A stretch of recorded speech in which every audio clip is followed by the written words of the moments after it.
we must that. Few elements will still want to betray the cause.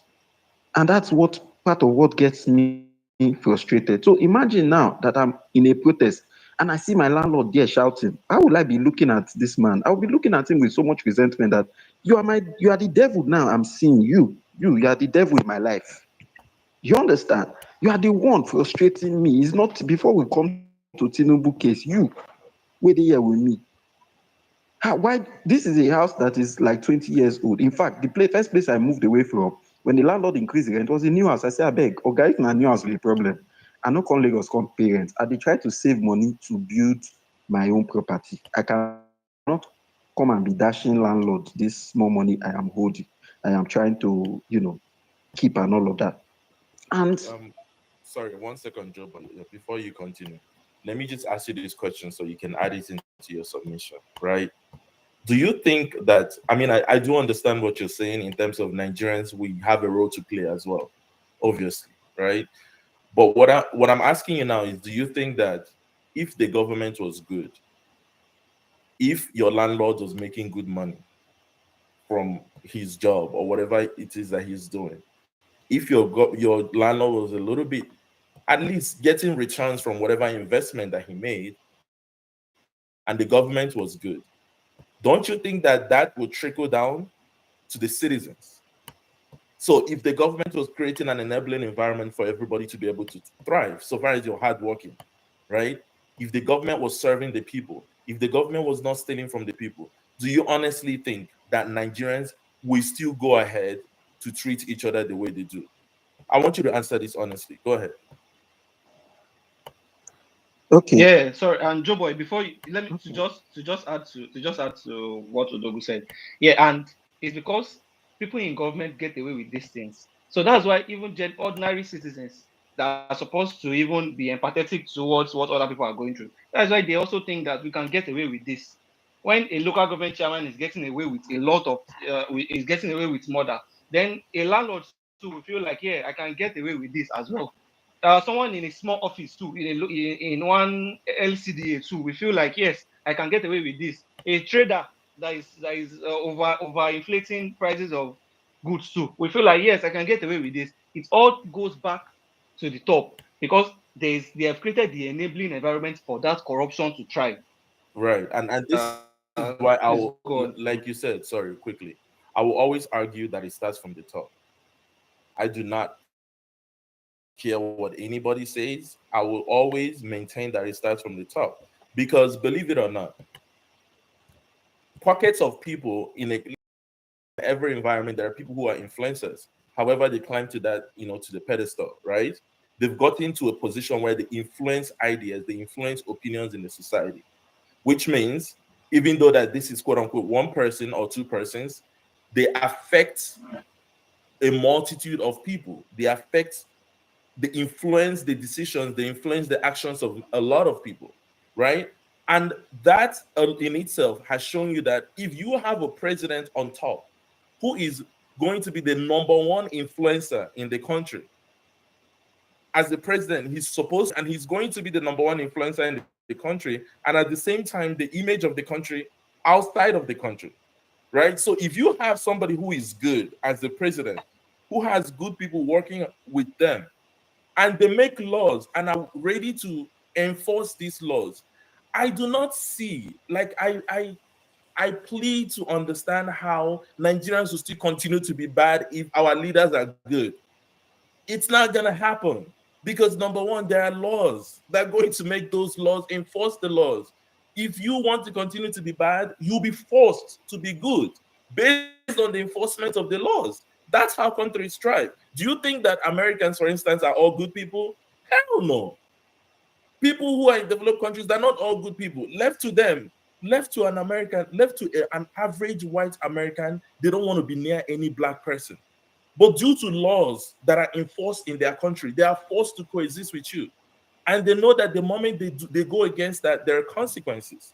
That's how it should be. If you have a good leader, it doesn't matter how Nigerians are to each other.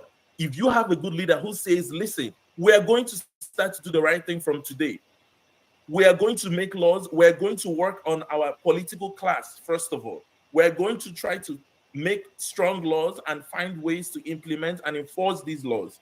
Nigerians will be forced to go back and start to act right. Most of these things started from those influencers that we have on top there, who are the leaders, who we watch, we observe how they act, and it trickles down to how other Nigerians behave towards each other. So, Joe Boy, I'm sorry, I know I took a long time, but I would like to hear your take on this. Go ahead. Okay, yes, I agree with you 100% of what you said, and I was going to talk about that part after I, mentioned the first part. The second part is to talk about the government, and then the last part is to look at possible solutions. You see, the level of impunity that goes on in the Tinubu administration is astonishing. Is actually astonishing because there were times that other people were in power. You write one or two letters, you would see the way people react to it. But with Tinubu's presidency, nobody fears nothing. This is a concept of they don't fear the citizens. Some of this nonsense we are hearing would not have happened even under Buhari's administration. So I can see the level of degeneration that has happened, and I'm totally not in support of whatever the government is doing. Obasanjo did some good work, even as bad as I thought he was back then. There were things he did. When he set up things like CPC, I mean, sorry, NERC, he made sure that the decision-making body did not come directly from the NERC. He brought in 5 organizations to make that decision at the forum. He brought in the FCCPC, he brought in the somebody from a non-governmental organization, industry, and all that. The only person from the NERC is an electrical engineer. That's the only person that comes directly from the body. So with that way, there was some level of neutrality. But nowadays, there's nothing, there's no fear. You do anything, there's absolute impunity. So I agree that if the man at the helms of affair is giving that secret, that signal, it will trickle down. It will trickle down. And it's part of what a lot of our own people are taking advantage of in what they are doing. But for this particular issue, I would just suggest that aside the ranting, let's try and make a call for everyone to take the same video that that girl made and post on their. All right, thank you. As a matter of fact, that's actually why this space is holding, because we've made that call and Nigerians have started making the videos, and it's as we speak now, the hashtag 30-day rant challenge is trending on X, and the hashtag is it Tinubu is a useless president is also trending, right? So Nigerians did that. Congratulations to you. And the plan is to continue to trend this for 30 days. We're going to continue to trend this till at least till the end of March. This is also a form of protest, like I said at the beginning of the space. It's also a form of protest. We're going to keep doing whatever we can in every little way to hold this government responsible. We cannot afford to fold our arms and give up. If you give up and expect the next person to do the fight, nobody will do the fight. So let's all take this as our own. This is our own fight because this is for our own future. Believe it or not, one day you would want your children to go back to Nigeria if you live abroad, or at least you want to be able to visit the country where you were born or the country where you were raised. Just for the sake of your childhood memories and everything, you want your country to be better, no matter what part of the world you live in. So I think eventually each and every one of us, we have to come together to do this. Non-conformists, my brother, it's been a while. How you there? Dogo, I greet you one. Good greet morning, you. good afternoon, good evening, good night, everybody. Ikechukwu, you've have your hand up since. Oh, You Ikechukwu can was go. supposed to go. Sorry. Yeah. Okay, yeah, I can wait, no problem. Yeah, non-conformist. I don't know. I can't add you. It's just connecting on my side. Maybe you can drop down and come up again. Okay. Non-conformists, But go Ikechukwu down so can we go can now. bring you up. Yeah, Ikechukwu, go ahead. Okay, good morning, good afternoon, good evening, depending on where you're Are spacing you from. using? Sorry, 1 second. Are you using a headphone? An airboard. Your I'll disconnect background is very noisy. now. Is it better now? Yes, it is better now. Okay. I want to continue from where the last person stopped, and as regards the question you asked concerning leadership and if citizens should behave in the same manner as a leader.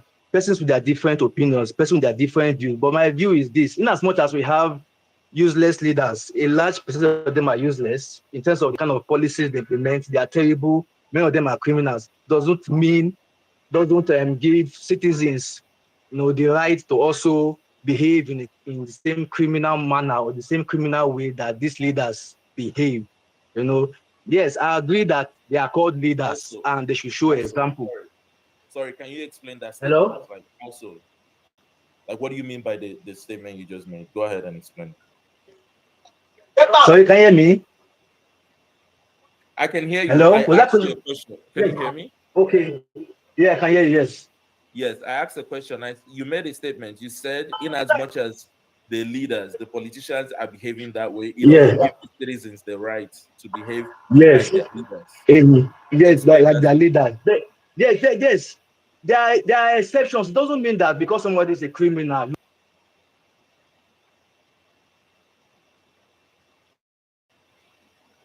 Can anybody else? Because the person occupying the fact that someone has the tag of a leader does not mean that he's right away. You understand? I'm just trying to prove a point that there's no justification just because we have leaders who are not showing. Because many people say because the leader is not, because Tinubu is not doing this, then I should also commit same crime. It is not. That doesn't give you the right to engage in same criminal acts. In as much as there is no justification. What's the meaning of leader? A leader is someone. A leader is simply put. A leader is someone who sets example. Who sets example. That is like the lane man where I can put a leader. But at the same time, because you are a leader and you engage in crime, doesn't mean that because I'm a citizen or I'm a follower, I should follow your footsteps. I don't know if you are getting my point. I agree that the leader should set example, yes. But if the leader doesn't, if for anything he's failing at his responsibility, doesn't mean a citizen should or a follower should engage in same crime simply because, in quotes, a leader is engaging in the same crime. That is my argument. And like I said earlier, you are free to differ, but that is how I see it. That's where I see it. And I think I take same thing towards even my business. You understand? When there is a drop in price, most of my items are imported. When there's a drop in price or there's an increase in price based on the exchange rate, I simply adjust based on how the rates are moving. So I want to let me not go further into that anyway. But I just give my own view. I don't want to go out into the business aspect, but I'll just give my own view on what I feel as regards the last question that was asked. Now let me go to the question that was asked, the reality on ground, which is how is Tinubu economy affected? Yes, it's affecting even to the Tinubu supporters. They are feeling real time the terrible leadership from Tinubu in all aspects, not only the economy, the healthcare, transportation, and all that. Everybody's feeling the impact. I was in a space today and I was giving statistics of how the economy is affecting me based on the policy, the terrible policy from Tinubu.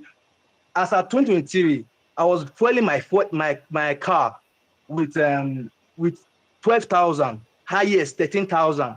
That same car now, I cannot achieve full tank because to achieve full tank, I'm going to spend 70,000 or 65,000. That is like triple the amount of what I was spending before. So ordinarily, the money I would have used to do that thing, I'm using to do same thing. So it's something that's affecting me. And it's not something that someone can come and defend or try to paint Tinubu as a good leader when he obviously is not. For me, it is not a surprise that Tinubu is failing at leadership. You simply cannot give what you don't have. No matter how hard you try, you simply cannot. It's like saying devil should do good. Devil is not wired to do that. No matter how hard he tries, he will end up still doing something evil. You understand? So you cannot give what you don't have. Tinubu doesn't have that. He can't give it. And like we want during the campaign period, we want that Tinubu doesn't have that capacity to give good leadership, looking at his precedents. But many persons let us down. And today we are seeing the reality. Both the Tinubu supporters and obedience, everybody articulates and all that, are all experiencing the bad leadership. I'll go to the aspect of Gaja just in a minute. Let me round up. Again, the reality on ground, how the economy is biting hard. These are real figures I'm crunching out. as at 2023, a JBL Charge 5 speaker, those who buy gadgets know what I'm saying. 2023, you could get a brand new JBL Charge 5 for 85,000, 90,000. Maybe worst case scenario, even if the seller exploits you 100K, you are getting a JBL Charge 5 speaker. Today, that same speaker is costing for 190, 200K, 200K plus. That's triple the amount. Same goes for other gadgets. I can go on and on, PS5 and all that. So coming out to defend Tinubu to say we should give him more time. These are the same arguments that the Buhari supporters made. They said, give us time. I had a friend who said, give him time. He only spent 4 years. Today, he spent 8 years. He don't achieve anything. It was the same bad policy he came up with. He's my friend and he's telling me, he came and said, Tinubu and Buhari was a failure. He failed and all that. Guess who we want to support? He supported Tinubu. And today we are seeing the reality on ground. So it's not something to argue about. In summary, the economy is in a terrible shape. Tinubu has, like I said earlier, you can't give what you don't have, and we are facing the reality on ground, and it's very, very painful, very, very painful, because things to talk about building materials. Oh goodness, I can't even go there. The reality is biting really hard. Foodstuff is biting really hard. I'll read my mic at this point in time. Thank you. Thank you so much, my brother. Thank you. Well said. I know some people might want to react to the statement that you made about the citizens having the right to act like their leaders. But what I'll just briefly say about that is, I feel like it's common sense that if you have a leader, like you said, who is supposed to set examples. Can you hear me? Was somebody saying something? Yeah, I'm just waiting to be brought in. Okay, mute your mic for 1 minute. I'll get you in soon. So, as I was saying, if as a leader, like you explained, leaders are expected to lead by example. You're also expected to show example, and you know that virtually, let's say the entire country is looking up to you as the leader, and you're doing something that is not right, knowing that these people are looking up to you. Why then would you express shock and surprise that the same people who are supposed to look up to the examples that you're setting are following the bad examples that you're setting? So that's my point. In as much as I know that everybody, especially if you're an adult, you have a mind of your own. You choose to be good, you choose to be bad, right? You turn out how you want to. At the same time, if the society that you live in is tailored in such a way that being good is not rewarding, then you have no choice. And the reason that society has been tailored in such a way that being good is not rewarding is because of the kind of leaders that we have. So in that case, I would not blame majority of those Nigerians who are acting just like the leaders. Like I said before, I maintain that if we have a change in leadership in Nigeria, if there's a change in the political class, the rest of the population will have no choice but to fall in place. And I can defend this anytime, anywhere. Non-conformist, go ahead. Great, everybody. Please, can you hear me? No, we can't hear you. Continue. This is troublemaker, my guy. Good to hear from you again. Been a while. I honestly, I speaking on spaces for a while because sometimes I feel like, in my honest opinion, I feel like Twitter spaces sort of douse our anger. So when we are angry about something, once we come here and speak about it, it just feels like a tension and our session, and then we just go back to our lives, and that's why we've not been able to galvanize in that anger. And then anyway, that's just me being sarcastic or a troublemaker. Ikechukwu, why are you listening to music on JBL? Go and buy China earphone and listen to it. That's what somebody will tell you. So, my people, I have never seen this level of impunity in my life, where because somebody is president, you cannot complain, you cannot say anything. And this same person that is president, when you hear that somebody is the complainant general of this world, he tops that list because Every government that had come that he didn't support, he had one article, one agenda to push out. He had one protest to, lead. He had one protest to sponsor. He had celebrities to pay to go out on walks. He had media houses who hound leaders, you know. And this same person today, just a simple video from a lady is a problem. You speak, they say it's because you hate Nigeria. You listen to the rhetorics of these people, and everything they say is because you don't like Nigeria. That is why you're complaining. Or the next one that they tell is because you're not the one stealing the money, or your relative isn't the one stealing the money. And that's why you're complaining. I have never seen this level of suppression in my life. This lady said the reality of even many of these guys who are defending this nonsense. So many of them have not eaten. So many of them cannot even afford proper meals. But guess what? They will cherry pick the part of the whole thing, suits their narrative, and then that is what they hold on to. They've had countless spaces since yesterday, and then the only problem they have is because she said Lagos things, and then because she said Tinubu is what's the word she used? Is it irresponsible? I can't remember the particular word she used, and that He is said why is a terrible God president. bless you. He's Yeah, a terrible terrible president. president. Now And then there's a whole hashtag terrible Tinubu. okay, and then you go around, you see people saying, "Why will he?" Sometimes I feel like when people want to pass their message, give people a bit of hard work. If she hadn't mentioned that she's a copper serving in Lagos, probably it would have taken them maybe another 24 hours to find out those details out, and then trying to make is. I have a problem, with people who think that this lady has said anything bad. That is because what she's saying is the harsh reality of a lot of people in Nigeria today. I'll give you an example. A few of my friends who I speak with very closely here know that I just got a place for my mom, a new place for my mom last year, so I pay the bills in that house. Would you believe that my mom in Nigeria, who doesn't get 24-hour electricity, pays more for power than me, who lives in the UK? I did that mathematics at the end of February and March, and it blew my mind.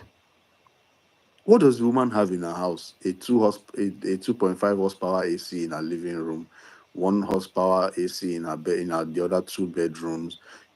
My house is fully electric. I don't use gas. I don't fully electric. Everything I do. And February, January was the thick of winter, where my heating was on most of the time. The highest I paid during winter was £95. If you change that to Naira, maximum of it, like let's say I do pay, let me exchange rate and all that, that's 200,000 Naira. I can tell you boldly that I pay a minimum of 60,000 Naira to recharge my mom's prepaid meter in Nigeria per week. I am not kidding you. And a house or a place that doesn't have 24-hour power supply. And people who are living these realities will tell you to keep quiet. You should not talk. And I'm like, how can I have 2-4 power supply in my house? My heating is on, I cook. My wife loves cooking. She bakes a lot. Do you know my heating? My TV, the gadgets in my house are working. I have a deep freezer, a refrigerator that is working 24/7. But someone who lives in Nigeria who cannot boast of 10 hours a day is paying more than I'm paying. And people do not have a problem with this. I do not understand this level of madness. I have never seen it before. These same people, when they moved fuel from 75 Naira to 114, they shut down this country. They shut down Nigeria for 2 weeks. I remember very well. We were enjoying it. We didn't know they were deceiving us.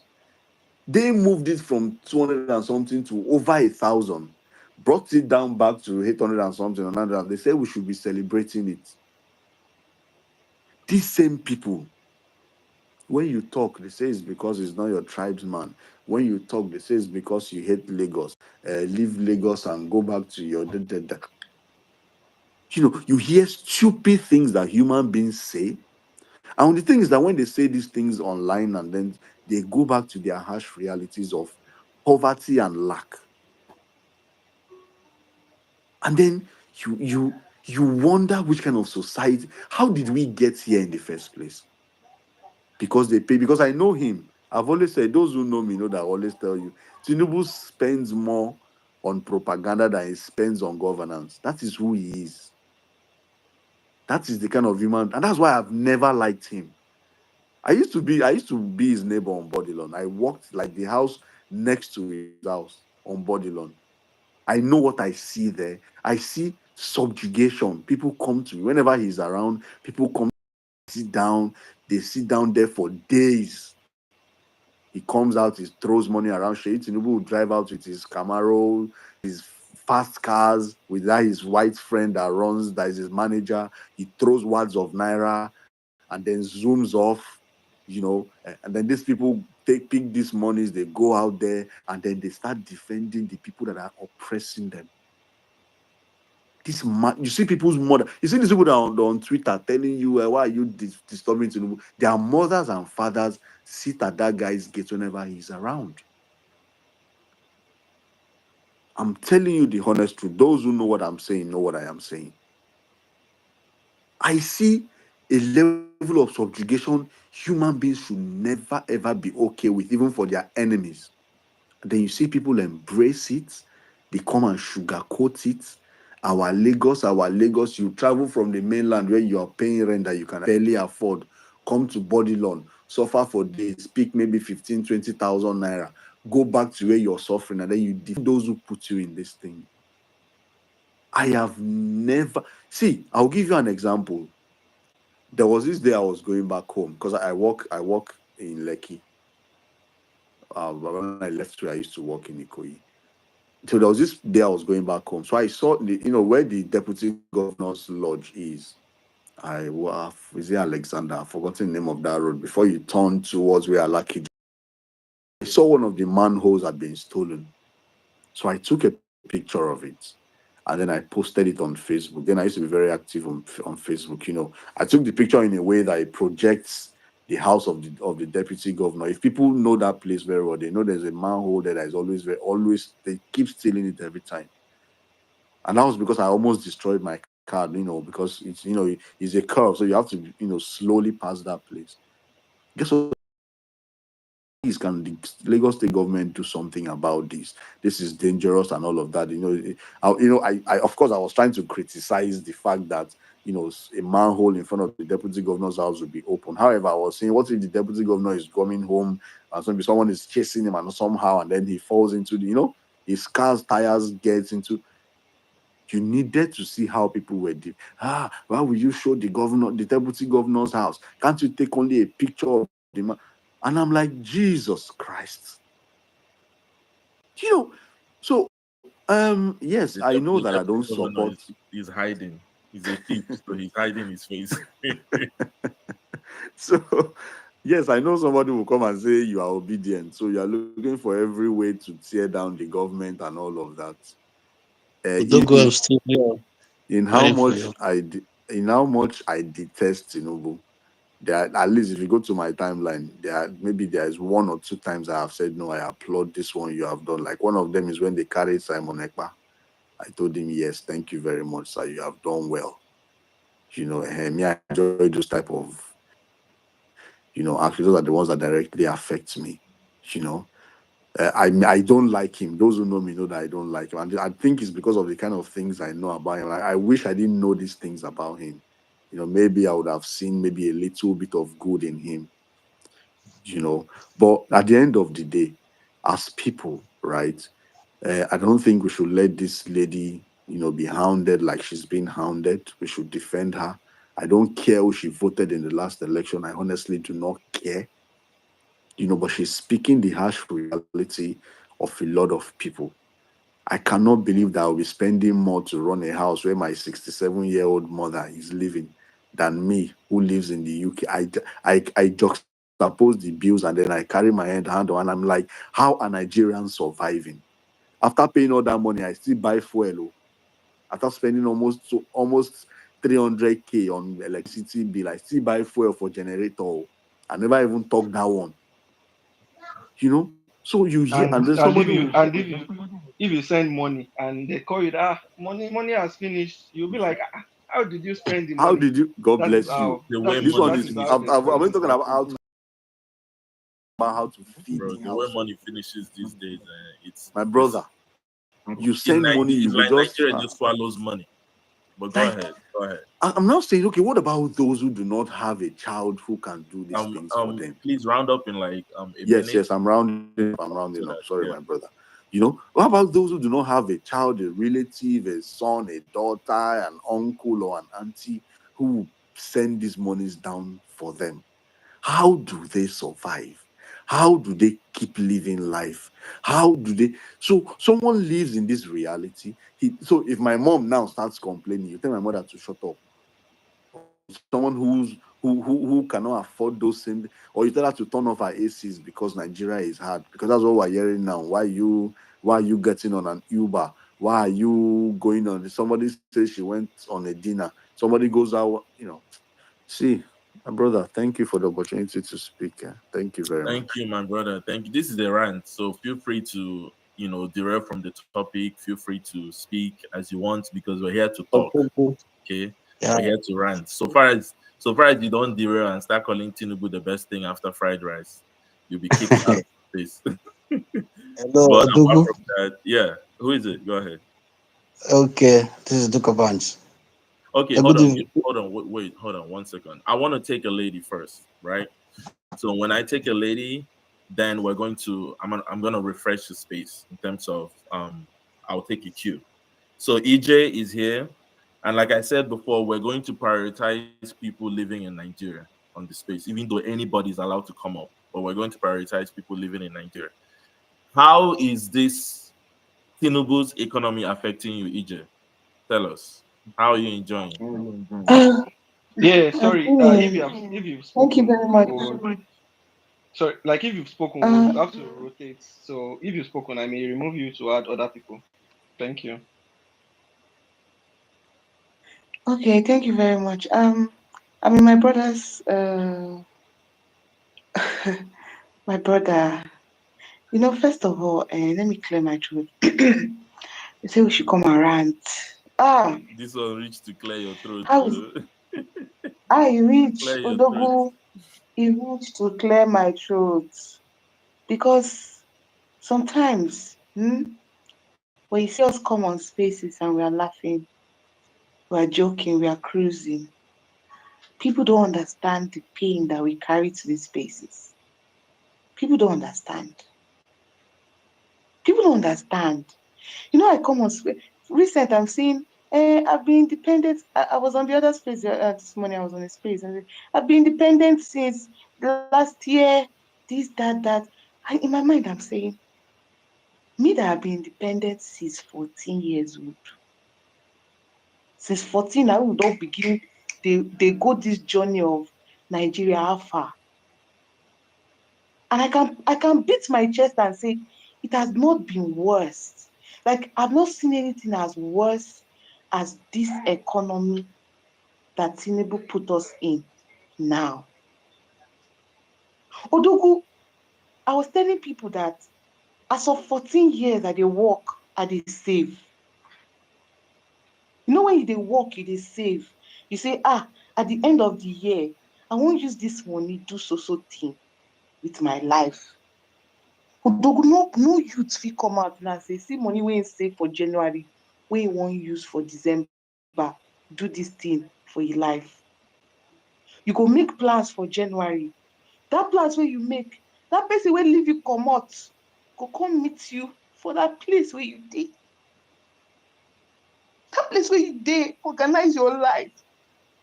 That place where you dey, make resolution. That place where you dey, take God say, wetin I wan use my life do next year. Person go waka 2 years after, they will still come meet you for that place where you still dey. You go dey ask yourself, shey you know dey work? Wetin people dey do wey you no dey do? And you go come on space, go come on Twitter, person go dey tell you say you are living above your means. First of all, I want to start with people who think that this thing is a tribal war. Ẹlẹ́dàá yín kò ní dá fún ẹlẹ́dàá yín. Àmín Jésù. Àmín Kò ní Jésù. dá fún ẹlẹ́dàá. Àmín Ẹlẹ́dàá yín kò ní Jésù. dá fún, kò ní dá fún yín. Àmín Jésù. Àmín Jésù. Because Inshallah. you think that when you were riding car, when you were entering Molue from Itire to Oshodi, 150. Now you are riding in Lagos. So I'm not saying Enugu, where I am from. I'm saying Lagos. Loribu, you that don't have sense. When you were riding Molue from Sele to my 200 naira, Shoti Gbagbe, have you forgotten? Are you dumb or are you stupid?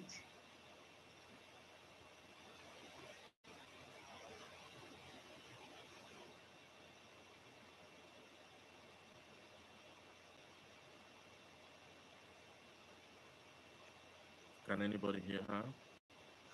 I can't hear her. It's like EJ, she are has you lost there? signal. Not be another problem Now, of Nigeria be said, that. Not be another problem. Exactly. EJ, Nigeria let is catching up with you. We can't hear you anymore. It's like Nigeria is catching to our network.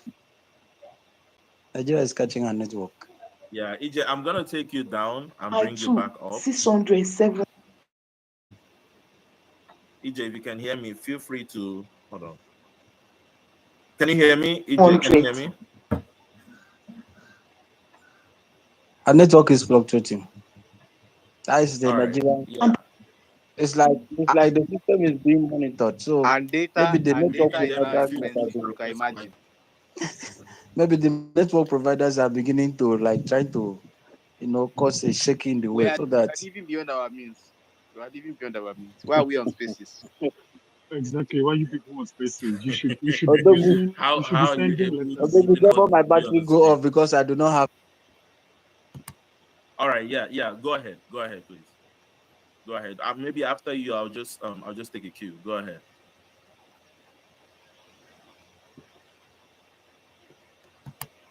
From Itire to Oshodi. I was just smiling. I said, to Lagos when I finished my technical college. By the grace of God, we've struggled to become engineer. That was far back like 96, in the days of Buba Morowa as military administrator. And then I have seen when Tinubu contested governor with the likes of Kekere Kun and Co, and then he won. I've seen when Tinubu became governor and they brought in Agbero. Agbero overshadowed Lagos. OPC were killing people. If you're a tenant in a house and you have problem with your landlord will inform OPC that this person is a thief, and then OPC will just come and grab the person and burn the person. We witnessed that.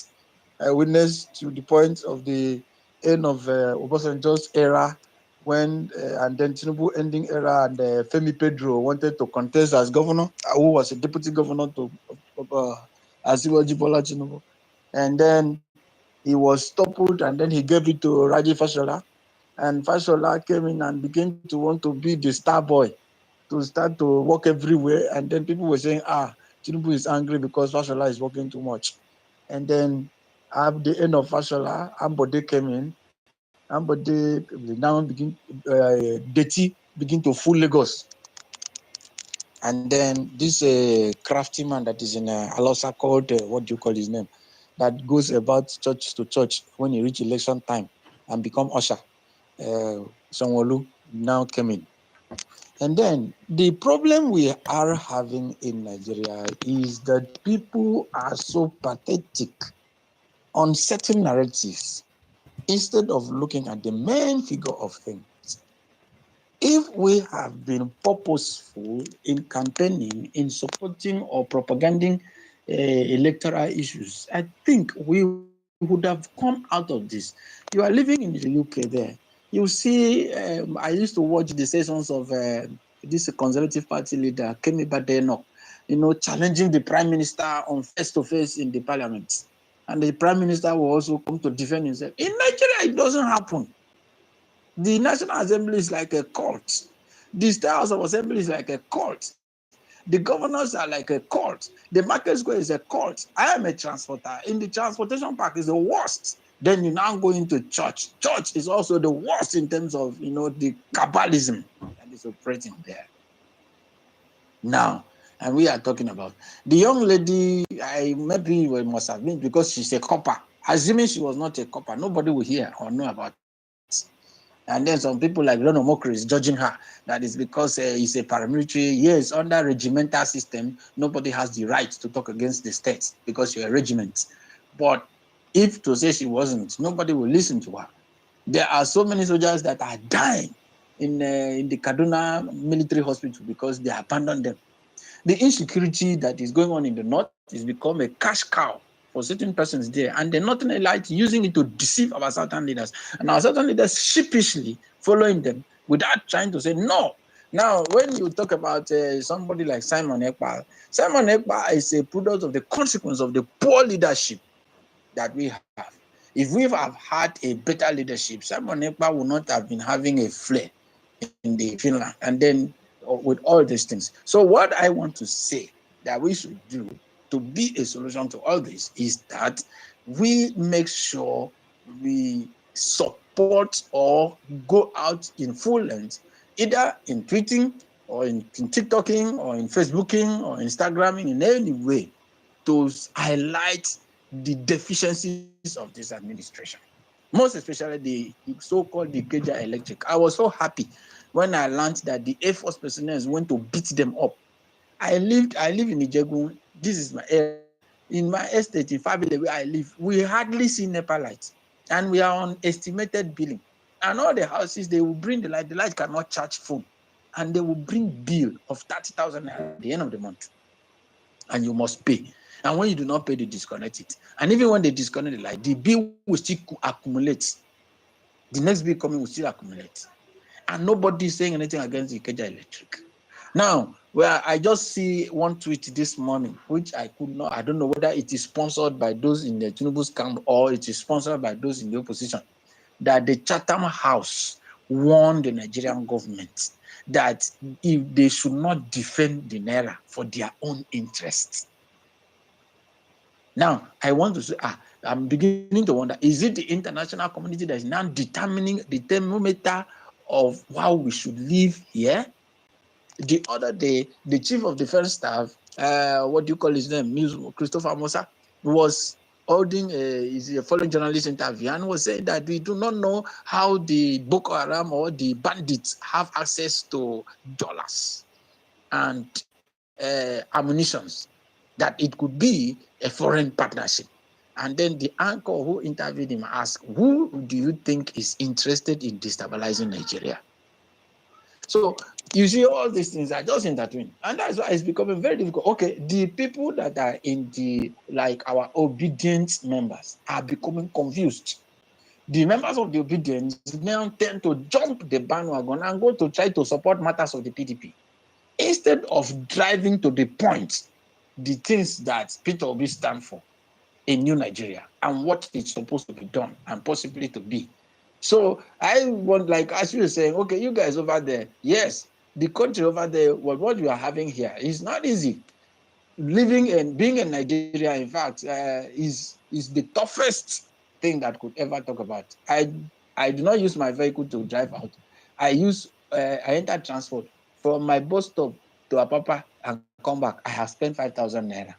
And what's about somebody that is receiving salary of 80,000 and is going to work for 20 days in a week? Spend 5,000 naira for 20 days. Is that not 100,000? And the person's basic salary is 80,000 naira. Where is he going to go?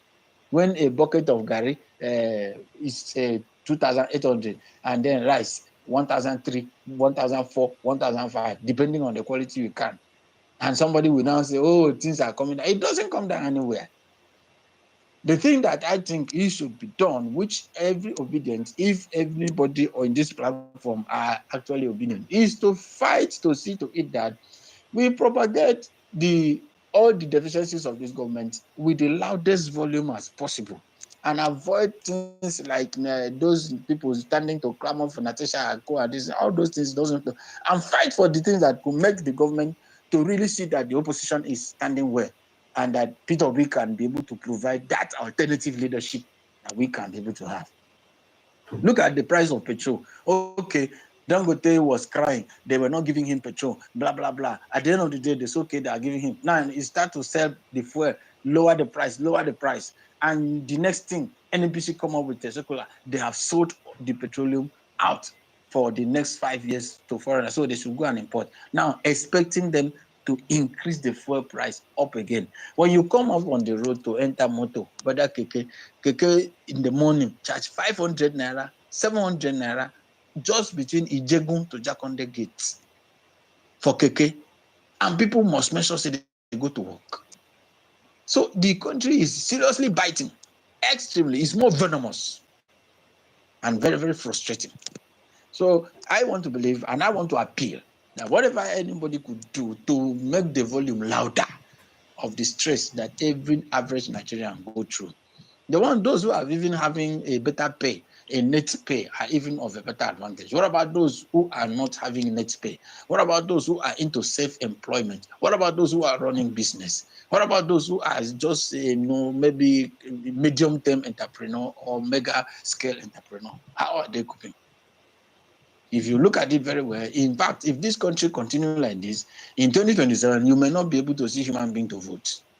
I'm telling you, because you are hearing the rate of, okay, the other day, a woman went and jumped into the lagoon. Why did she go and jump into the lagoon? Nobody is able to come up to talk why she go and jump into the lagoon. She might be jumping into the lagoon because of maybe hunger, might be debt that she's not able to pay, might be one frustration or the other. And she just said, why would she continue? And if this trend continue like this, for that young lady to cry out that her allowance cannot carry her, because having entered into youth service, most parents, like those who are from the rural community, when their children finish university, they feel they have through with their child. And then the child went into youth service. They feel that the child, with what he or she receives as allowance, could be able to carry him. Now, in this situation, this young lady must have been receiving the allowance, and the thing does not carry her, does not cover her. And then she might have people that are also expecting that with the allowance that whatever she's being paid, she will be able to return it back, and then and yet it cannot cover her. So definitely must shout out. And I support it. I support that shouting, and I want that shouting to have been going into the loudest volume. I am expecting a mass action that's supposed to come out of this. But unfortunately, you won't see. Okay, last year we were talking about this protest, and the next thing, some youths, I heard that the chief of staff called I was hearing on the radio, called some of the Agbos in Lagos and tell them, don't go and support this thing and share money for them. And they collected and went to buy their.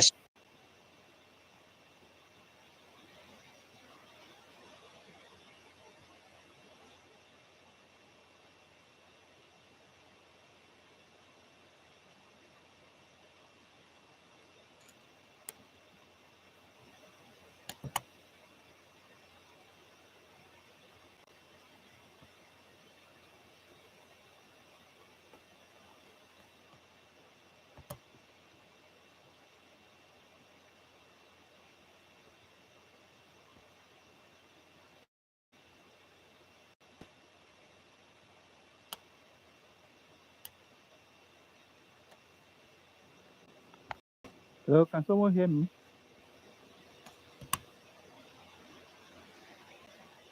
Yes, we can hear I you. don't know.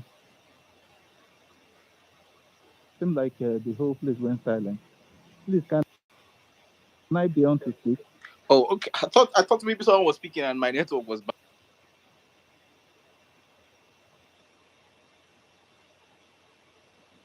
bad. Is the co-host trying?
very much. Okay, new. No, I think burnt chocolate. I call burnt chocolate. Yeah. Yeah, burnt. Yeah, it's good. It's good. Okay, so there used to be a time when I used to be very invested in conversations like this. Now I live a passive life. I really don't care, and I'm worn out. So forgive me if I try as much as possible not to be cynical. Um, I'm a realist. I don't consider myself much of an optimist these days. I'm more of a realist. So my point is, I have 4 things here. I wrote it down in my PCR, so I'm going to try and stay on path with them. So the first thing I have is our country. We have a big problem in this country of political banger boyness or PR banger boys in this country.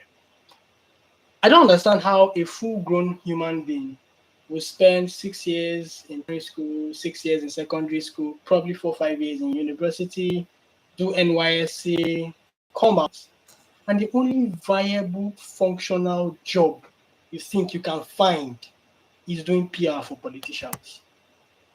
I literally don't understand how a human being will spend that much time of his entire life and come out on the a bit of access. They're not even talking about the full access, just a bit of access into the political space. They turn idiots. That is why the conversation these past few days they haven't just made me, they were really disgusting to watch.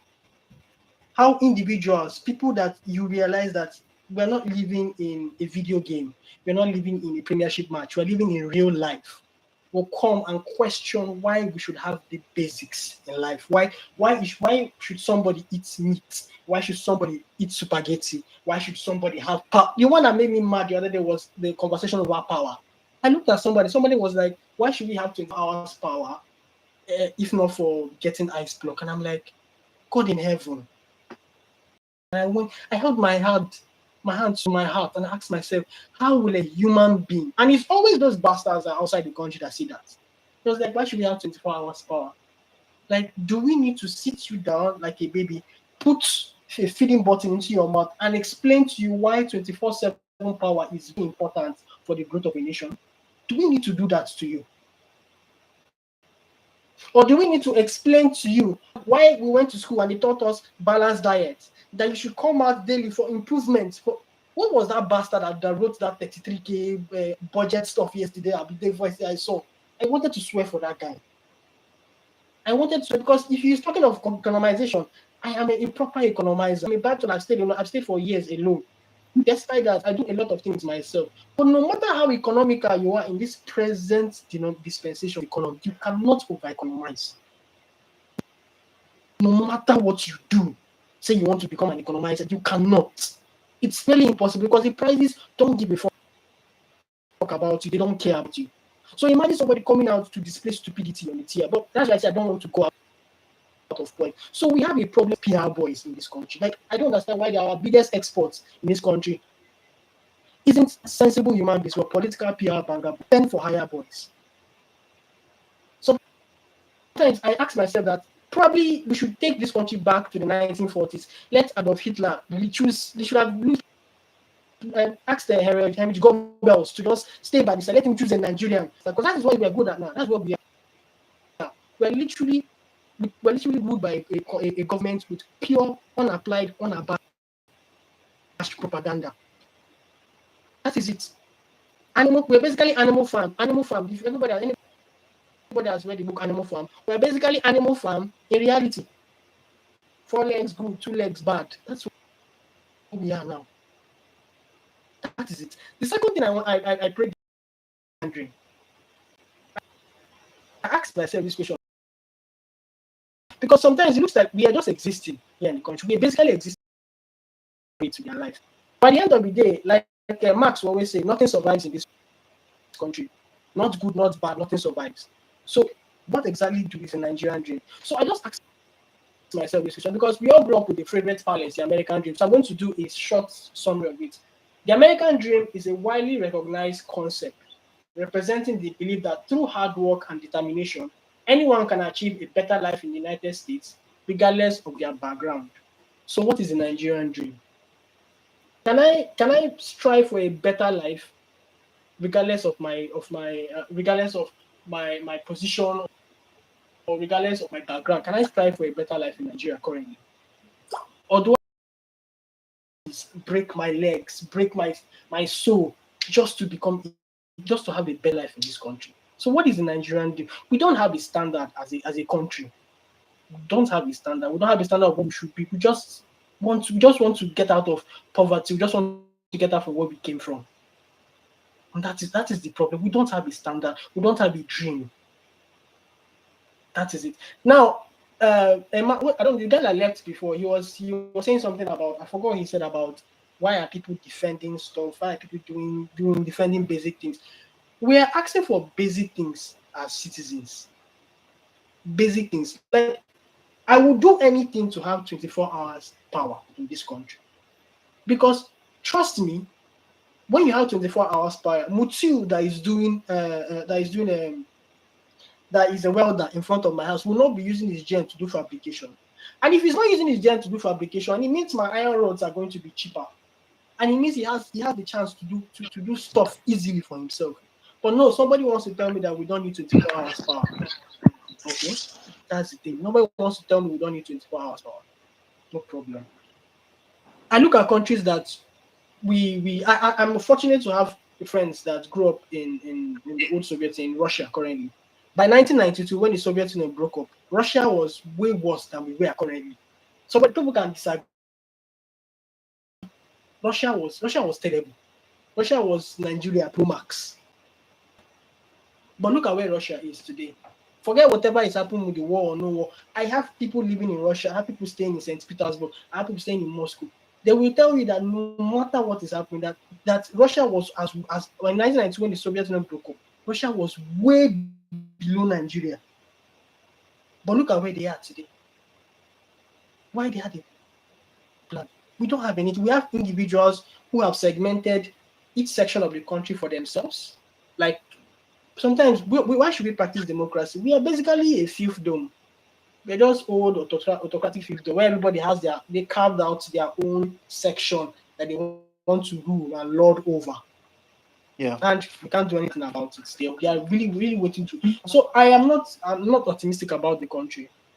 This rant space is for us to just get things off our mind, because I can't understand why I'm spending 120,000 naira for power, to pay for power, and I'm getting lesser units every month. Every month, I'm still getting lesser units. Time when I need to use my AC, I have to turn it off. Now, somebody will tell me, why should I use AC? That's the logic of these boys. Why should I use AC? Why fan? Okay, now I'm going to use the fan, and the unit is still going to finish at the same time. So what's the difference? The fact that we have individuals who are ready, because of tribal sentiments and because of political sentiments, to downplay the essence of basics in life. That's why we have a if somebody, everybody said that some people need to die. Personally, political banger boys, political PR banger boys, men and women that have dedicated their lives to defending politicians that have zero regard for them. Those are the people that need to die first before any other person. Because how can you be a member inflicted with Stockholm syndrome and you embrace it? You're willing to fight their battles for them. How exactly is that? People talk about food. My neighbors, I posted a tweet the other day about one of my neighbors and her inability to feed her kids. Her kids now have become, I was in my estate. Yesterday, they came to my apartment and pleaded for food. I didn't have much because I cooked that yesterday. I gave them noodles. I did that to prevent what happened this morning. They still went to steal from a neighbor. So that has become a problem in the estate. Now, I'm not holding forth for them for being criminals, but I know why. But I'm not giving them excuses that, why did you go steal? But I'm giving examples of things that happen now. You go to the market today now to buy stuff. There are 101 people begging you to buy food stuff for them. You go to the supermarket, there are beggars lining up in the front of the supermarket begging you for the smallest amount or the smallest stuff. And I'm so cold. I won't say cold-hearted. I'm so kind-hearted that sometimes I can't ignore, even when I know that it's a scam, it's a scheme to swindle me, but I can't ignore because I know what it is. I have an 85-year-old dad. He came over to my place weeks back for an operation. I spent 255,000 naira for that operation. I still have to go look for eye drops for him, almost 100 plus thousand. That's 300 something thousand naira. And it's not even the main operation, it's just a procedure. Then I went to the hospital with him. I saw the line of people in the hospital, and whatever ego I thought I had just shrank down. I looked at them all. Everybody was gazing like there was no hope. Everybody was just done for. And I see people come out to defend the government, like their lives depend on it. So people defend them for free, show madness, Yeah. free. So, Deji, my rant is basically that I am just wondering how human beings are that stupid. And one of the biggest problems is that the way we build our homes in Nigeria, the way we build our apartments and homes, is the way we build our lives. The fact that we prioritize individualism over collectivism. It's the reason why part of this is why we are here. You build your house, you build your fence. Whatever happens outside, that's not your business until it affects you. That is it. Until it affects you, then we begin to. You build your house. When your neighbor is crying that thieves are coming to your apartment. Okay, I have a fence. I have an electric fence. Hey, yeah, sorry. That's it. Until the thief decide to scale your fence. So I have no solution to this. But the only solution I have is definitely going to be the extreme one, because I've gone through all the mediums of thoughts and thought processes and optimism, and I've realized that Nigeria is a peculiar case. Things that work outside don't work in Nigeria. It doesn't. I'm sorry. A lot of things that work outside do not make sense in Nigeria. Even finances. You say, oh, A is what, A is A, B is B, and you come to Nigeria, A and B are not B, A and B. They different. They have find with. So far, we are okay with propaganda. Yeah. And we are okay with individuals like this having no consequences of the way we are. Thanks. Thank you very much. Guys, thank you very much for joining this space. This space has been running for hours now, hours literally.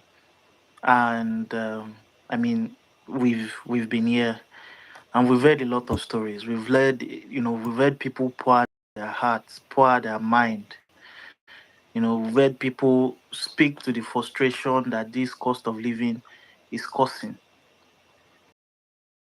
especially for those who are regulars on this, especially political Twitter, because there are different Twitter, right? You would hear very often that things are getting better. Things are getting better. There's light at the end of this dark tunnel, right? What we are doing is causing panic. We are trying to rile up the people. You know, food price is coming down. All of these things are happening.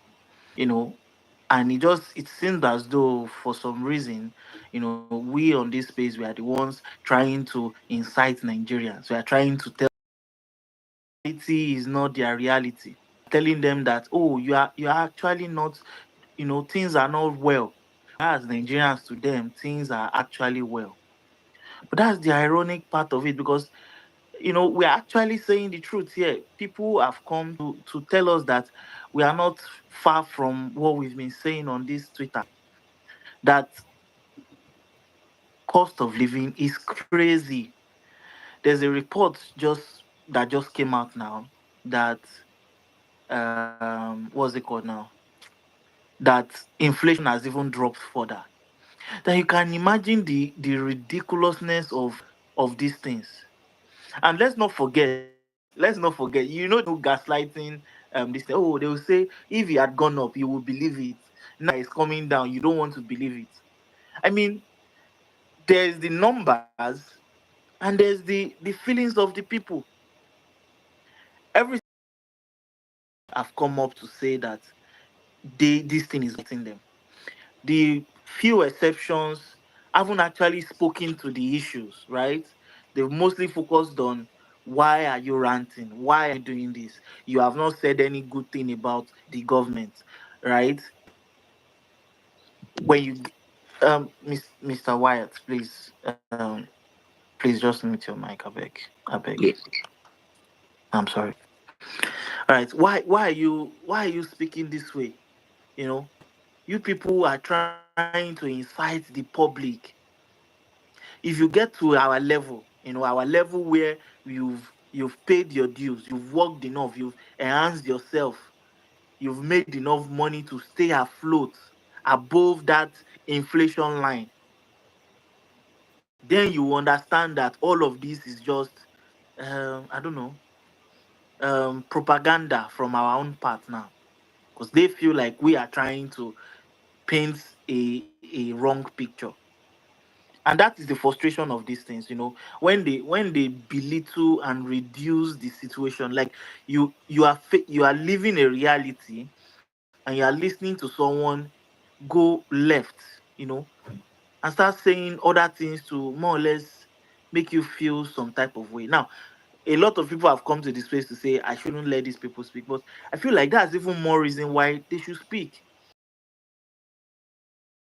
Ridiculousness in them, so that more. That is the point, guys. I believe that, in fact, every single time I allowed some of these people speak, I get more requests. And this is not because the point of the space is to keep people, letting people to maybe for more listeners or whatever. No, it's for those people who are listening to these lies coming out to say, come on, that is actually not my reality, and to paint the right picture for us to know that we on this space, the host and a few other audience that have not spoken yet, they are not far off to what situation on ground, you know. So, by the way, guys, Raye is not the first person to rant. He'll not be the last. But I thought our case is actually very, very interesting. Let's not forget, by the time we decide to go out and protest, we say let's go and protest.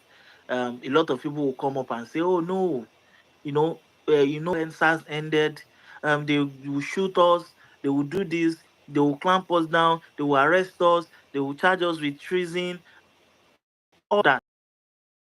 People have been cowards, people are scared, people can't speak more. But what did Raye do? Raye, Raye said, okay, may I even vent online. The most harmless form of venting, by the way. No go stay for anybody else. She's not at risk of being shot. She's not at risk of sniffing tear gas. But what happened? What was the response? What is the response that um uh NYSC, and by extension the government, gave this lady?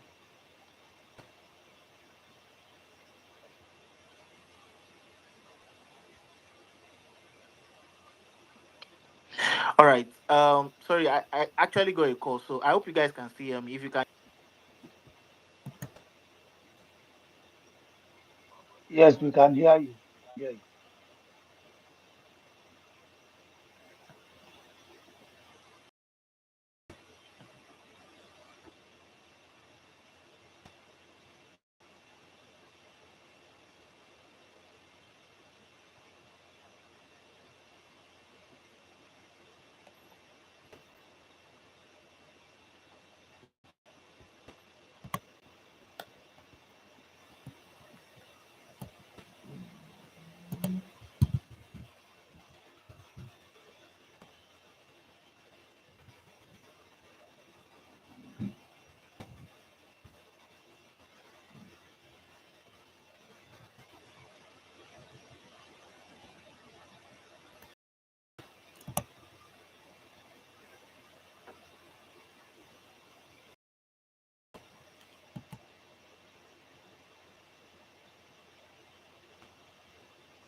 Top side because I remember February, yes, I there was a money I got, so I have to open a someone to manage it for me. And we set everything was set, like the generator and all the rest. So the guy started along the lines. I didn't know how he mismanaged the generator. The thing got knocked. So me thinking, it was the same price, like those engine stuff was the same price before then. So I can easily ask for help. Someone can easily lend me the money. So when I went for market survey, that was uh, that was February. Do you know half top engine is so, like, not the new one, no, half top engine is so around 150, 160K. I was like, it's not full generator I want to buy you. They said, yes, now this thing. That I came back like I I I was living like a mad person. My my brother asked, oh, but this one you what's happened? I said, oh, but that generator, you know how much he said? He said everything don't cost now, whether I know no. So I have to I told the guy that was helping me to run the barber shop that, but you be like we go hold down, make I say that feel raise me, oh, buy this half top where you talk. Or you could open the shop. If like day, you bab. If like no day, you close the shop. And you can trust how this thing, how the electricity this thing is in Nigeria here. You can't trust them. You can never trust them here. So that shop have been locked down for like 3 months now. And and and from the information the woman that operated the shop this gave to me, that shop will be expiring June. The way would I get the money to even renew the rent? Where we get money to get like even buy the laptop of the generator? So and I saw the post the guy made, I think 2 days ago. I saw it on your DP, yeah, your status, Mr. Steve. I think I saw it there.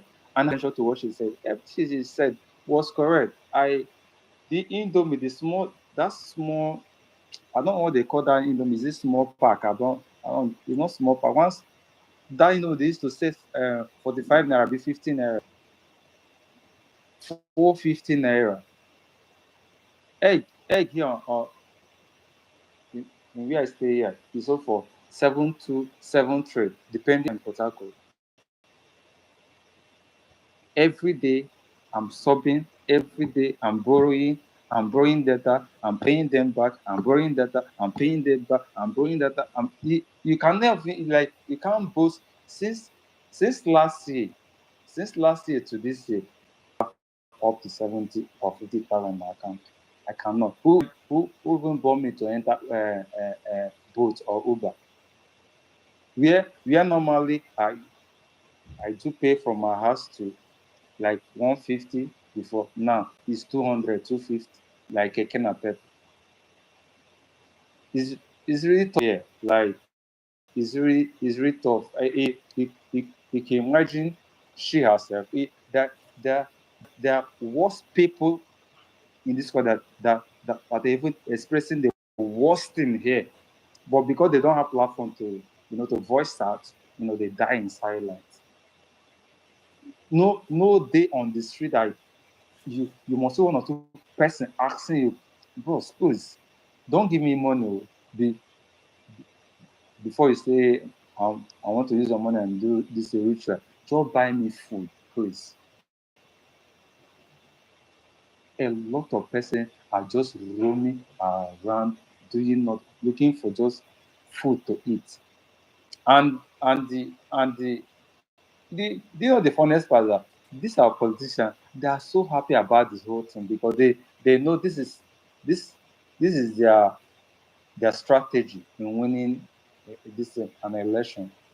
To make you feel hungry so that during the time of election they can't giving you peanut bread, giving you um, rice, spaghetti, and all the rest. You jump up and you also enslave yourself again more and more. At least this little round that she did now will explode more. I trust Nigerians. Like they will use this medium, to voice out their frustration. Are you? Thank you, sir. Wow, wow, wow, wow, wow, wow. Thank you so much. Lighthouse, for sharing your own take. This is why Ms. Reyes' conversation is very important. Just hear the story of our brother that just spoke. He had some money and he decided to invest in a barber shop. And as we speak, he has no guarantee that he can renew the rent. This cost of living crisis, leading to the astronomical increase in the cost of generator that has broken down, has impacted in his ability to continue his business. He is just one out of more than 100,000 plus businesses that have had to close. I hope he doesn't close. I hope he gets some influx of cash. But the point is even the fact that whilst you are trying to help yourself in Nigeria today, inflation is eating away at the ability to sustain yourself. I know our sister Rita does business, so I look forward to hearing her own take here. I think Rita can go next, and Strongamy will come afterwards. Rita, Strongamy, hold on. Let Rita go ahead. I'd like to hear our own reality as well. Thank you for joining the space, everybody. Godswill, go ahead. Hey everybody, Strong Emmy, good evening. I hope you don't mind me going first. I know you're a gentleman, right? Mm-hmm. Me not come like side of press somebody. Stephen, good evening. Good evening, everybody on the space. I greet you guys. I'm so sorry you might be getting feedbacks, okay? I really need to speak on this space, all right? That's why I requested the mic. If not on a norms, this time I know the feed because I still did work, you get. See, guys, if we are not careful, the diaspora, if you don't open your mouth, wheelbarrow will take the pack more buy bread for anywhere where we take the buy bread. As in wheelbarrow, and everybody use to the push money, naira, they go buy bread for Nigeria. Yes, by His grace, I'm a business. Like, for the first time in my life, yesterday, Sunday, I was in church, but I know they there. It was like my spiritual and body was not present in church. The only section I could participate in was the word section. The message, everything, no one I hear because I was boiling. I had to host an emergency on this rare issue. Because if you look at that video, what the girl said, nothing but the reality. Some persons are dragging her because she said Lagos State is smelling. Have you been to Oshodi markets? Have you been to Oshodi markets? There is this place called Cairo Market inside that Oshodi market. Just go as if you're going towards from the post office area, as if you're going towards that Cairo side. If you see the kind of odor that will grip you inside the market where people stay morning till night. To Surulere. If you're going to Surulere from mile 2, if you see kind odor when you go home, when you go feel for that road. I've been at the one for inside Balogo markets. Few years ago, I was not in Lagos. I never knew I was going to even base in Lagos. I was coming to Lagos to buy things, shoes, bags, and all those things, male, females. And if you know that Balogu market, if you go to a shop, if they don't have, they're like, please sit down. Let me go to my packing shop and get it for you. I walked into this line of shop that fateful day. The odor for if you seen the front of people's shop, I was like, God, what is this? Sit down, Rita. Not be human beings like you there. So how many minutes do you have to stay in this place? I was just praying that the person go and come back fast as I can. These are realities. These are realities.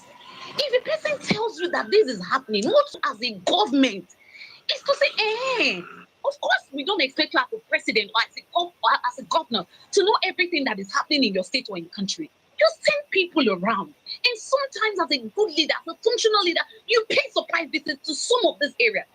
You call these people that are making this complaints and you ask questions. This. Where or why this? Okay, this. Okay, don't worry. We'll do something. These are realities. Is it the foodstuffs? I never never wanted to say this on social media or even, but I had to say it. On the 17th of January here, they broke into my shop. Do you know what a carton of chicken is right now?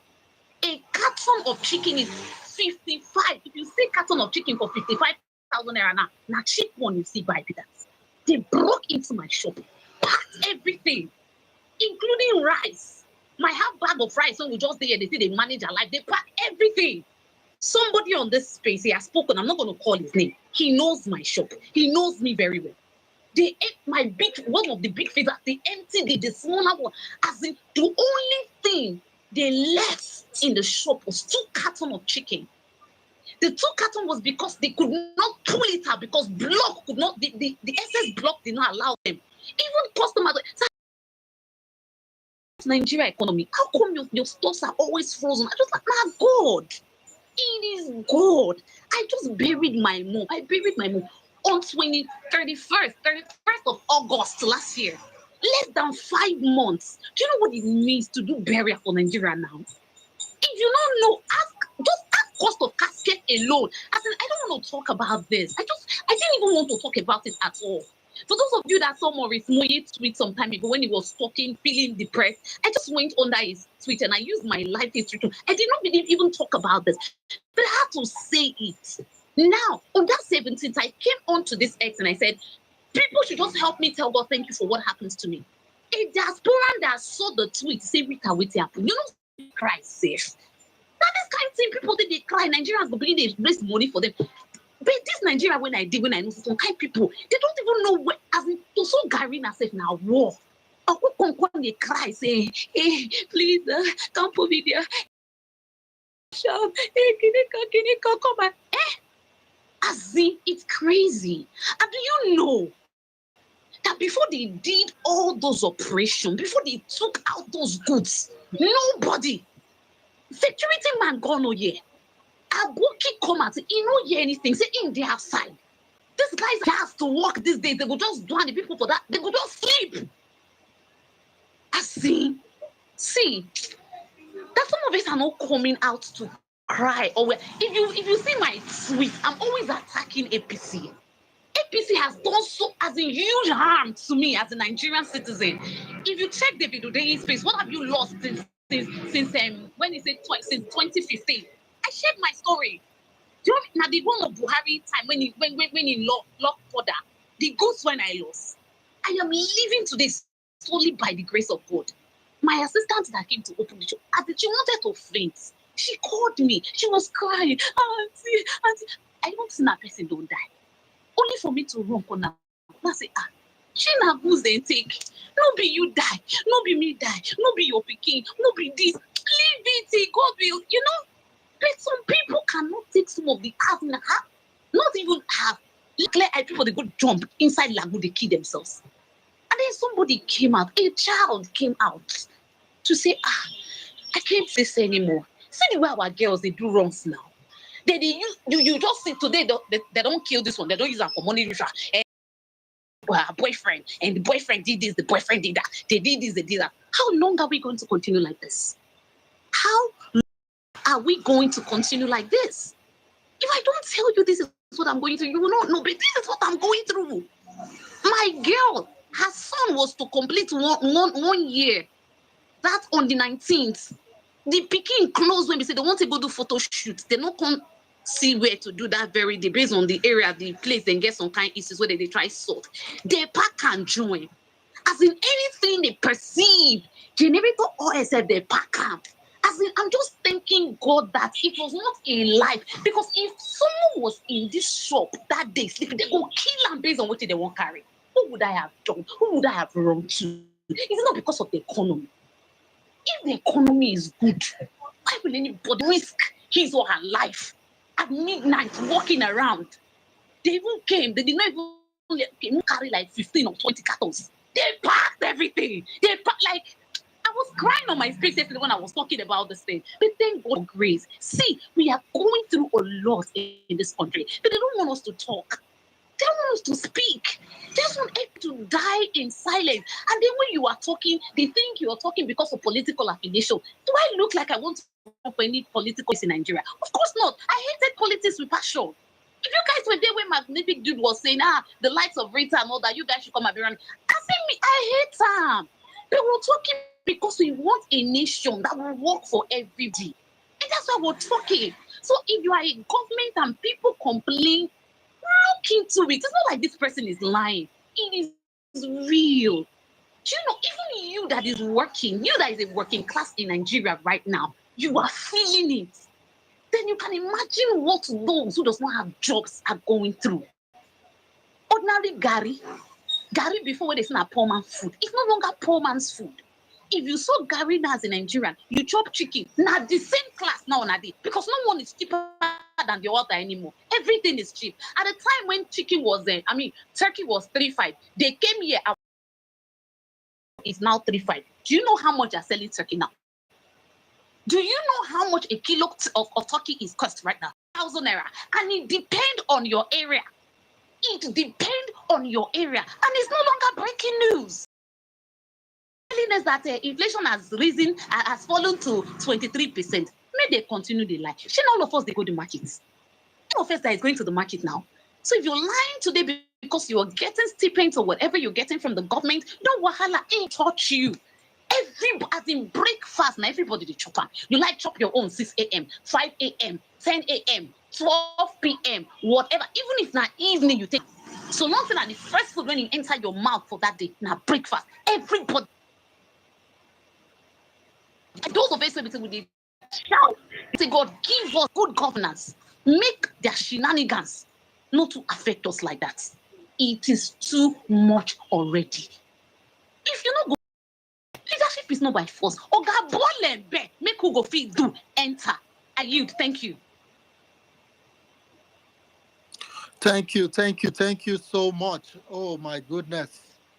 My sister Rita, God bless you. Thank you for your doggedness. Your voice is very valuable. And this is some of the things we've missed by meeting weekly on several spaces, both my space and other spaces.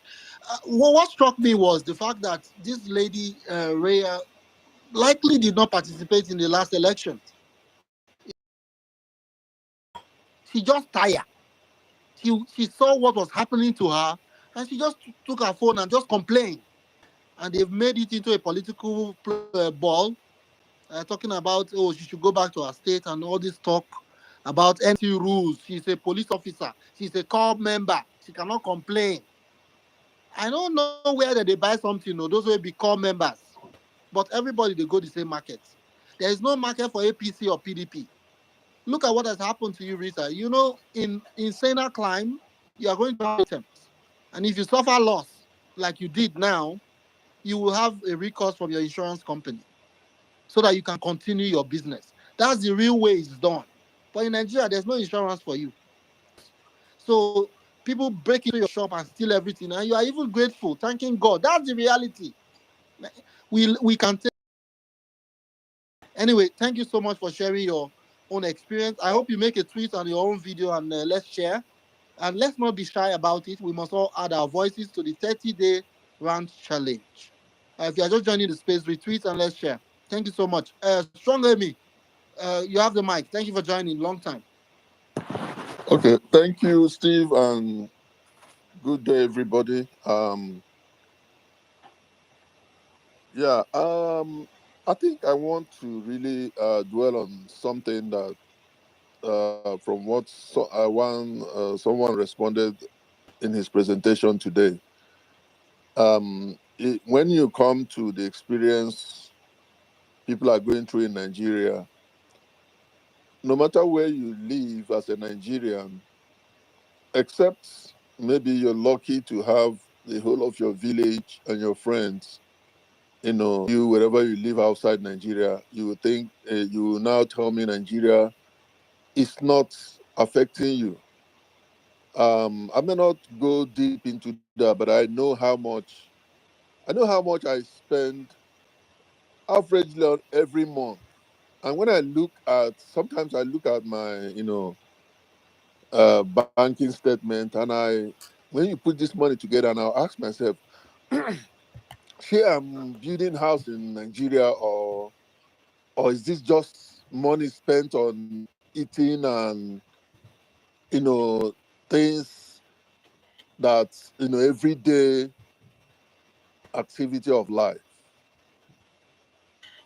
So much that if you have people at home and you care a little bit about them, you know, regular basis to those your family members and all that. Now, one thing I saw listening to that lady, it reminded me when I was in Lagos. I had a little business that after my employed job, I just wanted to start something on my own. I know how much of pressure I went through just starting something that you think the system he was speaking. I saw that frustration. And I told myself, even before I heard any other thing about her, that this lady, comes across to me like someone who is, an entrepreneur, somebody who hustles. And I could feel the frustration. Like she has done everything she could, and yet the whole system seems to be against whatever effort you're making to survive. It's like it's just wired that in the system that nobody, except you are part of the criminal gang that is in government, or somehow you are getting something from them, you cannot really survive. The issue I wanted to mention here is how even we been looking for the solution to Nigeria's problem quickly turn against people who make at their own level.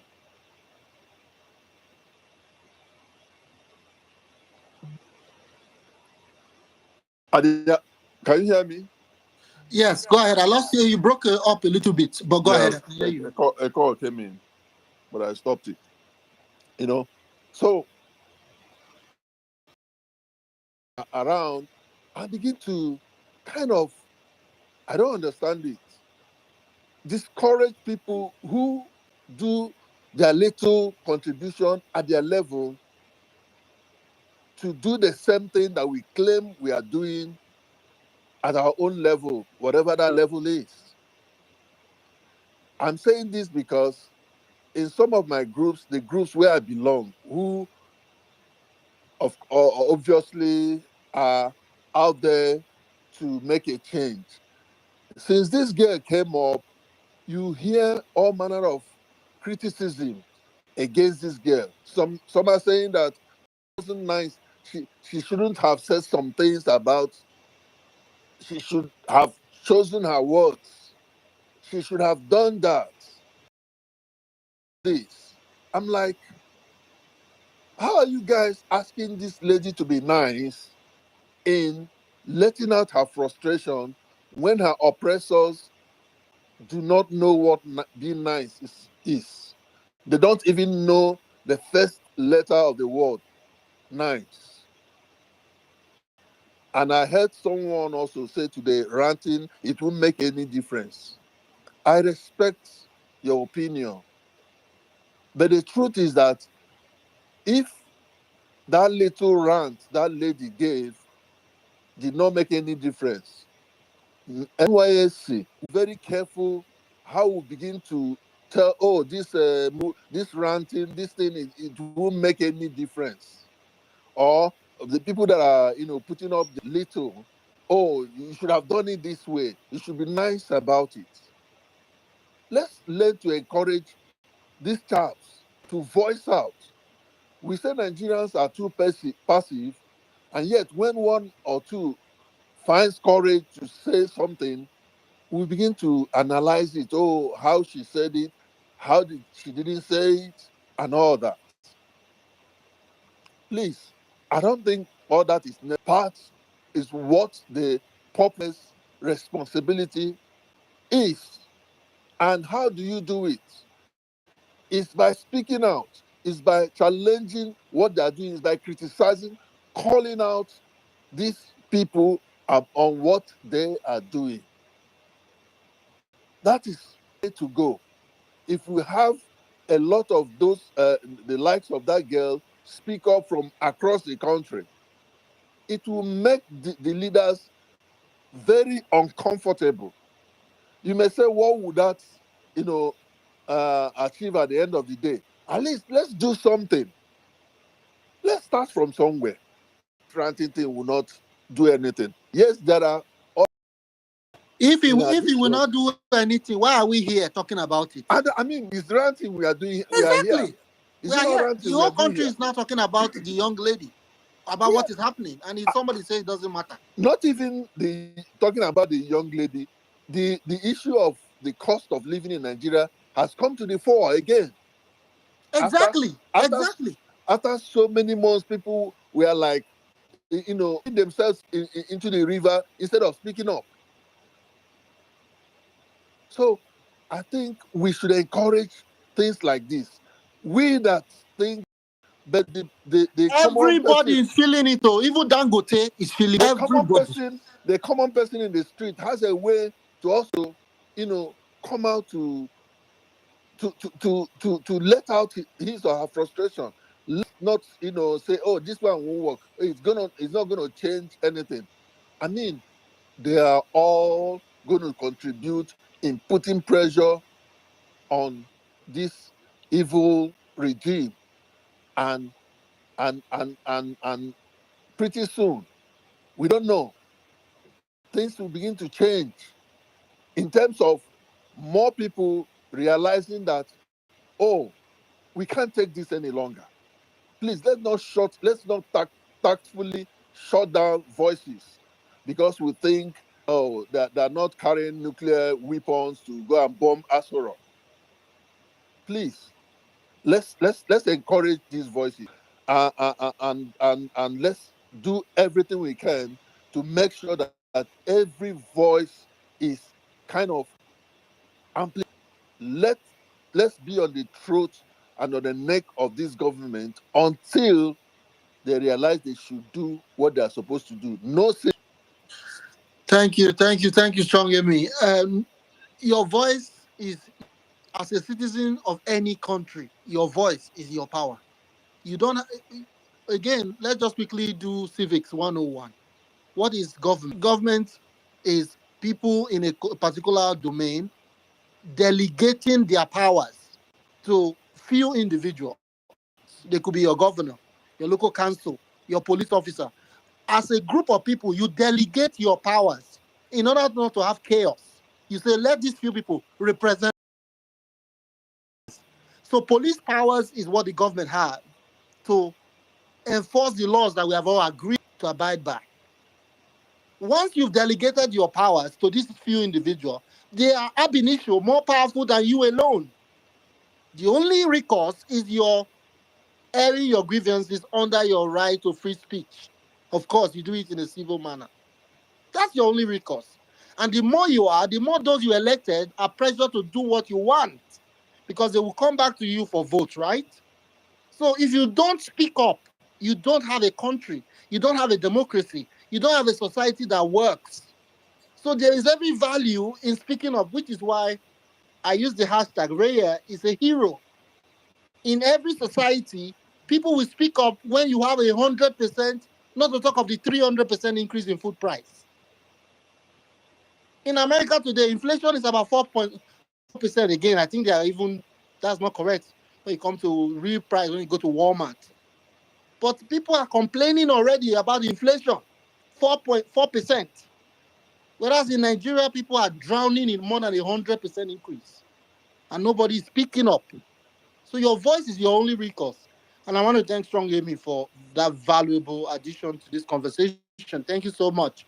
If you're just joining us, even I'm a Nigerian like you, concerned about the cost of living crisis. And the lady in Lagos, the copper, has ignited the conversation. We're using the hashtag 30-day round challenge. Join the conversation, retweet the space, lower right-hand corner, and request the mic. Share your own view, what's happening where you are. All right, let's move the mic around. I see Lighthouse, you wanted to add something to your conversation. Lighthouse, let me quickly bring you up. Yes, I forgot to make a statement. APC administration is terrible. Tinubu is terrible. Thank you. All right. Thank you so much. I think that's one of the statements Rhea made that made APC people start defending the indefensible. This is not about politics. This is about cost of living. And she said the president was terrible at his job. And I don't think any normal person would disagree. If you are being honest, not being disingenuous, Tinubu indeed is a terrible president. That's a statement of fact. That's not about politics. He's just terrible at his job. And we hope that Nigerians will pay him back when he comes back to ask for votes in 2027. But that's aside, let's share what is happening where you are. How has the cost of living crisis affected you personally? Okay, let me bring Real Ever Best up. Then I'll go to Ada Oweri after that. If you are on the speaker section, you hold on. We'll bring you up. Request the mic, guys. Let's talk. Real Ever Best, welcome. Long time. Well, good morning, good afternoon, good evening, depending where you're spacing from. My man Steven, how are you doing? I hope you guys are preparing to add Canada as your 51 state. Magnificent dude. You want to look for trouble again? I believe the US. Let's talk about Nigeria. No, that's your prospect. Now I have to be with you guys. Emmy, tell me, everyone on this space, magnificent dude, I can see incoming, and everyone that has spoken is good. In favor, I see you. It's good to. I think the simplest we can do is, at the barest minimum, is actually to speak out. It's as though we are bewitched in this country to actually endure, whatever, that comes our way. Like I've said severally, I never knew that there is going to be a government that's going to be as worst as Buhari, because Buhari is somebody that I felt was not only a disaster, but a sadist. But the fact that we're having a government that is worse than Buhari is something that should, worry every one of us. And there is something that happened during the election. We had planned that, for P2B to come. I was in Osun State, so I was planning that he should come and speak in OU, where I was. Took it for granted that at least, P2B will be Oduduwa Hall. So I took it for granted because I have a professor that at least is very close to VC and all the rest of them. So when that time came, we went to the school authority, to pay fees, and they say no, we cannot use the hall. I thought it was just okay. Let's, somebody that knows somebody should talk. I called the professor and I told him that we needed this problem, that he's going to talk to VC. Lo and behold, he spoke to VC, and VC said no, they are not going to allow anybody to speak in. And now, like when I went, I said it doesn't matter if Labour Party wants to come and speak in the school. Let Labour Party come and speak. If APC also want to come, let APC want to come. If PDP want to come, it's a federal school. Everybody should have access to it, and they refuse because the point. I raised this point was because that is to tell you that Nigeria is like under a police state, like we are police. Say that there are certain things we can say, there are certain spaces we cannot use, there are certain areas we cannot do. Anything that will offend the government, and that will make the government have disadvantage, anything that will make the government uncomfortable. There are institutions in Nigeria that has been set up to make sure them go against the government. And so when you see that this government is very comfortable punishing Nigerians the way they are, it's not just them alone. They have institutionalized this, this authoritarianism to the point that nobody. So when is that somehow they have actually monopolized, they have seized every aspect of our social. And for us, for us who are at the receiving end, if we we have two choices. It's either we'll keep quiet and die, or we'll speak up. And even if it means speaking up and die, it's better, because instead of you to keep quiet and die, it's better you speak up and die. The only for me, I tweeted yesterday and said, oh, there are things we need to do. We need to fight for electoral reform. We need to fight for the next election. But I think it's not just about reform. We can talk about reform, but who is going to bring the reform that want to rig election? The only reason, but one of the ways we can actually show this government is mass action. Because oftentimes, a lot of Nigerians don't come out. When we did the last election, it was as if everybody was involved and not the rest of them.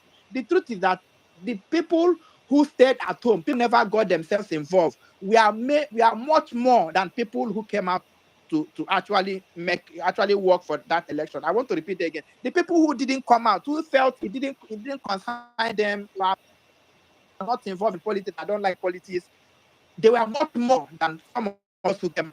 And I just think like there can be a call for everyone to say that whether you like it or like it doesn't matter. Like people will say, at the end of the day, we're going to buy bread from the same places that are selling bread. Egg is just egg is 250. And grandpa, I have for now one God. I think you're rubber bound, you're rubber bounding.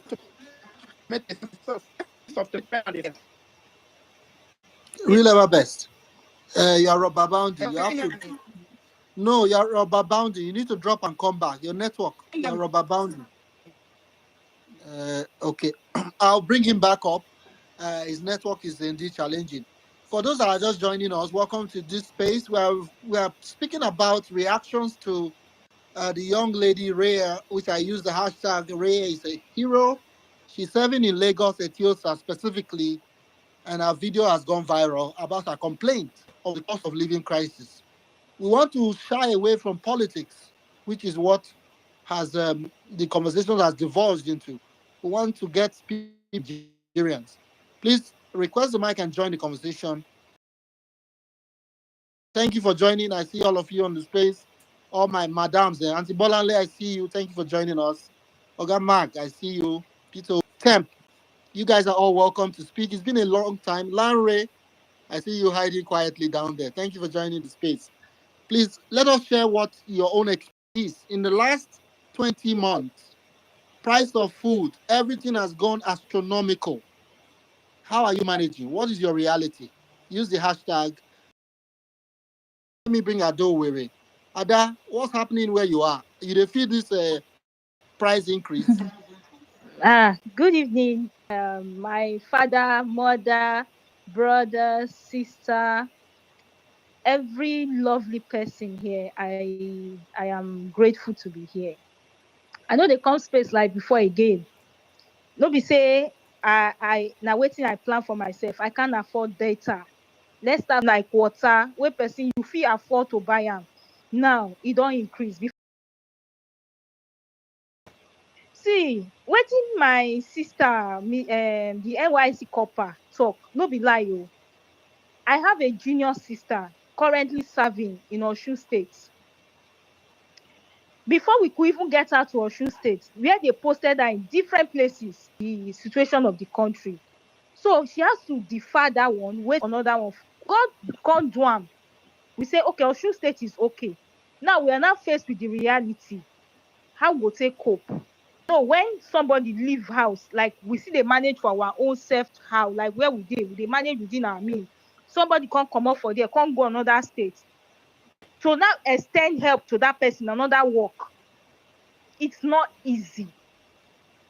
I'm a confirmation to tell you it has never been easy. I have been the breadwinner of my family for over 20 years. I make sure say I run farm, I finish school. I make sure say then run farm. I work, I do 9 to 5 job, when I say I no do. Wetin make me resign? Now, if I collect salary like this, my salary they go for transport. I know they use salary, I know they save my money. That money I couldn't save it for. Like, let me save this money. And it's not only that, I was doing other things. I get here like this, I dey cook for people, I get customers. But now I don't have customers again. Most of my customers are all these working class people wey be say they no get time to cook. I will go help them cook, or I will cook within my comfort of my own house, can't send down to them or take am to them. Now most of my customer is either they never japa or they cannot afford my price again, because now wetin I buy for market, now wetin I buy, now I go take charge my customers. They cannot afford it again. Now everybody's living below their means. People are suffering. My brothers and sisters, all of us wey dey here now, we are not struggling. We are not looking to okay, make we save for rainy days. There's no rainy days. Oh, every one of us here, especially me, any work wey I get, I know the painful thing is, the thing don't make me mad. I'm crazy. Like, I'm not myself. I never one day since I fit afford cream, I fit afford soap, I cannot afford it again. Even common food, I cannot. I go first feed 5 mouths. Neighbor go come tell me say, auntie, wetin happen now? You dey always buy, you go share for us. And I cannot, because I no fit. I don't see person wey be say neighbor wey be say this person, at least if he no get, he gets wey go take at least make him family fit for one day. Now that 1 square meal sef, they no fit afford am. Nigerians cannot afford it. They go see chop. That's what we are doing now. The people that are in this country, even they are not in this country with us, you are supporting evil. If the thing not touch you, at least you get people where the thing they touch. You they tell this girl make she shut up. Say why she go to talk say the government bad. My brothers and sisters, you dey here and you they do like this. You get neighbors around you where they suffer. How you go they tell me say, is it by force to enter Uber? Is it by force to eat egg? My brother, egg now one of the essential things where woman be need. We know they get that thing where egg they give. Egg they give for other food, but we they get them for egg. But now we can't afford egg. Pure water was once 5 naira. Now pure water is 100 naira. 50 naira set now for bed one. They will tell you 300 naira. The way they go, do you think it's going to be better? It's going to 3 years. In short, I'm not even counting Tinubu. Since when APC come this Nigeria, come take over this Nigeria, it can't be like say we just come up from under fire, frying pan, we enter hair fire. You people are supporting this evil. My only prayer for you people is that Nigeria will happen to you people. You see all this thing when they happen to now. You are here calling me, telling me, must I complain? How will I say, why will I leave my village? Excuse me. I am a born Lagosian. They born me here. I stood here. I get everything here. You will be say you come from your own village, come here. If they want Lagos, now me with them born for here. Why school? I do everything. I pay tax here. Now me be Lagos speaking. You know what come meet me because they tell me nonsense. I want you don't they carry you don't they talk where you're not supposed to go. You don't they carry us go where you're not supposed to go. Shut up, I bet, shut up. You shut up. Shut up. Wait. Again, you know, we like to distract ourselves.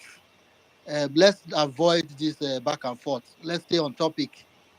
Please allow her to kind of voice. If you disagree with her, you will speak. This is not a political space. She was born and raised in Lagos. I don't know what more can prove her point, unless you disagree that she doesn't know where she was born. But again, let's not go into the rabbit hole. To stay on topic, if you disagree with her, it's okay. Everybody, they vex. Sister, go ahead and round up at that. I thank you so much. I really appreciate your. Go ahead. Don't respond. Just go ahead, Ada. Well, I not go blame you because you that your brain get upside down. Because if your brain not get upside down, you talk. You are not a Lagosian. Be quiet. Not Lagosian. You Lagosian. Be praised. You don't do. You mad. You talk from. Voila. Voila. Voila. Everybody they vex. So this matter serious. People are suffering in this country. Okay, for us to cool down, my brother Acapella, the comedian, has also responded to Reyes' comment on Tinubu is a terrible president. Let's hear from Acapella why we calm down, why Ada calm down, my brother also calm down. Let's hear what Acapella has to say. Going on right now in this country. No, see, I'm going straight to the point. Recently there's the NYSC girl that was trending for calling Tinubu's administration terrible. He said Tinubu's presidency is terrible. And then instead of the NYSC, what do they call a leadership or whatever, too. First of all, they don't even get business for that thing. They absolutely have no business for that thing. It's just a Nigerian expressing their frustration. Nobody wants to pretend that we don't know what's going on right now in this country. Today is March 17 or March 16. Since March 1st, I don't buy lights 3 times, 100,000 naira. Within March 1st to March, it's gone down for lights. Because before, when you buy lights 100,000 naira, it gives you 1,565 units. Now it gives you 444 units. You can see how drastically and how expensive light has become. And you go see use your inverter, you go see fuel your gen. 3-factor authentication light next it. What the heck? And then people cannot express how bad they feel. The problem when they go for this country is somebody use terrible describe as una suppose send a hamper. NYC leadership suppose find that girl, send a hamper, say man, thank you for complimenting the president. Una girl of say na she feto, like say na we describe it, say na terrible we go use. What do they go through for this country? No past terrible. The girl wey use terrible, they're not supposed we are around 500. Normally, if you want to use terrible for what they go through now, you put S. The problem, the stress the level of inflation right now. There's somebody use terrible describe as some person who go send souvenir and say, man, now you don't compliment this president since. When I distress her, and they threat, you're threatening all of us now. It is a terrible. Normally, by now, if not that way, Rochas say, as this girl described this administration as terrible now, they will give Rochas instructions, say, mold this girl, I beg. If it's only this man enter for the first time, somebody knows his worst president ever. They use terrible. Because you wear no uniform. Oh, yeah, me don't wear red now, but everywhere don't red right now. Find all of us address now. Where they bring that leg for this country? For person here, they say, me no shout. Now they crazy. Youth no go fear express out there. If that one they can shut up your mouth, then now your last daughter you they talk to now. Children wey don't finish school volunteer themselves to serve the nation now. Carry some of them go states where they never see before. They pay them useless 33,000. Then the pikin come out if that woman if Adibina know you now. NYC has rules and she should know better. She's so. Shut up there. Immediately I finished this video. One of those people that are supporting rubbish. Her video just came up that NYC has rules. She should know better. Let's leave the fact that she's NYC out of this conversation. My sister Ada, I hope you have calmed down now. Let's just go back to your very important rant. We are all ranting. 30 days rant challenge. You suppose rant. Ada, you are ranting. Go ahead. Let nobody unmute and insult anybody, please. You will have your own chance. Ada, please go ahead.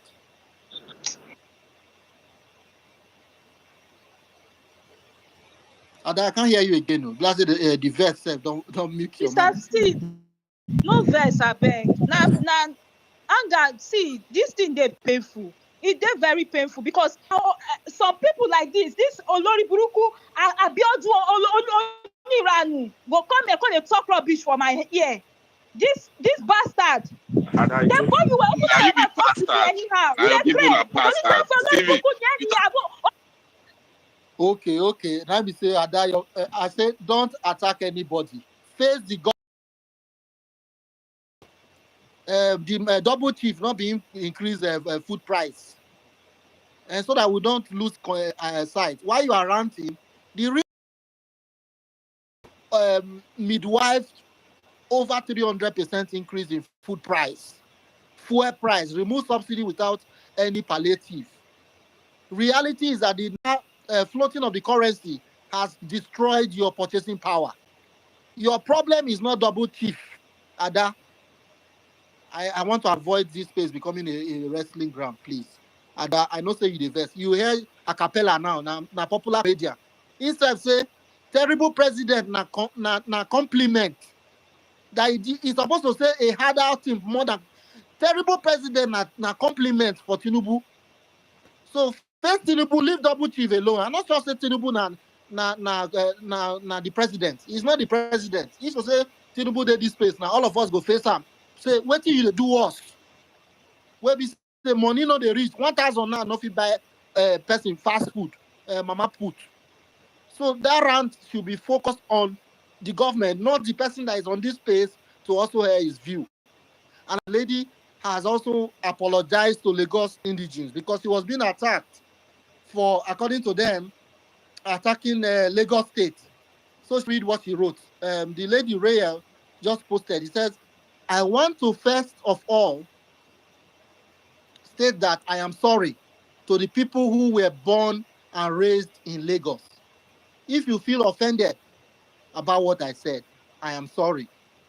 So breaking news, the Raya don't apologize to all those people where they talk.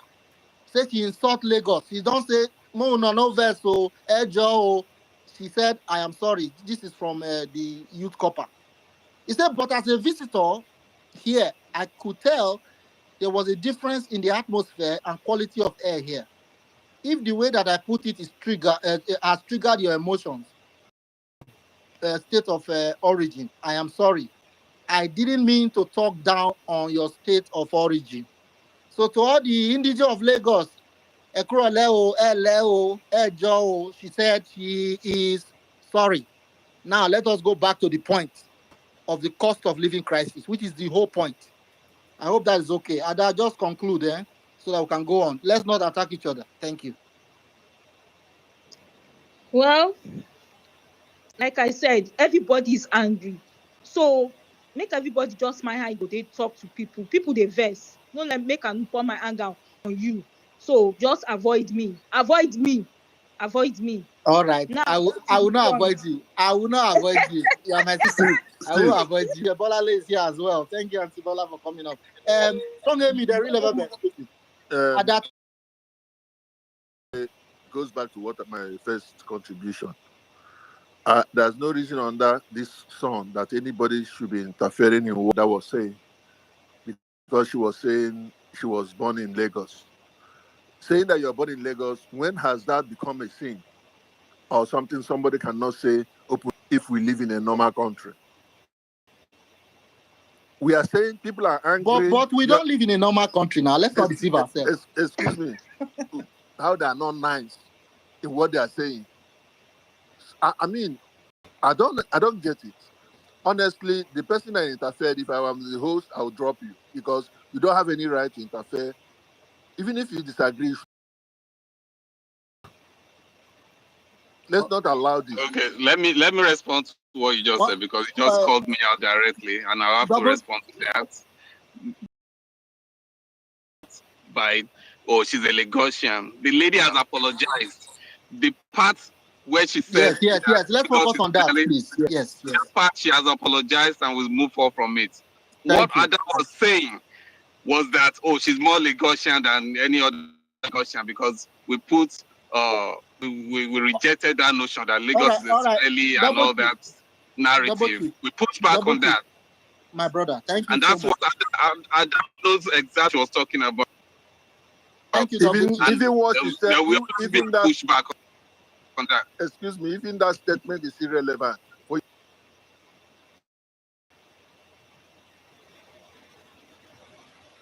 you to pick on it is irrelevant on what is going on. It's irrelevant.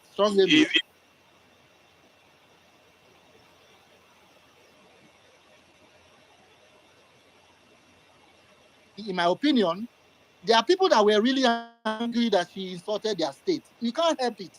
It's true. People were really angry, and I like what she's done. She has apologized. For those that feel offended, because that's not a message. Our message is not about Lagos and the indigenous.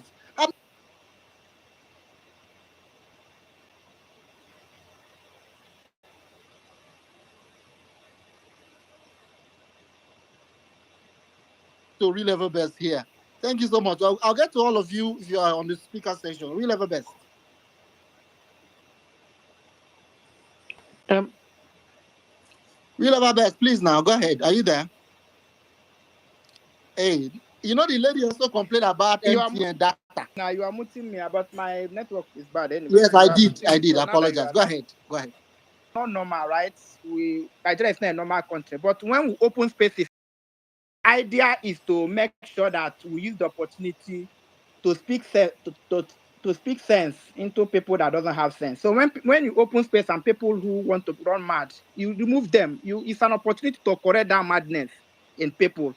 Nigeria is one country, and all of us are citizens of this country. We are free to live in any part of this country, exercise our rights as All human right. beings and citizens. I agree now. You and I know that. No, Stephen, please let me make this step. Because we cannot normalize madness and idiocy and and we say want to speak about another thing from another one that is important.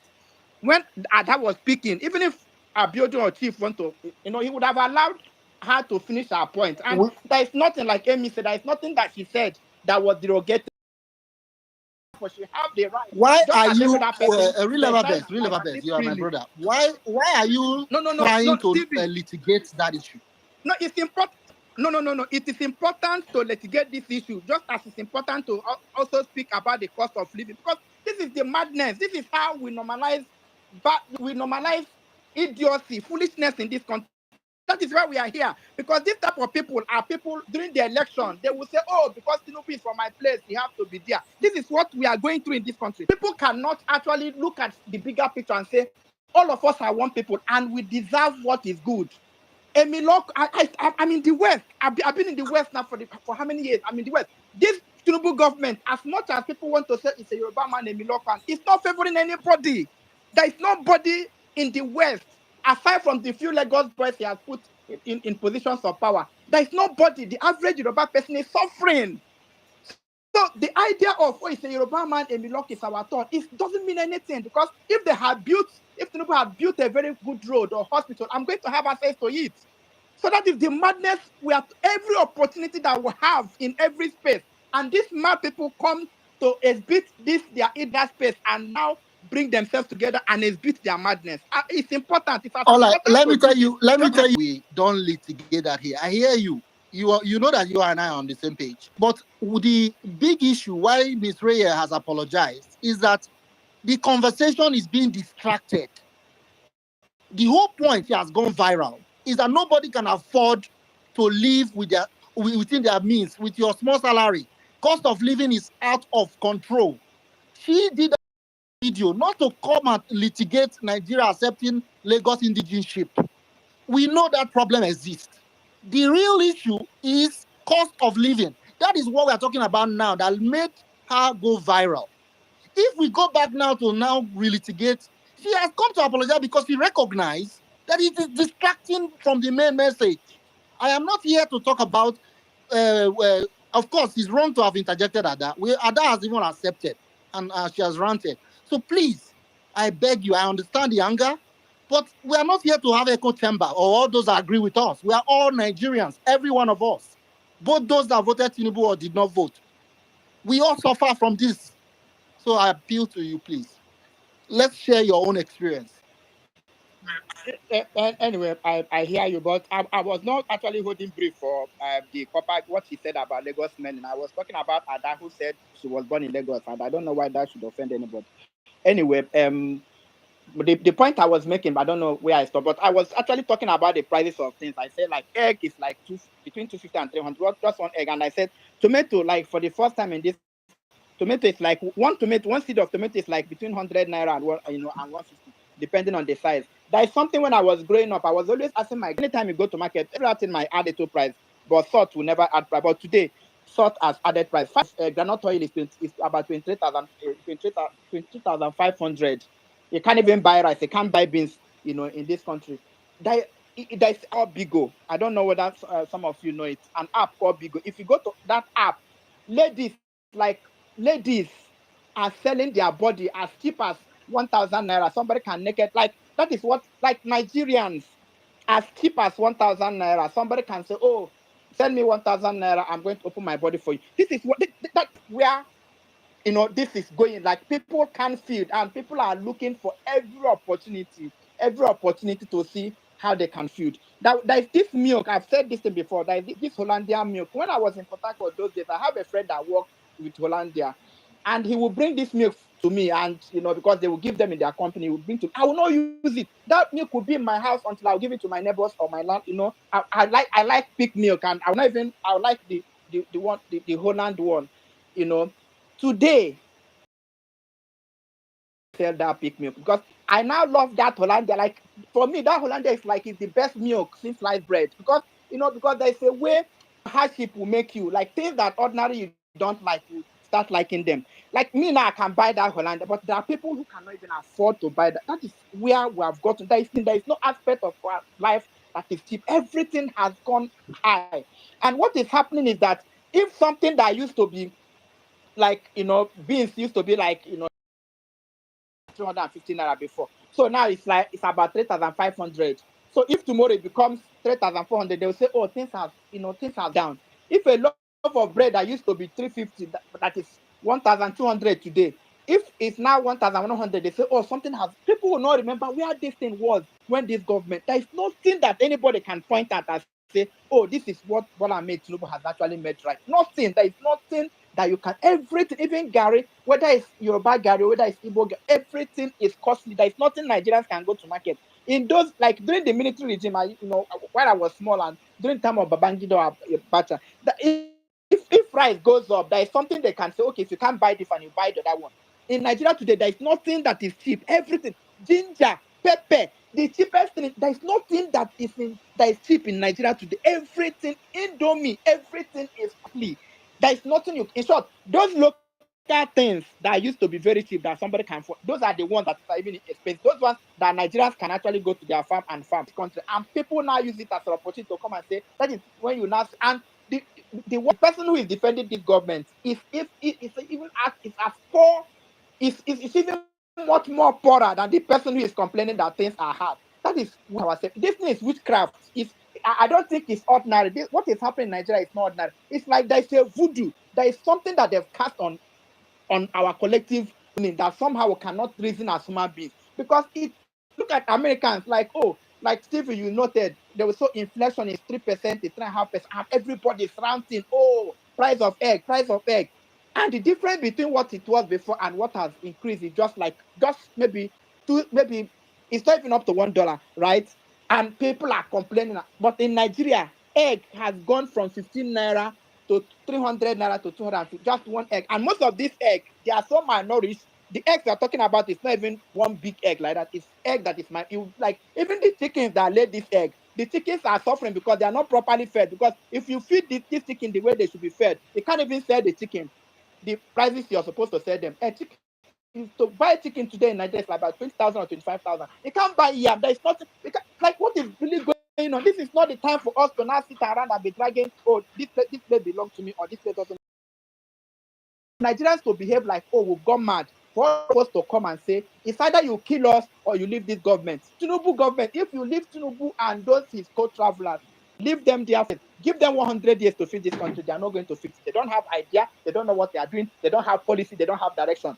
The only thing they can do is to amass more words so that election. And this election that is coming is what Nigeria, because what this girl has, what she has said, this girl she's a copper. She was able to go to school. She's talking about I can't pay NEPA bill. She's talking about I can't buy it. She went to supermarket. She's an elite in the Nigeria we are today. That girl is an elite. An elite. She's suffering.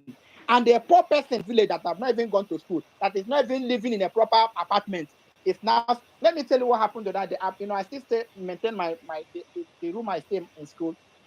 As I'm rounding up, my dean, the vice dean, came searching. They as I speak now, they came and seized my microwave, seized my fridge. For what? They said, why should I use? And it's a small fridge. Why should I use it? That they can no longer pay the NEPA, if you're in OAU, if you know OAU, just call the postgraduate hall, couple, and ask them what I'm telling you now. They came to my room, they searched every room in the hall, every single room, and they are taking anything. If they electric kettle, they will take. They see my fridge as I speak. They see my fridge now. They see my microwave, and they said I have to pay 50,000.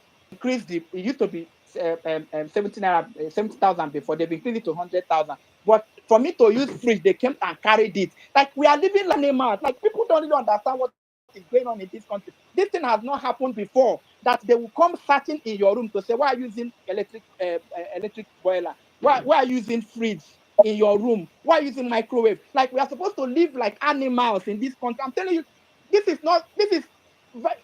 like, oh God, like something is going on in this country that people should pay attention. Like we are running mad. The government is choking all of us, and people are busy defending the indefensible. And the people, what is really going on? I think Nigerians should decide what to do. I don't even think, do we even need to wait for the next election? But even if we are to wait for the next election, everybody should come out. Nigerians don't come, a lot of Nigerians don't come out to vote. If this registration that they are talking about is going to start anytime this month, everybody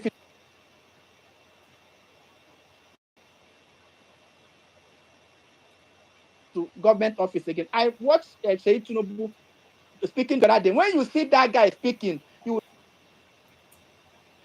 they are actually rooting to be the next governor of Lagos State. And look at him speaking like somebody who came from Stone Age. This is somebody who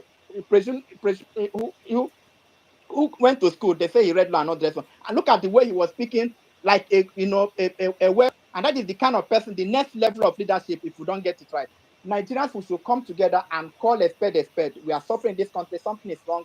This government, they want to kill. There's something satanic. There's something evil going on. This is not just bad government. This is witchcraft that is going on in this country. And the earlier every one of us realize it and say we owe it as a duty as citizens to say we must fight to restore the soul of this country. Until we do that, this thing will continue. And but if it continues, I don't think some of us will be alive to see the rest of it. I just rest my mic.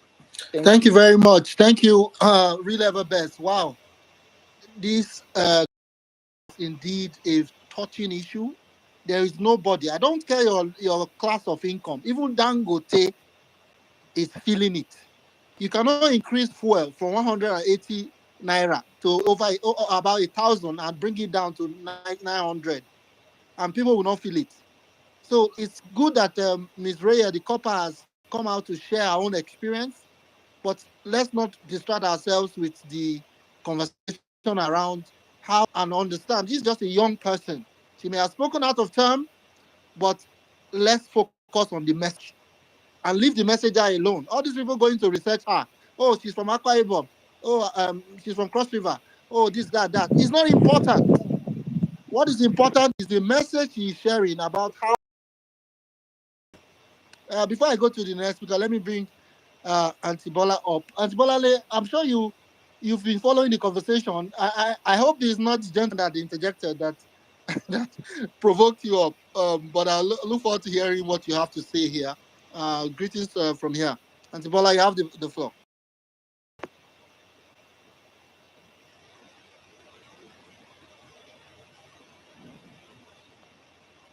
Hello, Ms. Bola. Ms. Bola, are you there? Okay. All right. Let's keep the mic going. I think the gentleman that provoked a lot of folks has also dropped. I hope my network. I see Jack. You've been here. If you want to speak, then I can go ahead. Yeah. Good evening, everyone. Good evening, Stephen. Yeah. Just to briefly on the issue at hand. We, like many of us have spoken, we applaud the young lady bringing this issue to the front burner. I mean, it's not like people have not been saying, similar things that she's been saying, but it's just something that caught fire. And, everyone is like suddenly we are reawoken again all of a sudden, because we done the, what's the other one, with the bad governance one. And it seemed like after that, we all went docile. And then suddenly, I don't know, some sort of grace that is on that young lady. Because you can't tell me there is anything that she has said that a lot of people have not been saying in some other way, shape, or form. I want to talk about now as well is the way we're spending energy on the wrong things, that people who are criticizing her. But then, you just have to have, that discerning spirit there, because it's coming from the usual quarters. Don't waste your energy. Some people are lost cause. You tell me, oh, there are people you're criticizing, but these people have, evil agendas. They're not saying it because they know what she's saying is wrong. They're just saying it because they're evil. Nothing you're going to say here is going to change their hearts or their mind. They just say what they say because out of the abundance of the heart, the mouth, speak business. So you see here, even their pastors can't change who they are or their imams. It's just evil filth. Don't waste your energy. Don't bother. Divert that energy into the right, channel. And, because sometimes it's the whole thing. So I'm looking at, do you guys not see just the same people doing the same shit every time? And it's not like they don't see it. They know. So don't waste your energy. You got to be wise about these things. That's what they want, for you to engage them. Distraction. You're not tackling, you're not putting all that energy to where, the oppressors are. You're busy fighting these people. They're distractions. They are mosquitoes. Exactly, Jack.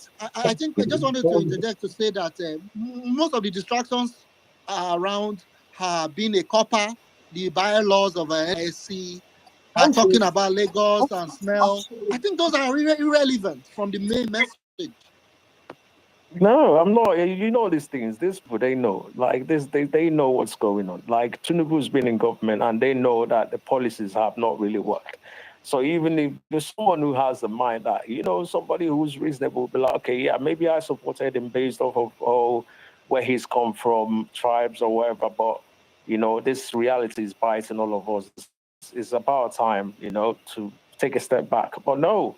They're going to die on that altar. Why waste your time? Don't waste your energy. Yeah, people are saying, oh, they're attacking her, but you know who is attacking who? People are disingenuous. They're always going to do that. Don't waste your time. Do not waste your time. But I really hope that, somehow the way this girl has come out to deliver this, I hope somehow it lights, that fire. It keeps it burning till 2027. Because it seemed like they thought they've got away with it. They quenched the end governance agitation and all that, and people are back to their usual docile self. But they probably, I think this is what they're like. Oh, I thought we quenched. How come these guys are still on this? So they really shook. They don't know how to go about this. So kudos to her. We really have to do all we can. Those who are closest to her, protect that young lady.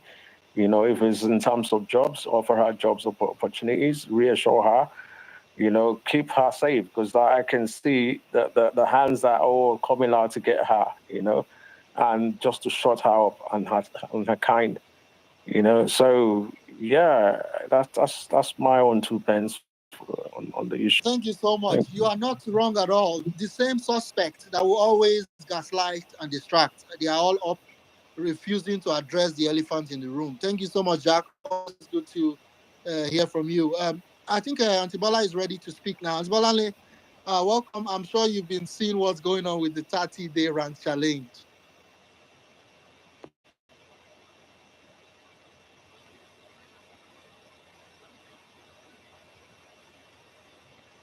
Auntie Bola, I don't think I can hear you, though, if you're speaking yet. Are you speaking?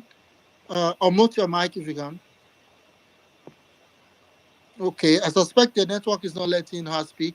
I hope you can rejoin, request the mic again if you have a connection challenge. Okay. Abimbola, human 099 or what? I think it's Abimbola. Abimbola, are you there? Okay. Let's bring Ada Wachinemelu. Okay, good afternoon, everybody from my side. I hope Hi, Ada. Hi. you guys can hear me. I stumbled on this space by chance. I'll just going through Twitter and I saw this. I was like, wow. I've been following this lady's case for 2 days. I saw it on YouTube. And I was like, what's going on? And when I heard some people were just talking about how Nigerians were just pretenders. I live where I live in United States. I know what is happening in Nigeria is affecting me terribly. I'm the first child. And my father is late. I'm literally just like taking care of everybody. I have a younger brother that is now empty.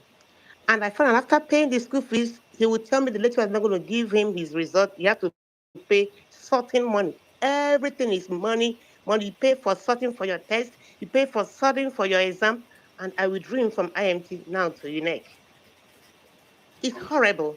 In Nigeria now, if you give anybody 10,000 naira, you're wasting your time. They're not going to get a thank you. Before, you can confidently say 10,000 naira to relations. Now, you're not going to get any thank you from anybody because what he or she going to do with the 10,000? I give my mom allowance this year. I have to increase it because by the time she just say, this money you send, Gary is this one, beans is this one is this one. And I feel it. I feel it. I saw something on Twitter. Somebody talked about what Sheikh Tinubu said and what I could reply him. I told him, the Bible I read and the Bible your stepmom read says we should respect our father and our mother so that our days will be long. You are accusing your father wrongly by saying the things he did not do. And that's the way I could just, when I saw the ranting he did, my father did this, is the one. I say, you accused your dad wrongly. These things you said, he didn't do those things. You have to learn to respect your father. That was just what came to my mind, the way I can reply him. And I felt that is the best reply I can give him. Unless he's in another planet, it's not in this Nigeria, all of us, if you have relation there, don't even need to be there to Nigeria. This morning I woke up seeing my sister's voice notes. I couldn't read it because I was scared. I know it's going to be, this one happened, Nepal bill, we recharge it doesn't stay again. My sister works, she has her own family. But you know, when you are outside Nigeria, be like money is everywhere. I hardly can read any voice note from Nigeria because my heart will skip first. What is it again? And I don't blame them. Things are expensive. To round off this talk, every morning we pray. We've learned to pray for Nigeria before now. And I told everybody in my family, we have to stop it. We have to stop praying for country. It will not be good. The more you pray, you see youths like me. You see fathers, you see husbands, you see brothers, you see sisters that praising what cannot be praised. And I looked at them and I said, do you really have a wife at home that will tell you, darling, you're praising this man is not good. Why are you praising him? If we have conscience, the people will praise. We don't need to, whether you are my on that seat, whether you are from my village, you're not doing it right. And most times I look at women and say, do we really talk to our husbands? Or we just like, what's going on? I said, what us do? Do these ones have children like me? Because I will not spare you. I'll say, Daddy, you are wrong. These things, people are crying out. Is it that they don't talk or they talk? Those people involved don't listen. Our president have a wife. Is it that she doesn't talk to the husband? See, people are dying. Things are hard. Can you do something? We want to protect our tribe. We want to protect our religion. We want to protect our kinsmen for Nigeria. These days, when you post, you want to go and check, where are you from? Where are you from? Before, we don't even care where people are from before now. I grew up in that country. I did my university there. Never have ever, I'm still in the north. It never even occurred to me until the Just Riot happened. I know, I'm really a foreigner in this state. Who did this to us? Now people have gone to check, she's from Calabar. No wonder. They will not be asked, she's not our tribe person. We are all Nigerians. We are all buying things from the same market, from everywhere. She doesn't buy, Calabar market is not different from Lagos market or Kano market. It's the same market.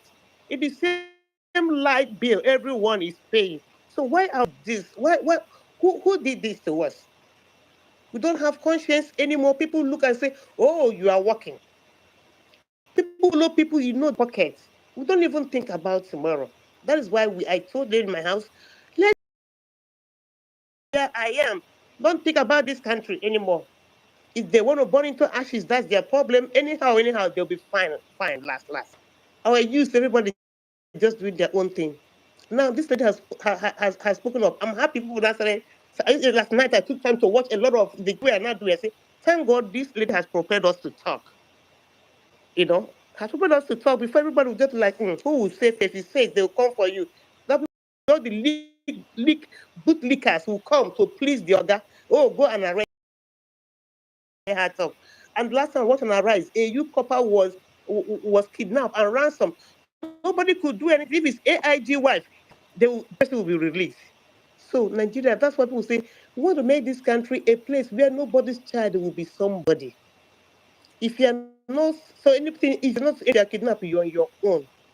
I kept following that on a rise. They kept pleading, police should do something. I just said last yesterday that the parents were the one that paid for the ransom. Police never did anything because she's not AIG, she's not minister, she's not governor.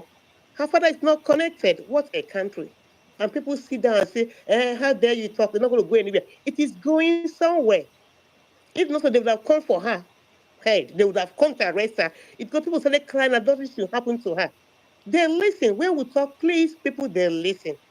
In my whole life, the last election was the only election in my life. I put in money. I send money from here. So people that are campaigning all over. So see if Nigeria will be better. And yet, all that people still sat on it and do a lot of injustice. And they are still doing the injustice, muzzling our mouth, threatening us, and people are still keeping quiet. Whether we keep quiet, we will die. Whether we talk, we will die. So we choose the one we want to do. I come in peace. Thank you, Madam Ada. Thank you. We got involved in the last elections and all that, and some of us actually warned consequences of what could happen. And it's just so sad that many of the things are happening. But particularly the cost of living crisis has gotten to a point where even called middle class no longer exists. It's either you are super rich or you're poor. They've collapsed the middle class. Everybody, like you mentioned, when you see a call from Nigeria, it gives you a concern. You are not alone. And that's why what this copper has said has resonated with so many. I hope it leads to change. I hope it leads to conversations around who are our leaders, how we hold them accountable. Let me find out if... okay, I think I'm not able to speak yet. Let me find out if Abimbola is here. Abimbola, your handle is Ham and 909. Yeah. Okay, yes. Go ahead. Good evening, everyone. Good evening, the host and everyone listening. I'm Abimbola, and right now I'm talking from Abeokuta. See, I just want to add a little thing to what everybody has been saying. So anybody that said this government, they are good, that person will be so daft and so dumb. Regardless of the party you are supporting, whether APC, I don't even want to know. Because for a human being that is staying in this country for the past few years now, until now, you know that something is wrong with this country. Let me use myself. During the regime of Buhari, the pastor, almost, if not everybody, at least few people are still complaining. That this administration is bad. Though I'm 34 now, I'm still not married. I'm supposed to have got married during that regime of Buhari, but I was like, things is not working fine. Let me just still put some things together. Let me just still get myself. At least probably when another regime came in, maybe things would be better. My brother, me that did not get married during the regime of Buhari, is it this regime that will not get married? See, in that regime of Buhari, I have a truck that I'm an engineer, so I do travel a lot. So I have a truck that I use for traveling to go and meet my clients and all that. If I want to move from Abeokuta to Ibadan, I'll just manage myself. 10,000 naira for it. It take me to Ibadan and come back, do everything I want to do. My brother, if I want to do that now, 80,000 cannot take me. To the extent that I can no longer even travel. Wait, my brother Abimbola. Yeah. What you could do with Tesla like 2 years ago, you can no longer do it. You need 80,000. 80. That's almost 80,000 naira cannot do it. Wow. I'm using Toyota Tacoma, 2008. Now, 80,000 naira fuel cannot do it. I have a course that I'm having at Ibadan that time, so I do almost every week. If I did not even have anywhere to go, I have to go for my course weekend. And I've never for once like this traveled by public transport. I do go with my truck. But since this administration, for the past few months, like let me just say like 8 months ago now, I can't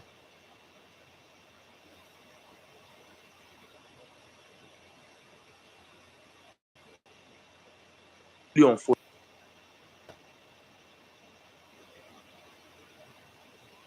Osun State. Before 15,000 naira will take me to Osun State and come back. 10,000 naira when I'm coming back, I will buy 5,000 naira additional fuel. And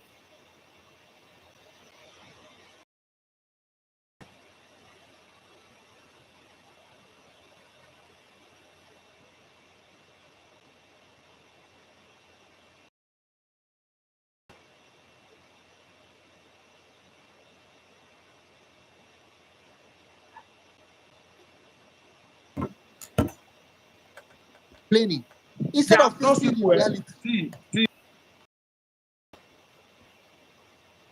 The thing be say, for this country to be good, some people need to die. That's just the fact. I'm sorry.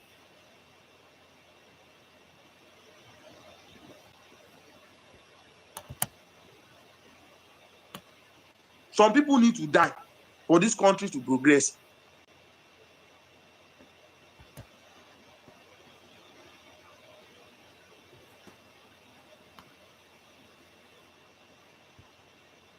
That's just it. And the way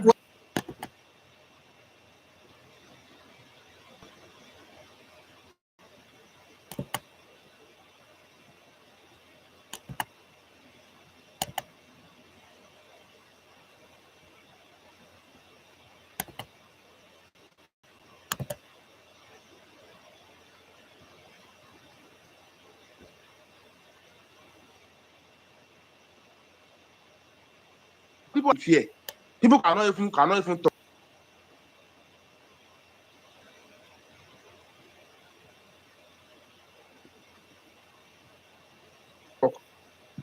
Even I was even shocked when I even saw the shop who I get, who be my papa, who be my mama.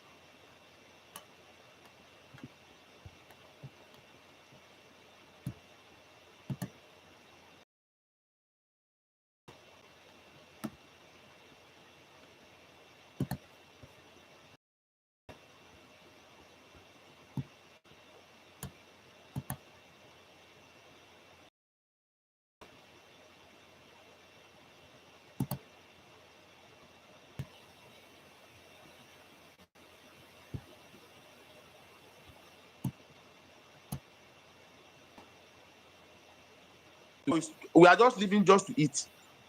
We are just living just to eat. That's almost everybody is doing now. And as you said earlier, there's no middle class again. No. Even before, I can gladly say probably I belong to middle class, but now poor I do. Nothing like say I did middle class. I did poor. Me that I want to travel now, I cannot even go with my truck again. Is it that I go to park or I monster or something, or I don't even know. Because how will I use Somebody 80,000 said naira somebody to transport said myself? Korokpe in Lagos, they were charging 1,500 just to go from mainland to island. Korokpe that you normally say 100 naira you enter.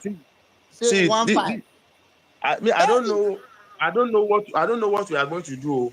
But cause me, I just have to say something because most times I don't even used to talk in anything like this. But I just need to, all of us just need to voice out so that we can gather, we know how we can do. I don't even know. I don't even know if protests cannot work. What can we do?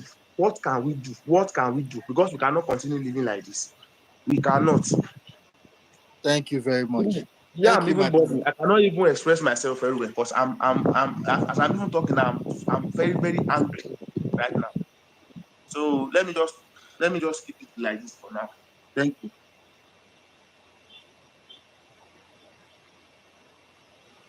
Thank you. Thank you very much. Thank you very much. What I wanted to say is that our voices are not irrelevant. Abimbola, thank you for sharing your own story. Why these 30 days run be documented? Those who want to run for office and ask for our vote in 2027, they can go to the hashtag and listen to people. My recommendation is make a tweet, a video, or type out your own experience and use the hashtag. It will be aggregated, or you call them aggregation, means they go gather them, they go listen and pick out the key things where then that will form their policy. I know that is I'm just people say, I know the war for Nigeria. No, it's possible that we can all use this as an avenue to let our leaders know that we are not okay. Because according to Sheikh Tinubu and all those around him, his father in history. I don't know whether you have seen the video. His father. Me, I don't even want to talk because about Sheikh that. Tinubu does not know that you can no longer go to Ibadan for your own training. He does not know how you are surviving. He does not know how much is that fish. He doesn't know. That's Sheikh Tinubu. I don't even want to talk about that one. I just don't even so, talk about it. I'm not asking you to comment on him. That guy. But what I'm trying to say, Abimbola, is you're sharing your story. If you don't share it, nobody will know. The government is because of the way they make everybody afraid. They will use that quietness and go abroad and say, look, Nigerians are okay. Nigerians are happy with our policy. Give us loan. They will go and meet World Bank. Give us loan. Look, if we are bad, Nigerians would have complained now. Look, nobody is complaining. That's what they are telling people abroad. They will go to America. They will go to UK, say, we are doing well. They say, hey, but inflation is high. I said, no, inflation is good. Look, nobody is complaining. 200 million people. Nobody is complaining. That is why this lady has come to kind of lit a fire to show that we are not okay with what is happening. The idea of being afraid, when you talk, you will die. If you not talk, you will die. People are dying of hunger. If you go to Lagos now, people will just dress up, wear their beds, need food. They don't want money. Food. Everybody don't turn beggar. But that one, they're not going to show them for Arise TV. They're not going to show them for channels. They're not going to show them, say, people are struggling to survive. Businesses are closing. Because if you don't articulate, if you don't speak up, and I don't speak up, the bad governance, the weapon is your voice. And you do it as much as you can, join the conversation.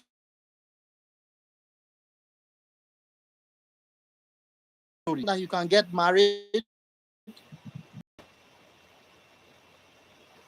Like a very hardworking young man. So if you are single in the space and you want to join this young man and forge your way ahead, reach out to him and get to know each other, because you have to get married. You are 34. Don't wait for Nigeria to get better. Start somewhere and start your family. But wait to my brother. Thank you. I appreciate it. Thank you. All right.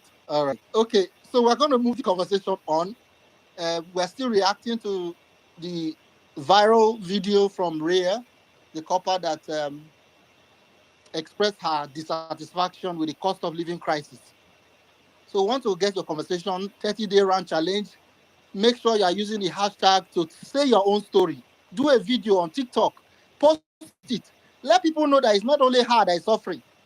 Share your own story and join us in the conversation. Retweet the space and request the mic. Auntie Bola, it looks like you are here now. You can speak. I am. I'm so sorry. No problem. I just called my name. The phone rang and it was my manager, and I was like, oh. So I had to deal with that emergency, but it's fine now. I came up when that person was saying to Ada, I think her name was, that she's not I know. I was like, you know what? These people are they're sitting on my last nerve, right? And it's very annoying. Right, because if you think about it, like I say I'm British because I was born here at a time where you got citizenship by birth, right? And I'm British, so the first passport I ever held was a British passport. But because of the way Nigeria is configured, right, people who have no other place, right? Some of them, when I've spoken to other people, they tell me about, oh, their father was born in Lagos, and then they're now born in Lagos, and yet you're telling them they're not Lagosian, right? And I remember growing up that my grandfather used to make a distinction, right, between also a child of Lagos, right? But if you take it away from the Lagosian, anybody who lives, pays taxes, it's like saying somebody who lives in the diaspora, NEC, they will identify as we're not talking about ethnicity here. We're talking about the fact that that's where you live, that's where you call him, and that confers on you something. And the thing is, the punkers that come at these arguments the most, right, are usually that said.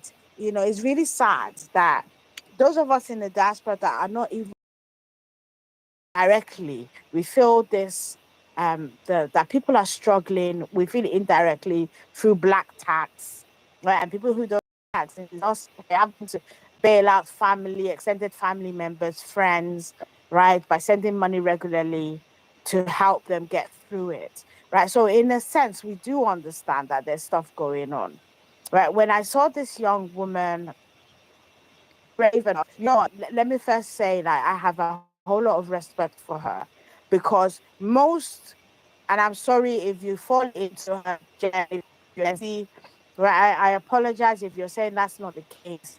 Right? Most people would have caved, right, after that first video, and she started getting phone calls. Instead, babe did another video, put that on social media, and they're threatening her, right? They don't want people to tell it like it is, right? They have massaged the data so that they're telling us that inflation is at 20, has fallen to 26% or 28%. When in reality, it's all closer to 50% different, and that all of a sudden they have better unemployment, right, than those of us who live in the West, right?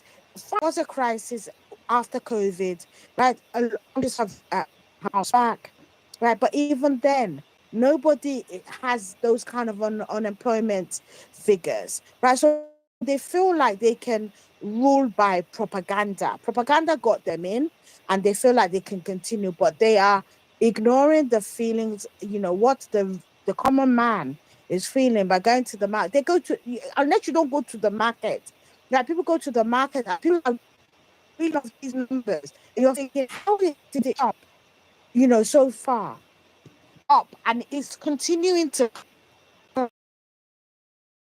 deal with that inflation. And the worst thing to have in a country is food inflation, and that is what Nigerians are experiencing. If you're spending half of your salary on food, how do you pay for rent?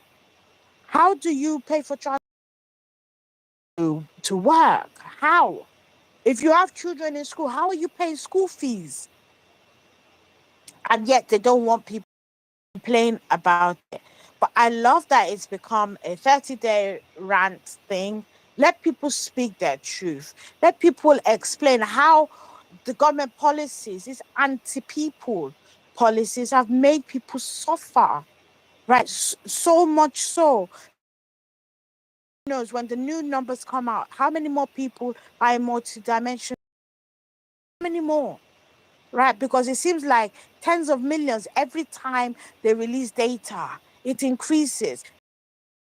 I mean, the people I detest right now are those who are defending the government. How can you be hungry, right? And then you come online to defend the government? I don't understand. I will never understand how people side with their own opinion.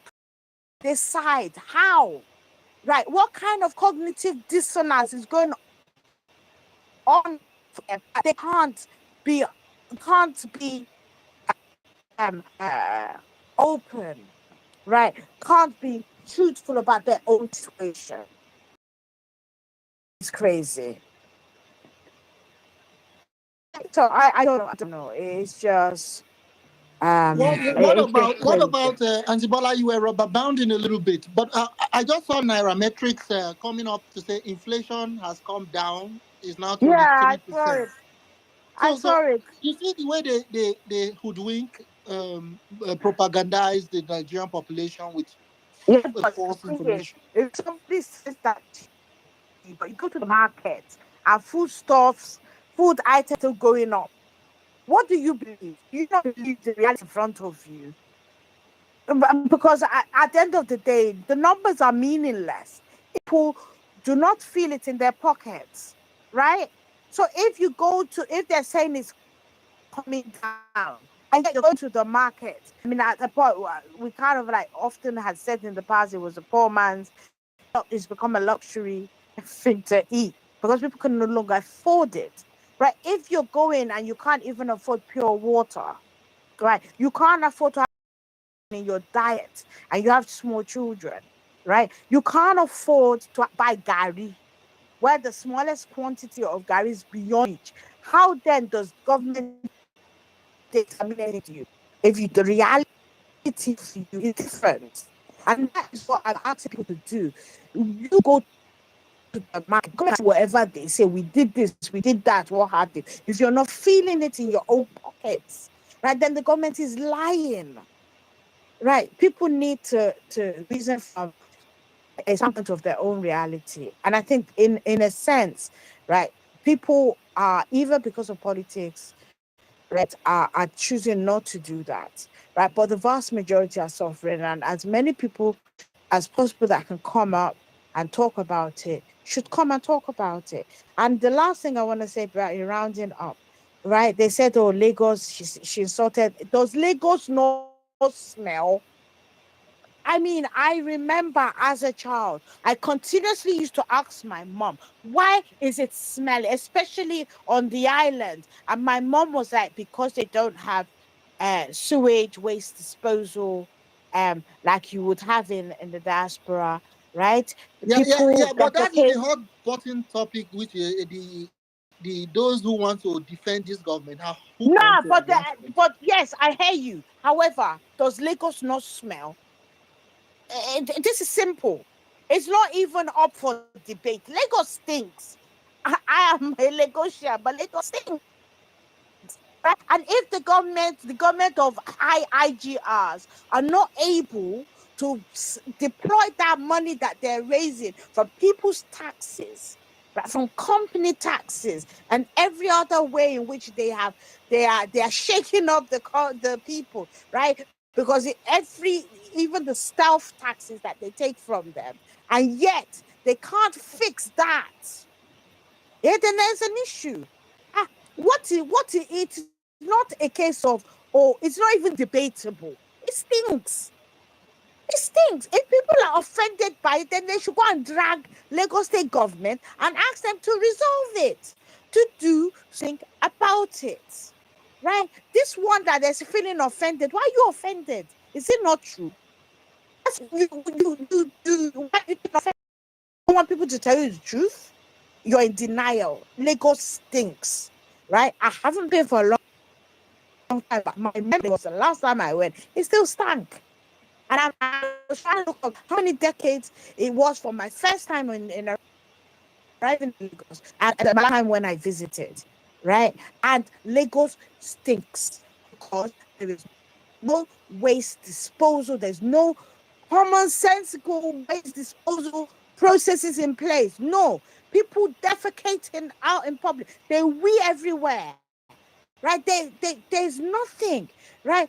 People have to, when they build houses, when they're building estates, they're not thinking about waste disposal, right?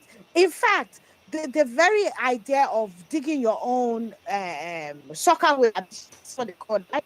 Where at some point, sometimes it ends up leaking into the water table. So God knows what way. No wonder you can't even drink water in Lagos. Right? There's so many problems. It's a dysfunctional city, right? But they want to leave the main issue, which is the cost of living and how people are struggling, and go and make that an issue. But at the end of the day, if they want to make it an issue, is Lagos not smelly? If they were to say it isn't, then yeah, you can have a debate. But it's that's the truth. Why are you being offended? Go down your comment and get them to resolve it. I'm sorry. Thank you. I yield. Thank you, Auntie Balanle. You are a Lagosian, so you have a right to speak on Lagos in a way that most people may be afraid to speak. I understand the anger with folks that like Real Best was kind of very upset with the guy that was trying to drag Ada because of the indigenous ship. But that's a hot button topic. We have not had a conversation of the type of country we want. Project. I was born, I opened my eyes and they say I'm Nigerian. I don't know how it happened. I don't think any of us in that country knows. Agreed on indigenship. For example, there's a video today of the governor of Akwa Ibom State openly saying that he wants companies indigenous of Akwa Ibom. So are we a federation? Are we a united country? In America, if you don't have a job, you go to California, the next day you start working. And nobody will tell you can. In fact, the former president, Joe Biden, is from Pennsylvania, Scranton. But he was 30 years plus. He's not from Delaware. So we are not like that. We are in. So there's so much.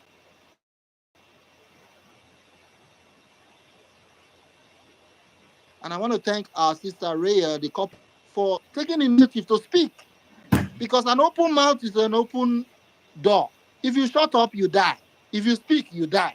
So better speak. For those who are going through so much crisis that you think taking your life is the last resort. Because the young lady jumped into the lagoon in Lagos a few days ago.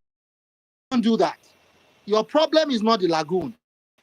Your problem is not the witch in your village. Your problem is your government. If you are brave enough to take your life, you should be brave enough to go and speak to your government. What is the worst they can do? What is the worst they can do? So don't take your life. Don't succumb to that.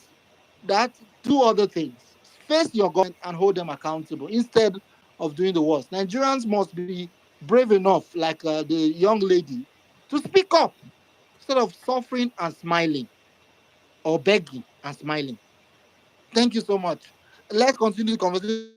Be a Strong Amy, you are my co-host, even though you don't have the co-spot. What's on your mind, Strong Amy? Thank you.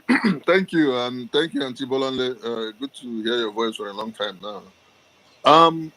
I just want to send a message to the Lagosians who were angry for what the lady said.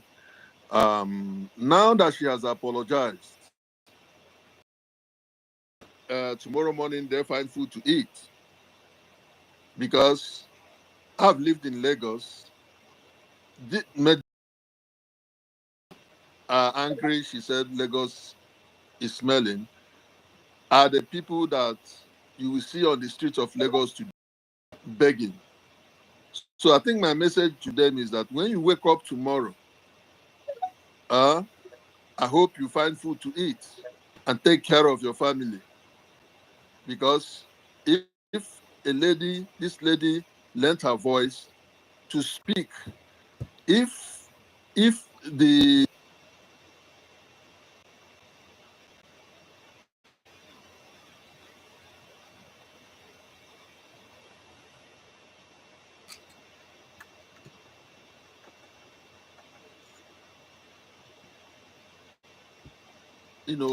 the main message, and I mean, ask your government to do what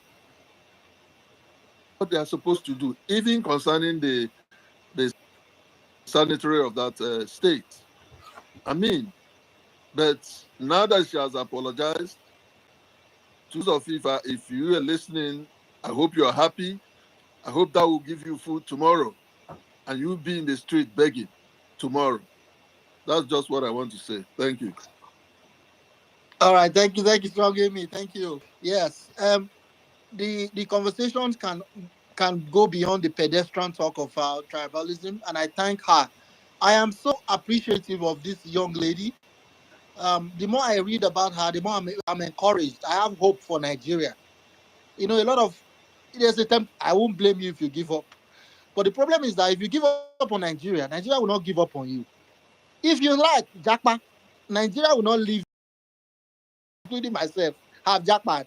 Nigeria, they follow us, they go everywhere we go. There is no place like home. There's no other country on this planet where we will have the rights and privileges that you have as a Nigerian. If you like, get blue passport, green passport, brown, one day will be one day. Those citizenship passports in Ukraine, where are they today? They don't run. In fact, in the first 2 weeks, everybody where they Ukraine, went not from Ukraine, everybody run.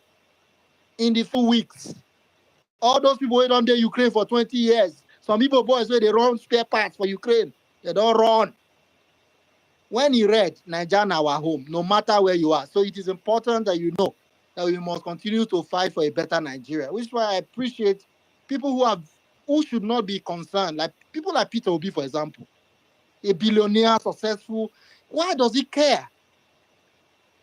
But he does. We need people like that. You must understand that we must bequeath to our children a country where they can survive. As it stands today, Bola Ahmed Tinubu is a terrible president.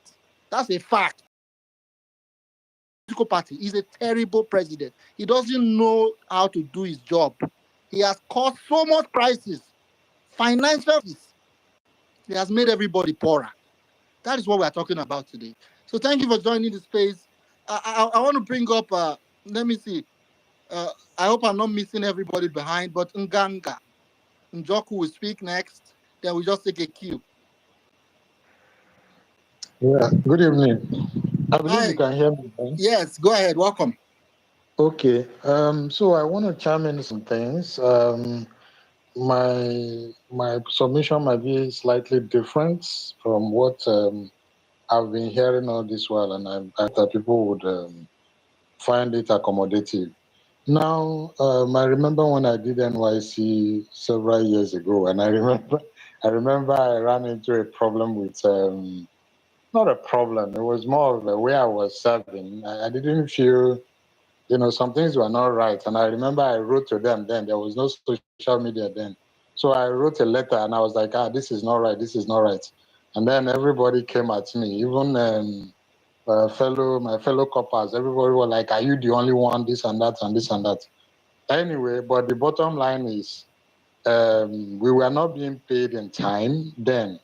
The bottom line is after the letter, I met the took me through different set of people, and everybody saying, are you the only one? Even if you're going to talk, why do you have to put it in writing? Everybody know about this. Why must it be you that write and sign? Anyway, when I eventually met the boss of the boss, who requested for the person that wrote the letter, and I told him, so it was like, you are the one that want to cause problem in this place. I said, no. I only wrote so that there can be a solution because people have been complaining about this and nobody has been willing to actually make it formal. And if you look at the content of my letter, I'm only saying you are in a position to do this, and you might be the only one that can do it. Anyway, the bottom line is my fellow corps members that were the one making noise, all of them were still part of the people that benefited from it. So where am I going with it?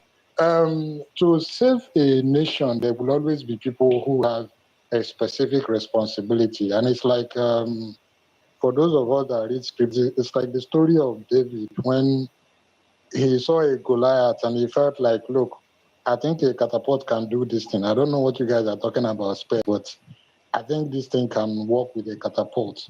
So there are very unique people. And what you need to fix a nation like Nigeria, I don't think you need up to 50 or 60 people, in my own estimation. These few people. The question is, what do we do with them and how do we find them? Like I've said, since I did NYC, I've been, but there's nothing else I've always wanted to do other than fix this nation. So for a long time, I've kind of tried to understand what are really the problem. And I'm going to break it down in a bit while. The problem is, number one, of course, like somebody once mentioned earlier today, is a colonial system. The whole thing is based on British idea. And when the British left the administration, nobody has thought about what do we do? How do we exist? So since then, there has not been any plan on how to exist. As a result of that no plan, every administration has always left a worse situation.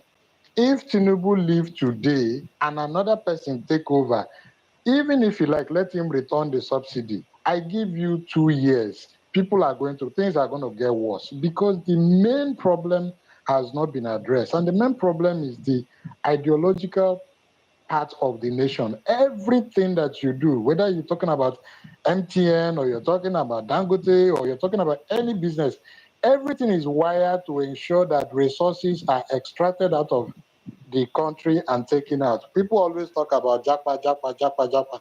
The people that Japa are most of the people who control the resources.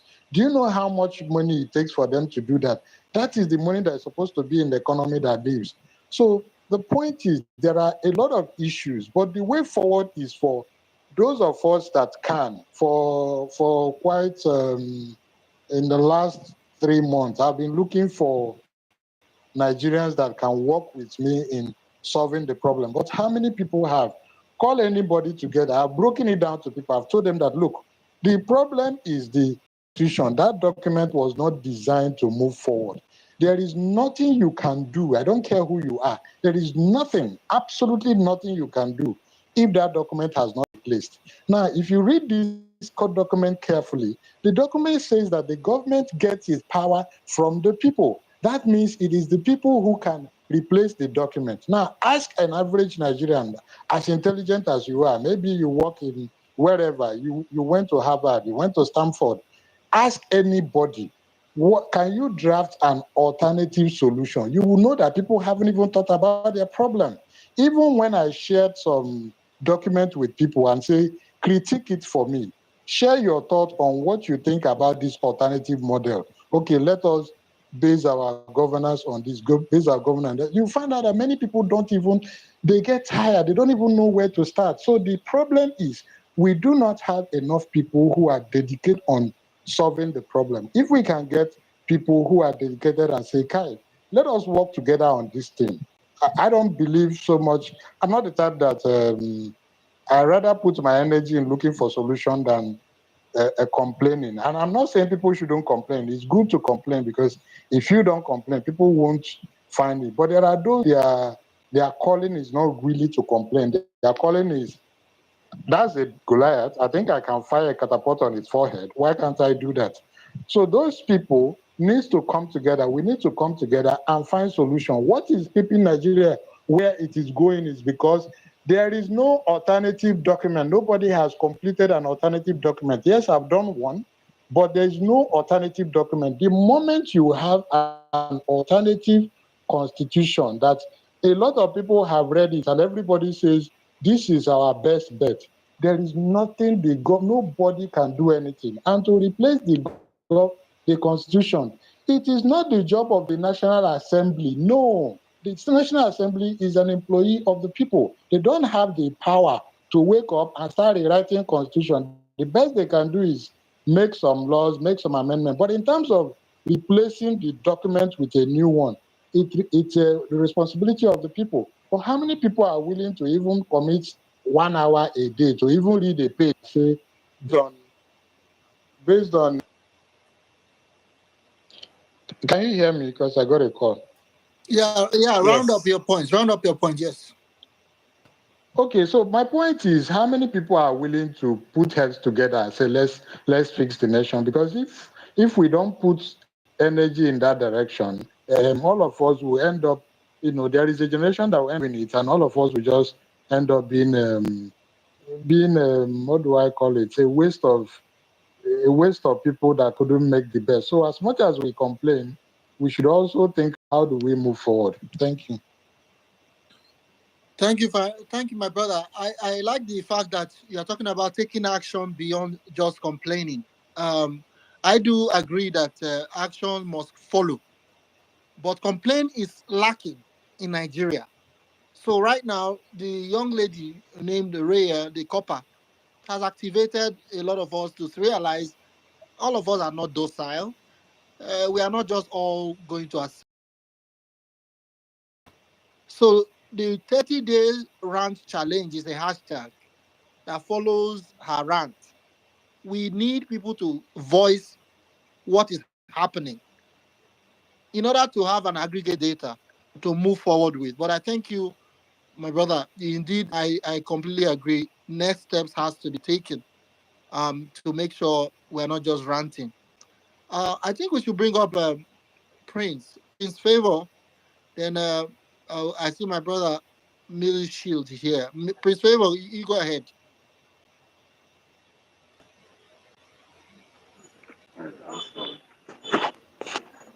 Mr. Steven.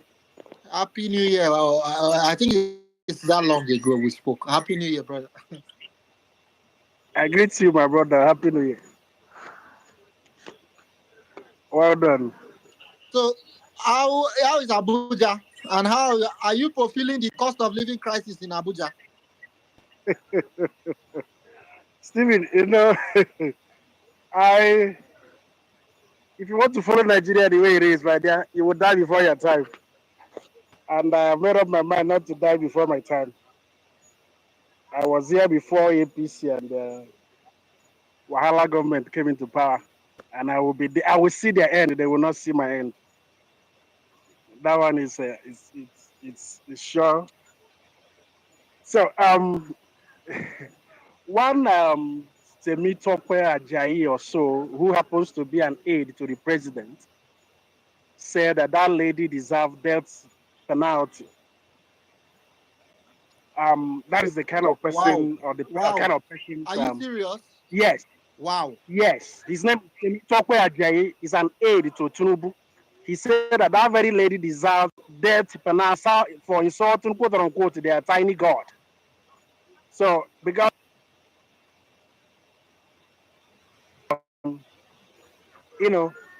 but sometimes I wonder how and where this will even came from. They maybe because of the kind of life they live, they have access to the resources. They can go wherever they want. Just assume every other person is like them. So sometimes when you sound different, they will tag you on an enemy. If possible, they will come after you. But we remember that these very people they were once in the what's it called, the opposition, and we know what they did.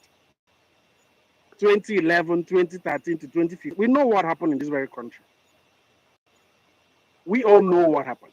And I can tell everybody here for free that I don't think Nigerians have done half of what APC did pre-2015. But any little thing, they want to gag you, they don't want you to talk, they will beat you, they also don't want you to cry. That is wickedness.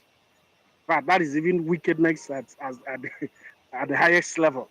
Because when you beat a child, at least ordinarily you should allow the child to cry. Because the child is crying based on what you did to him or her.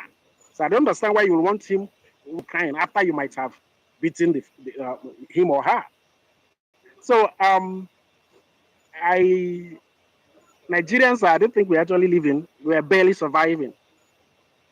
We are barely surviving. And I pray and hope that we that are still alive and well will one day do something even before 2027, because the way Nigeria is going, few minutes an hour ago, we bought a pack of what's it called, spaghetti, and that 20 in one for 21. Meaning, if you have to buy them one, it should be sold for maybe 1,400, 1,500 per pack. Before APC came into power, a pack of that thing was sold for 200 or 150, depending on the make. Today, this evening, it's not up to an hour, I bought a pack of, as in the whole pack of it, for 21,400 naira. That is spark. Not to talk about every other thing. And I saw a video where that used to be sold for 11,000, and it's not too long ago. That's what. How much was the price? How much was the price before this astronomical increase? That's what I'm saying. Before, okay, let me explain this again. The whole pack is 20 in one. Before, and that's what we bought this evening for 21,500. Before APC, and if let's assume you want to you are those into retail, you want to resell it. For you to be able to make your money, there are 20 in a pack. So that means for you to sell it now to make money, you must be able to sell up to like 1,400 or 1,500 to be able to make your gains. So now, before these people came into power, a pack of this thing that is to be sold maybe for 1,500 naira now used to be sold for 100 naira, 120, 150, depending on the make. Depending on the make. So in less than 9 years, APC has taken it from 100 naira to 1,500 per one. That is just one item. Not, talk about every other thing that is, going on in this very country. Like I said, my only problem actually is the way and manner they are going about this whole thing. People are hungry. You don't want them to talk about it. People are dying. You don't want them to talk about it. There's no road. The hospitals are not working. They don't want people to talk about it. And when they talk about it, you get offended because you think we all are living in your paradise. You think every other person lives, jumps from one hotel to another the way some of them do. That is the reason why they think all of us are like them. And let me say, rounding up, Steve. You see, you're one person I know that have always, stood in what you believe. And that's one of the very reasons why I respect you. My challenge with Nigerians, I pray and hope that we can sustain this 30-day round stuff. Because the way we normally behave, before this week is over, the Nigerians I know can come up with something else. Before you know it, and we'll start talking about a different thing entirely. Then all the energy, everything will be wasted. Then we move it to something else. Last week it was Aero Fire and the drama. This week is not 30 days challenge. I pray and hope we will be able to sustain it. In rounding up to our Lagos problem, let me say this again. For those who are offended based on what that lady said, you don't need to get offended. I was not born there, but I was there for 19 years. I got married to somebody who was born there. She grew up there. She schooled there. And we got married in that same town. My daughter was born in that same town called Lagos. And I can tell you for free, Lagos smells. Lagos smells. Unless you have not been there. Lagos is a dustbin. It smells. Just go through Ojota. It smells. So it's not about people say, don't. And do you know the reason why they are getting agitated or angry? Because to the world, to those who were born in Sorry. I think I muted you in error because I did tweet. My brother, thank you for sharing the tweets about the person calling for death penalty. I posted it on the space. My goodness, someone is calling for death penalty indeed. For this young lady, this is horrible. Sorry. So okay, thank God somebody have dropped it here. So when we say these things, but because you can't stop us from talking about our realities. And we, all of us, whatever jazz some of them are doing, is not to ourselves to tell ourselves the truth. I think I was here when Rita was talking about her experience. Those are personal experience. You can't stop from sharing it because what she's going to say, you're not going to like it. Let me say it again. If you like, get offended. Say whatever you want to say. Lagos stinks. I spent 19 years of my life there. And the reason why some of them, like I said, get agitated or angry when you say it is because to the world, they made it look as if their tiny God in Aso Rock built Lagos. And he can't build anything in error. So when you say Lagos smells, you're trying to make it as if all the years and the money he put in Lagos didn't make anything. Because they're trying to sell to the world that the half-baked idiot in Aso Rock built Lagos. So if he really built it, how can he be saying that the place smells? That is actually what is getting them. Because some of them are even leaving the gutters, and they know that it smells. Go to Amukoko, go to Ojota, go to all these places. Let it rain. Let it rain. That you understand what I'm saying. So let them not get angry. Let them not get irritated when people say some of all these things. We are saying it to the betterment of everybody. Because if Nigeria works, if Lagos works, it will not just work for the indigenous, it will work for everybody. If Nigeria is working today, it will not work for one section of the country alone, it will work for all of us. So, Stephen, my brother, and if we sustain it, at the end of the day, we will achieve the whole goal and aim. So, once again, thank you for giving me the opportunity to speak on your space. God bless you. And to those who are angry and agitated over what some of us are saying, the best thing we can do is go hug a transformer. If there's no land in your place to bury you, I have one in my place. We will bury you and you will rest in peace. You like warrior past fight, Prince. You've not changed. Thank you so much. Oh my God. There's one of my friends on the space, ran for Senate in Kogi State. I call him Senator ID Jelly. I just saw what you tweeted there about 2018 prices of food. I would like to bring you up soon. Before I do, I just want to reset the space. Jelly, give me a second. Guys, this space is about the post by the NYSC copper named Rhea, who expressed herself. She's not a professional public speaker. She may have come across as whatever you like. Even though she's working very, very. She's not even relying on Alawi, which was promised to be 70,000, but they are still paying them 30,000, even though it has been approved. Somebody is stealing NYS money. That's a conversation for another day. But the point was that her rent is almost due. She can't seem to get by. And she was wondering, why is everybody not talking? That's how this whole thing started. And it's true. How come nobody is talking? Suddenly, we are all talking. And we are using the hashtag 30 Days Rant Challenge. Let us find out whether you are suffering or facing the same thing. Use the hashtag so that we can aggregate the data. So just join the space. My name Is he on Stephen. leaving? I can't hear the host. Can anybody hear him? I think they can hear me. Yeah, it's very clear. Okay, let me re-add you strong in me. So we are here talking about that conversation. Please retweet the space. Use the hashtag to make a tweet, and let us keep the conversation going. I will play a just posted interview by our very erudite barrister Inebelu, who went on Channels TV to talk about the fact that she has broken no laws by expressing herself. Because that conversation is also there. She broke the law, cannot complain. They cannot, people touch on the Lagos comments, which she has come out to apologize for in case she insulted people's sensibilities about their home state. I know those things are red herrings. The main message, they've left it. They are now focusing on the legality of her statement. And somebody is calling for her death penalty. Why Boko Haram is running up and down? Why kidnappers are posting their loot on TikTok?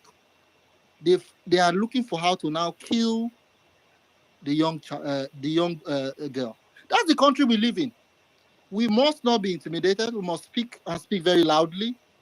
And I want to thank you all for joining the space. So please, before we go on, retweet the space on the lower right-hand corner, and let's all add our voices to the conversation. Request the mic, and if I have not brought you up, please be patient. I will.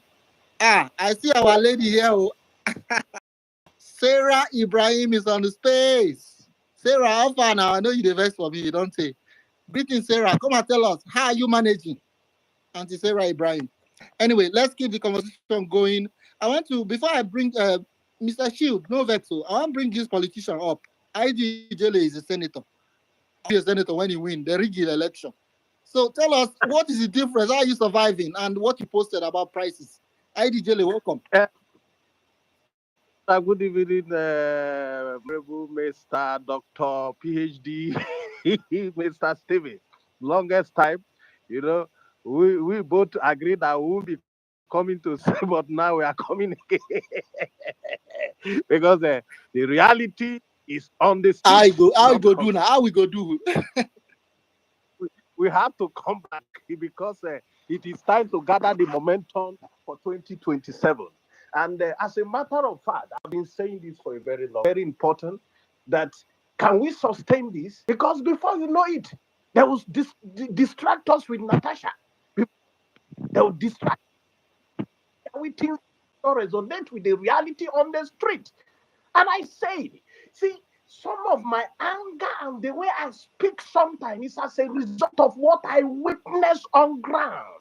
I am from a war zone. My community today are still in IDP camp. Gogui, Bagada, Omana local government, Kogi State are still in IDP. Government does not know we exist. My people does not exist as far as Nigeria is concerned. I would not expect somebody from such place to be quiet and not to be talking like a madman.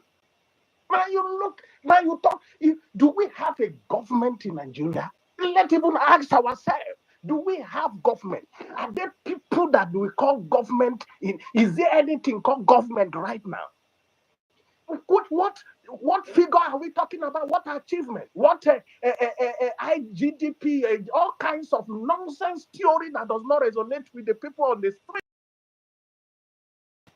That they play this thing, a pint of rice is how much? Steve, if you go to market to do a survey, just go to market and buy things yourself. By the time you look at what 100,000 have bought today, I just shared to you a receipt of something bought in 2018, many years ago. Now, 78,000, I mean 70-something thousand, right? That is not up to a bag of rice now. Just some few years ago, bag of rice 16,000. How much are we buying now? Now ask yourself, how much is minimum wage? Ask yourself, so if a man with children and himself to pay rent, to pay the children's school fee, and it's 200,000, can he survive? So what are the government? And yet they are looting upon looting.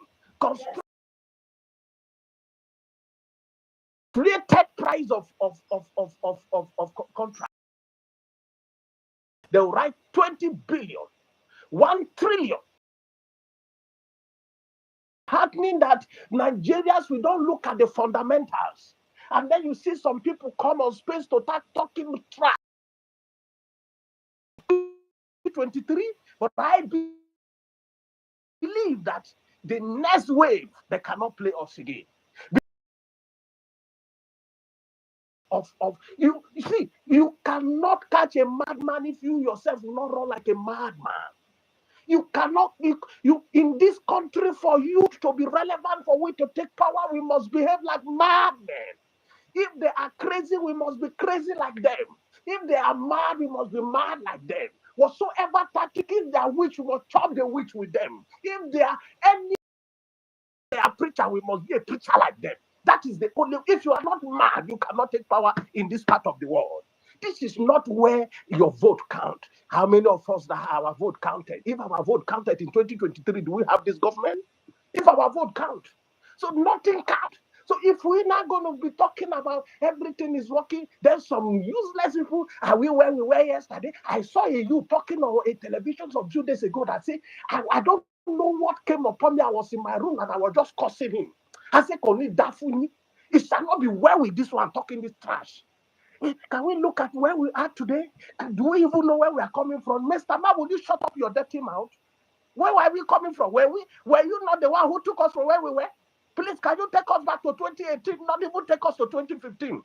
Take us to 2018. Let's know where we were in 2018. How much we were buying food there. Take us back to January 2013, where the price of fuel is still 60, is still 189. Take us back to 2013.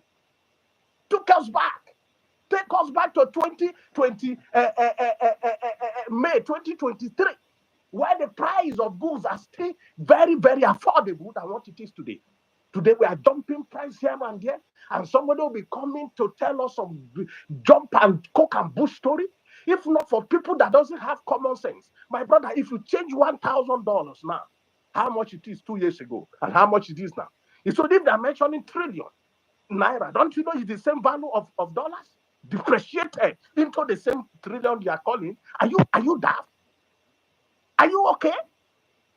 If somebody gave you $1,000 2022, are you counting the same $1,000 now? Are you equating the value of the $1,000 in 2022 to what it is today? Can you? It's a common sense.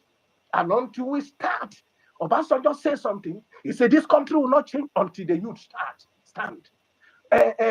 President Jonathan said it again, that this country will not change until the youth rise up.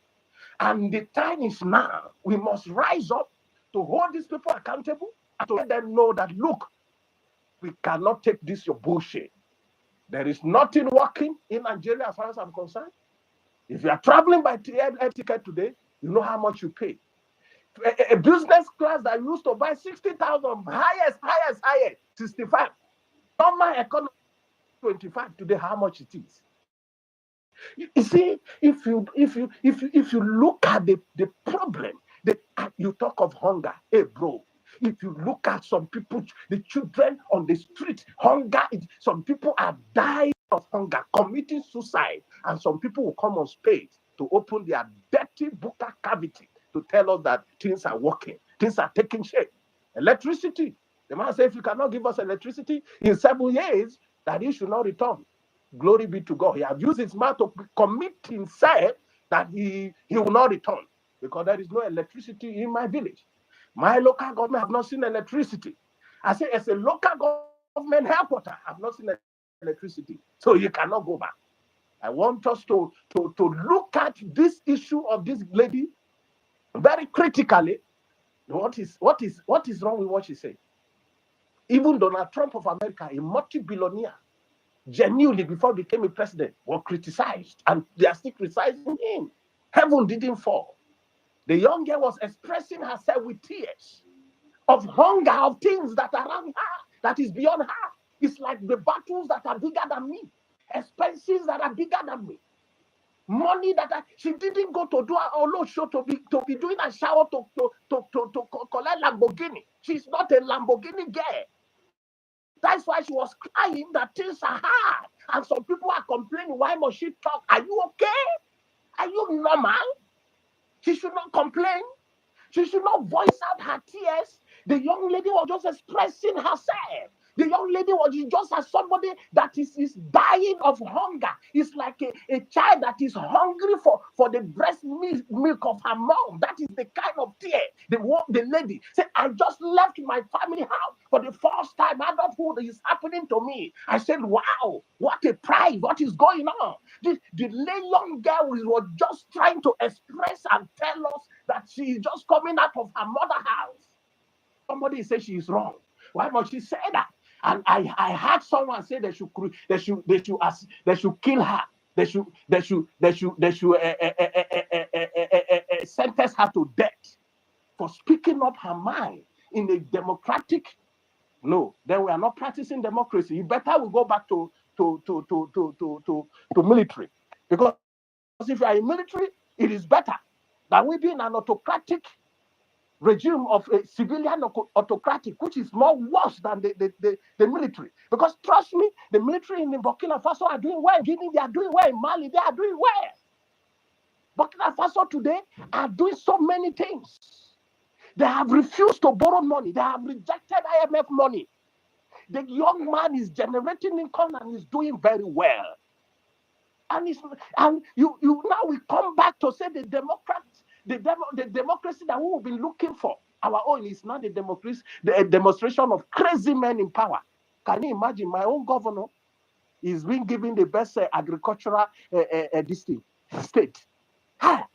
Buying award. Today I have given myself award, the best farmer of the year. Mr. Steve, you have to congratulate me because I have just received. I just gave myself an award today, the best farmer of the year. All right, thank you. Round up, my brother. Because that is anything you can do to make yours go ahead. But as for this government, until the youth stand up, until we hold them by their blockers, that they should not breathe. In fact, the next chanting and ranting is Operation Hold Them by their blockers. Thank you, Anaye. Thank you very much, Senator ID Ijele. I wish you all the best in your political journey. Nigeria is a tough terrain indeed for those that have offered themselves to run for office. Commend you as well for your bravery. I'm going to keep the conversation going. A lot is happening on the background regarding this conversation. A lot is here to be said. But what is important that you voice do not be silent, because one of the things she said is that why is nobody talking? That's what she said. She said, how come nobody is even talking about this? Now only me waka come. So use the hashtag to add your voice and also request the mic. Let me bring Millie Shield up. You've been waiting. Thank you for your patience. All those that are trying to speak, be patient. I'll bring you up. We are talking about the cost of living crisis in Nigeria. Conversation was sparked by the NYSC copper, Ms. Rhea. And I use the hashtag Rhea is a hero, hashtag 30 days rand challenge. Tell us about how you are surviving, what you are noticing, and we'll hear you. Mr. Millie Shield. Hello, good afternoon, everybody. Please, could you kindly give me like 10 minutes? I'll be back. I quickly want to attend to something. I'll be speaking about how this bad governance has been affecting Nigerians from diaspora. I don't live in Nigeria. Thank you. I'll be back in 10 minutes. All right. Thank you for joining the conversation. Indeed. We are very want the hashtag to die a natural death by the next. I saw an attempt to put up Sheyi Tinubu's video as the next conversation. It won't work. Sheyi Tinubu has no problem. His only problem is, well, let me not say it. I will ignore him. Let's focus on the real matter that affects every single person. The struggles of daily living, the cost of living crisis. I'll come back to my brother once he's ready, but I'll move the conversation along. Prince Chidi was trying to speak earlier. Prince Chidi, are you there? Then I'll bring up Papilo, Big Vibes, then Achieva. I see you as well. Prince, are you there? Duka, you need to Duka Bange. Mute your mic. All right, let me go to Papilo. Papilo, are you there? Yeah, good afternoon. Good evening, everyone. Oh, okay, Papilo. What happened was Prince is now here. So hold on. Then after Prince, Papilo will go.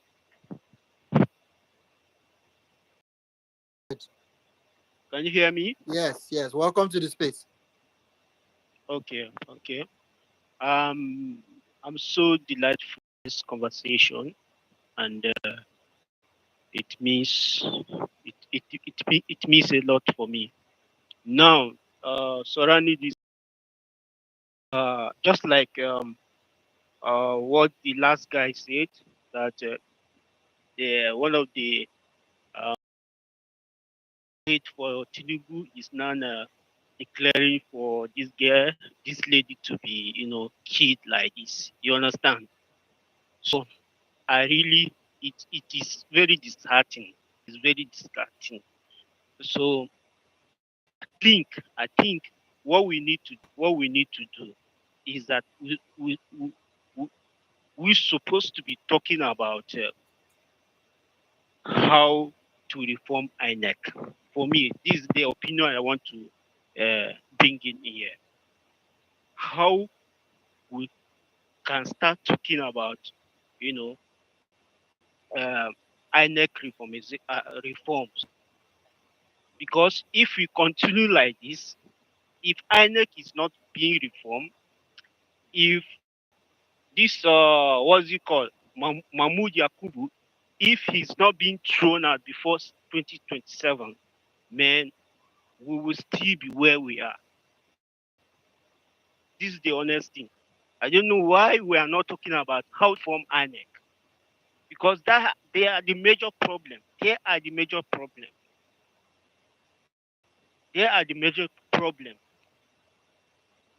So we need to start talking about how to reform INEC and make this what's it called, transmission of result from the Puli youth All right. direct to the RF. Something that is very, very important. But before you get there, you want before you come to. This lady that is making us now even hold this space. For example, I've not held space for a long time. Because some of us, myself included, are frustrated at the overwhelming silence from Nigerians. There is no world, there is no country except Nigeria where the cost of living will get to this level and people will be quiet. There is no country in this world that will say, right? If price increased by only 10%, people will feel the streets. They won't allow it. Country, there's something they call Arab Spring during the 2011 that ended up with the Syria debacle that just happened that now terrorists are running Syria. It was because of bread. It started from Tunisia. Cost of flour increased. It led to revolution in many countries because of bread price. Nigeria fuel increased from 180 naira to 1,000. Nothing happened. That is what this copper was asking. Why is nobody talking? That is the most important thing she said was, why is nobody talking? Okay.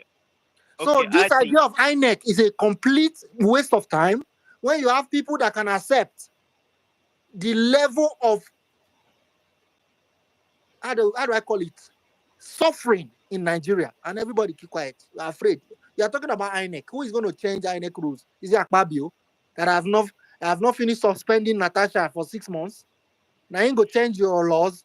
No, you need to wake up. Nigerians need to wake up. That nothing will change unless we change it. So let's go back. Let's go back to the topic. The topic is how is the cost of living affecting you, Prince? Talk about that. How is the cost of living? All right. Let's this conversation of INEC of 18. Let's put it in another time. That would be a particular topic. What I can say, I'm urging everybody to ensure that this challenge is being sustained, so that this doing in authority will feel the impulse, will feel that yes, that we really mean business this time. You understand? So this is what I have to say now. And all right. I'm in diaspora. I know how much I'm sending back there every now and then, just to augment, just to carry the family along, friends and all other people. You understand? I know how much. What I used to send back then, maybe 2020, 2029, and if I should compare it now, I'm sending doubles, multiple in the space of. So like somebody said now, this how it affects diaspora. This one way is affect diaspora. Do you get it? I'm not sure you are getting me. I do. Sure I do. Me. Yes. So if we compare the much we are doing, years back, and compare it to now, you see, it's very, very outrageous. It's very, very outrageous. So as far as you are in Nigeria, whichever planet you are, wherever you are, what is going on in Nigeria is affecting you. It's affecting you directly or indirectly. So this is the reason why we all need all our hands has to be on deck to see that this inflation is being at least let them know what to do about it. It's really, really disturbing everybody. So I urge everyone, we need to carry on this challenge till these 30 days. Let's not allow any other trending news or trending thing, pull us from this particular exercise. So I submit. All right. That's what I want to say. Thank you very, very much, Prince. Thank you for sharing your own contribution. I hear you. There are other issues affecting us. To bring change to Nigeria, indeed, we must look at things like the reforms that are necessary. But the first thing is that in a democracy, it is government of the people, by the people, and for the people. And if you don't have an active participating citizens, you don't have a democracy. If you don't have a population that can speak up, you don't have a democracy.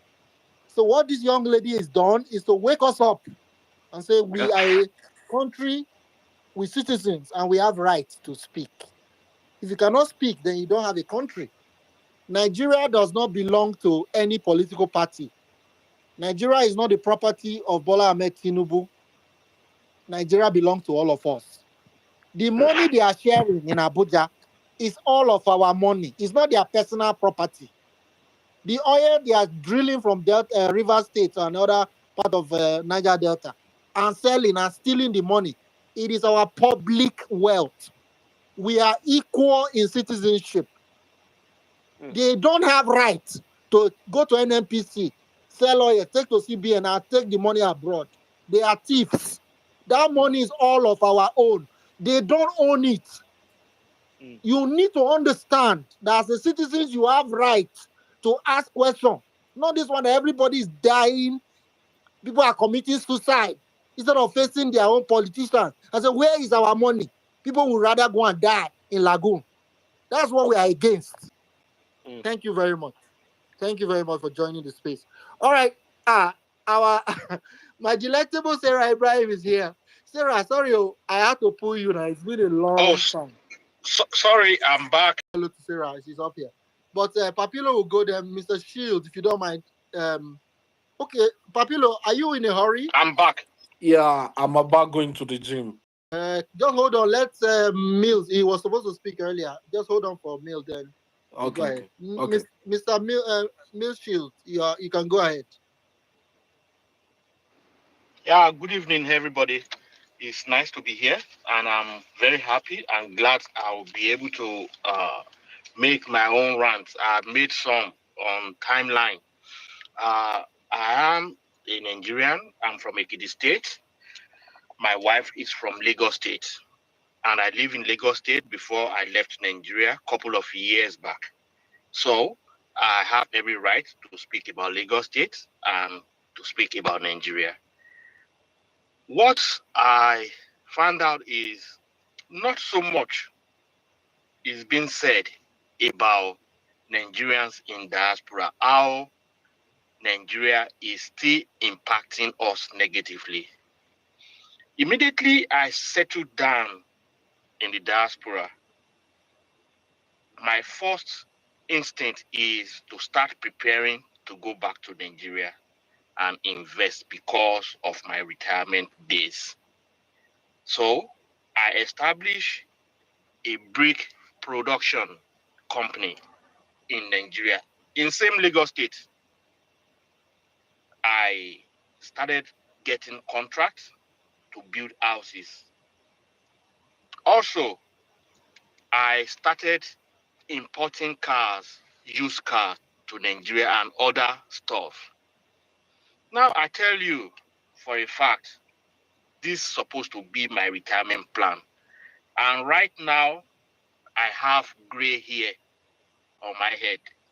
At least you'll be able to guess my likely age. This is the time supposed to return back to Nigeria, my country, after working and living abroad over years. And all the children, all the kids are now out of my house. So what else am I waiting for here inside extreme cold of Canada?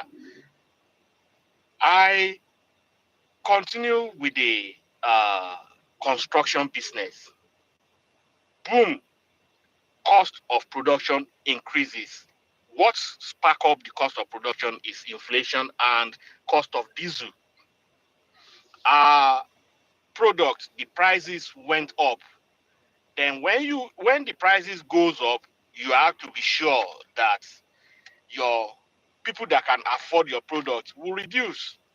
So I tell you, it's been 3 years now we produced last in that factory. I built an estate that I'll be building houses and selling. If you check my pin post, you will see a house that I've placed in the market. It's been 2 years now. Despite the fact that the price I listed this house, 15 million naira. 15 million naira cannot build that house again. But I have my reason of wanting to sell one of those houses in that estate. Okay, I say, let me go into agriculture. I came back to Nigeria last year looking for land here and there. They will take us to a particular location. I will search the history of that location. I will see kidnapping. I will see banditry. I was thinking in my mind that will it be another good decision for me to invest more money in this country?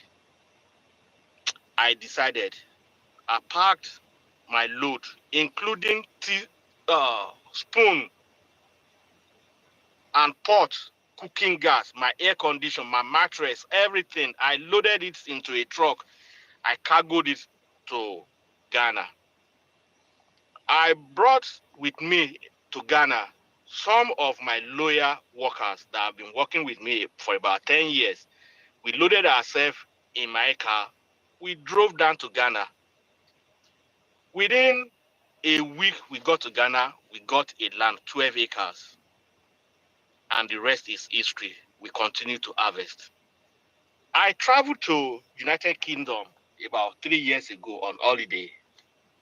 I met several Nigerians that are in my category.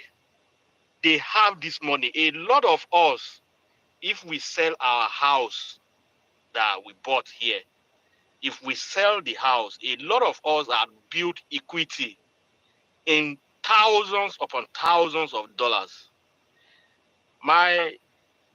One of my mates that I met in UK, he said it's ready. He has 2 houses in UK. He said he can sell one. And this guy, if he sell that house, he will be having about 200 million Nigerian naira in his pocket to come back to Nigeria to come invest. But this guy is depressed. Why is he depressed? He has to keep working to be able to pay those mortgages. He has renter, he has tenant in one. But the second one, he has to keep working. And he's tired of working inside code. And he has the capital to bring back to Nigeria. But he couldn't. I was telling him last week that, bro, see what I'm doing in Ghana. Come over to Ghana. We are black people, same. But things are working in Ghana. Healthcare for all Ghanaians from the day you are born is free. You get your health card the day you are born. Electricity is 24/7. The village where my farm is in Ghana, there is street light there. Now, a girl was pushed to the wall and she spoke out about inflation, about cost of living, about everything. The only thing that these idiots can remember is Lagos stink, whereas Lagos stink. Lagos State in the last 20 or 30 years had never invested a penny in sewage treatment and disposal. So in a city or in a state that there is no one singular sewage treatment plant that is functioning, that city will stink. Length and breadth of it will stink. I was making noise about this sewage disposal and treatment. The Lagos State Commissioner of Environment, Tokunbo Wahab, this guy blocked me. The presidency of Nigeria blocked me because of me clamoring for pipe-borne water. Things will not go well. Any place that there is corruption in the town planning system, people will build houses wherever they can find land, either on canal, either on drainages. They will build houses. It's not their fault. It's the fault of the government that did not enforce town planning laws that, oh, you can't build there. But they will come, they will mark the house, they will collect money, and they will go. Now, let's now look at it. Does Lagos even have survey that shows the topography of that state? Does Lagos invest in drainage aside from canal that are naturally in existence? They don't build canals, they don't build drainage, they don't do anything. And if there is stagnation of water, there will be bad odor coming out of it. How much has Lagos State personally invested in recycling? That is recycling of waste that are generated in the city. They don't here and there. Lagos State can make money from garbage. A whole lot of money they can make. They can generate cooking gas from garbages. They can generate from garbages. They can process garbages to sand fill, which may be cheaper than excavation of sand from the ocean. What has Lagos State done? Let me come back to the diaspora angle. A lot of us are ready to come back to Nigeria and retire back home. And 100% of these people age 50 and above, they have their own houses that if they sell those houses, millions upon millions of naira will come into Nigeria as form of foreign direct investment. Because we abroad, we are not foreigners. A whole lot of us have 2 passports. Some have 3. So if things are done well, if there is security, with failure on the part of the government, we will come back home. There's nothing we are doing here. Our kids are in the university. Some of them have graduated. They don't need us no more. Why can't we come back home if the country is well governed? Thank you so much, everybody. Wow, thank you so much.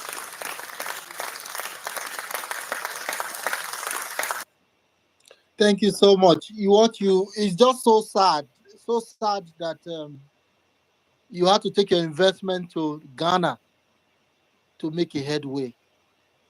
The collateral damage for such business loss, the unemployment, the vicarious benefits that is lost, it cannot be quantified. And you are just one individual. It's sad. Right now, the conversation is around. My brother, sorry to interject. Yeah. You see, majority of Nigerians in diaspora that are age 50 and above, it's no more about money again. They are not looking for money, as every Nigerian will call money, but they are looking for a peaceful life. They want to come back to Nigeria and have a feel of what they are feeling here. Length and breadth of Canada, anywhere I am, my health care is totally free. Anywhere I am in Canada, I can call the police, I can call the ambulance, and within 10 minutes, they will be anywhere I am. Even if it is the remotest area, an helicopter will show up. I was in Ghana. I did some laboratory investigation, lab tests, blood tests, this and that. I was in Ghana. My doctor sent me an email that he wants to schedule a meeting with me. So he made the Zoom scheduled meeting. And I was in Ghana. I was taking treatment. And he made prescription that go and buy this, go and buy that. When are we getting close to that? I tell you, Lagos State is the most mismanaged state in the whole Nigeria. Do you know why? From this angle, Lagos State is one of the richest states in Nigeria. What are they using those money to do? There is nowhere length and breadth of Lagos State that there is pipe-borne water. There is nowhere, especially those inner streets, when the road is not even good, how can ambulance reach the inner street? They don't have viable ambulance system. None of Lagos State primary school or secondary school have computer lab where kids can be tutored on how to use computer. And we are in computer age, we are in IT age, and we are not laying the foundation. What are they? They say Lagos State, Lagos State, Lagos State is the most mismanaged state because they are the richest. They have the highest IGR in the whole world. They are super rich. What are they using this money for? They can't provide basic amenity. How many Lagosian has health card that if the person is sick and go to the hospital, present the health card and get treatment? Does Lagos State have Lagos citizen ID card? How do you know the numbers of people you want to govern when you don't have any database? You can make money. Go to your local government, get Lagos resident ID card with 50 naira. Multiply 50 naira by 20 million Lagosian. Just 50 naira. Multiply it by 20 million adult Lagosian. Now multiply it by 12 months. Look at how many billions you're going to be having. Invest these billions judiciously in ambulance system, in the healthcare, in education. We pay taxes here. And we enjoy the taxes we are paying. That is why I'm able. Man, I thank that lady that came out to spark this movement of 30-day ranting. Every day, I will be making video for the next 30 days to support this 30 days ranting challenge. Thank you so much once again, Thank everybody. you, Mr. Shield. Very much appreciative of your contributions and comments for joining us to share. I do live in diaspora as well, and it just breaks my heart and many of us that you want to do business in Nigeria, you want to come back home. The reality betrays that desire. I hope it just change, and it can change if we all speak up. And that's why we are speaking today using the 30 days hashtag. I hope we don't lose interest, because one challenge with us as Nigerians is that we lose interest.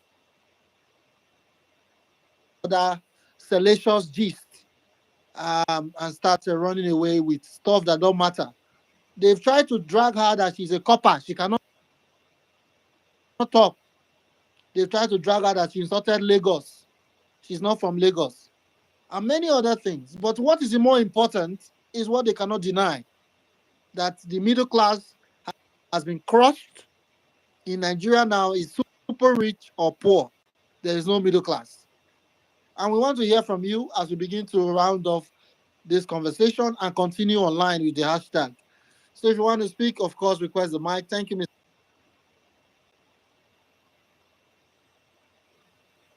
How are you managing? What's your secret?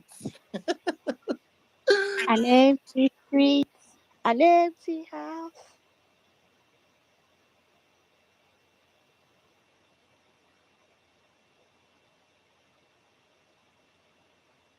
Feeling what Rhea, this copper is feeling. You're a big woman. You're not feeling it. For the first time in my life, I'm not buying eggs from the market.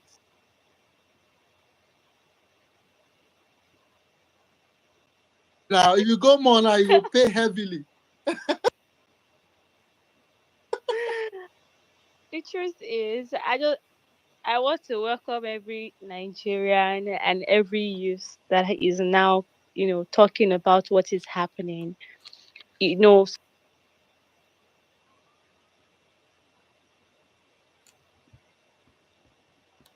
Sometimes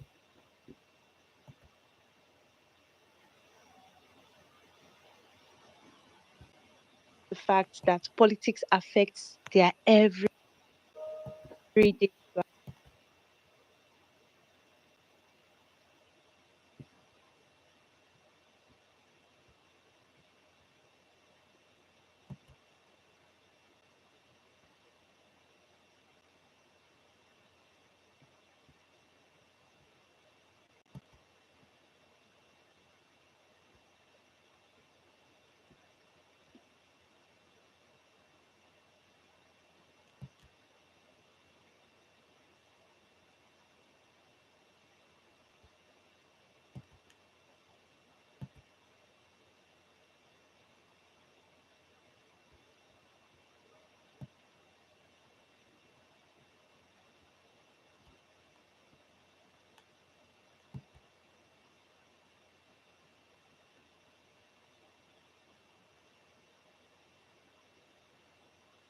something else. What have you passed through that you are complaining? People don't understand that politics affects every single one of us. Politics affects every single person. And the fact that Nigerian youth are now talking, you see Twitter accounts that you mostly, when you see their accounts, they mostly talk about football, or they just want to dance, talk about Burna Boy's current girlfriend and the one he has left before, who just did BBL, Lamborghini. who just did BBL and who did not do BBL. But now everybody's speaking up, and that is just what I want to see. I don't care. I don't care what you want to discuss or what you want to bant about. The fact that you're, coming online to bant or to talk about things that are, I don't want to call them inconsequential, right? But I think inconsequential will kind of like encompass everything, because these things don't matter to what we're currently facing today. And everybody's seeing what is happening. Everybody's seeing what is going on. Everybody is facing this. I'm happy now that people want to talk about it, because a normal Nigerian does not want to complain. A normal Nigerian does not want to actually speak up. Nigerians are the only ones that will continue to endure and endure and endure, and they continue to push us. They will continue to push you, push you, push you. In fact, we are no more close to the wall. We're nowhere close to the wall anymore, because we are now inside the wall. We have entered it, and they're still pushing us, and we're still not saying anything about it. We're still not coming together to see how we can get it to work. We keep enduring. And there should come a time when Nigerians will say enough is enough. There should come a time when we can just wake up in the morning and say, you know what? What the hell is actually going on? And if this issue of this lady, this NYSC lady, I mean, I'm hearing that she wrote a public apology towards most of the things that she said, and the SSA that said that they should give her a death sentence or something came online to say that we misrepresented his statement, that was not what he meant. You can see that most people are getting aback from what they said before. Most people are trying to, pick the one that's right or pick the one that's wrong. But the most important part of it is that everyone can see. I don't know, is it my mic or someone's mic? I feel like I'm Yes, echoing. yes. Somebody's mic is on. There's this board official. Please mute your mic. I try to mute your mic for a second. Oh, okay, because I felt like I was echoing. Yes. And there are times when everybody just wants to wake up in the Sarah, morning don't and forget there's somebody calling for death penalty on this copper. I want you to no, address that person. he said he made a public apology, right? He said that we Yeah, okay. misrepresented, yeah. He said that we misrepresented the facts, blah blah blah. If you don't mind, I think let me see. I think I can read the apology right now. Statement on my twisted comment on the core member. It has become imperative to dispel the misrepresentation and patent mischief that has trailed my comments on the Facebook posts. I suggested that flagrant and open abuse and disregard of NYSC bylaws and established protocol should attract the full NYSC disciplinary measures, particularly regarding a core member recent display of imprudence. Please help me Google that. Google it right now. Thank you very much. It is right to say the maximum punishment under the NYSC protocol is expulsion. Nothing beyond the established norms and laws is suggested or remotely implied. The NYSC scheme is a historic and treasured national program that should not be sullied and ridiculed by indiscipline. It symbolizes our triumph over division and consistent efforts to forge a more potent and virile union. Most importantly, we should abide by our old cherished values of dignity, discipline, and respect for one another as citizens. Temitope Ajayi, Senior Special Assistant to the President on Media and Publicity. So that was his quote and unquote apology. He said we misrepresented the statement You that know, he go made. fold care. Tell me, say you know, go fold. I beg you. so so it's and looking at the fact that even the local governments today, they did not come, they didn't, They did not show up. You know united that. You know why they didn't exactly. show up. I have an idea, but let me just allow you go ahead.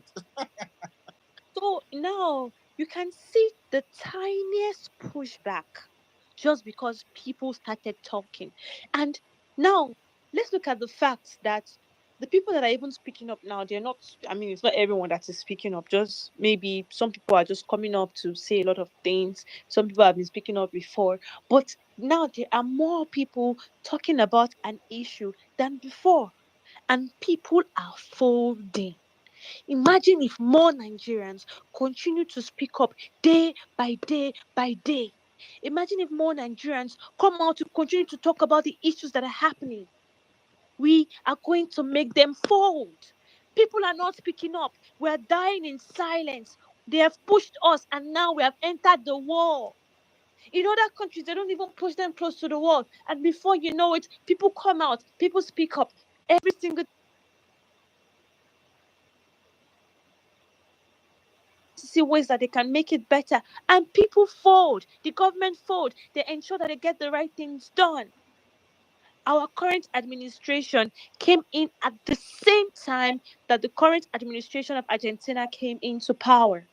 At the same time, take a look at both economies. Take a look at it. That is a country that actually wants to work for its people. And here we are, facing challenges every day, and they're telling us not to speak up. They're telling us not to talk. One morning you wake up, some other person is trying to make sure that you don't talk. Another person is trying to see how they can come and shoot you in your house so that you won't speak up. Another person is seeing how they can tell you to come to their office to see what they can do to ensure that you don't speak up anymore. That is what we face in our country. Day in, day out, they try to silence you. Even the people supporting the government, they are facing it. Just recently, last week, someone who was a staunch supporter of Tinubu, in fact, his most recent statement was that even if Tinubu is 200 years old, he will continue to support Tinubu. This same person, his son, had a breathing problem because he swallowed granite that did not go through the proper tracts. His son had a breathing issue, and the hospital could not even provide the most basic amenity. Do you know the most basic amenity that is sold on Amazon for $1,150? For $1,150, the whole Ebonyi state could not provide it. And this is a staunch supporter of the current government. So when we are saying vote wisely, or when we are saying that electoral choices affect you, it's not because of me. It is because of all of us. No matter where you are, no matter the state, the place, it will affect you too. Now he has lost his son. The same person that goes to every Twitter handle insulting you when you call out the government. The same government could not even provide the most basic amenity that could save his son's life. In fact, while he was in the hospital, because he was so upset with what was happening, he started fighting the doctors and fighting the nurses to save his son, and used a stone that they used to hold down the door to hit one of the nurses. And the police came to arrest him. While his son was dying, he was being arrested. And this same person supported the government. There was even government and how he has refused to improve health. This same handle was on every other post saying they should not insult the governor. He's doing what he could. This same handle. The same government could not save his son. Was it not just last year that one of the very staunch supporter, Tinubu, in fact, that woman can kill herself. If you even go to a handle right now and search my name, you see almost every single day when they will just come under my comments just because you call out the government, they will insult you. They would call you all manner of names. Insult your mom, insult your parents, insult you, insult your entire family. She was sick and she was in the hospital. And guess what? All she needed was a pint of blood, my people. All she needed was a pint of blood. And it was this same Twitter. She came online to complain about the fact that a pint of blood is now so expensive. And she has been buying and buying, and now she cannot afford it anymore. This same handle. And she lost her life. Unfortunately, she died. So the same people that are fighting you for speaking up, the same people that are coming to your DM, coming to you to threaten you, to tell you why are you speaking up, these same people are the ones going through the most. They're the ones facing it more. And they're coming to fight you because they are being paid peanuts to fight you. FIJ did an investigative work where they posted all the handles that are being paid 20,000 naira every month by the APC to come to Twitter to insult people for calling out the government. People that are being paid 20,000 naira, 30,000 naira to come to Twitter to hail the government. And they put their handles there. And if you go to that investigative work and see those handles, you will come on back online to check those handles. You will see that they're doing what they're paid to do. What is 20,000 naira, Nigerians?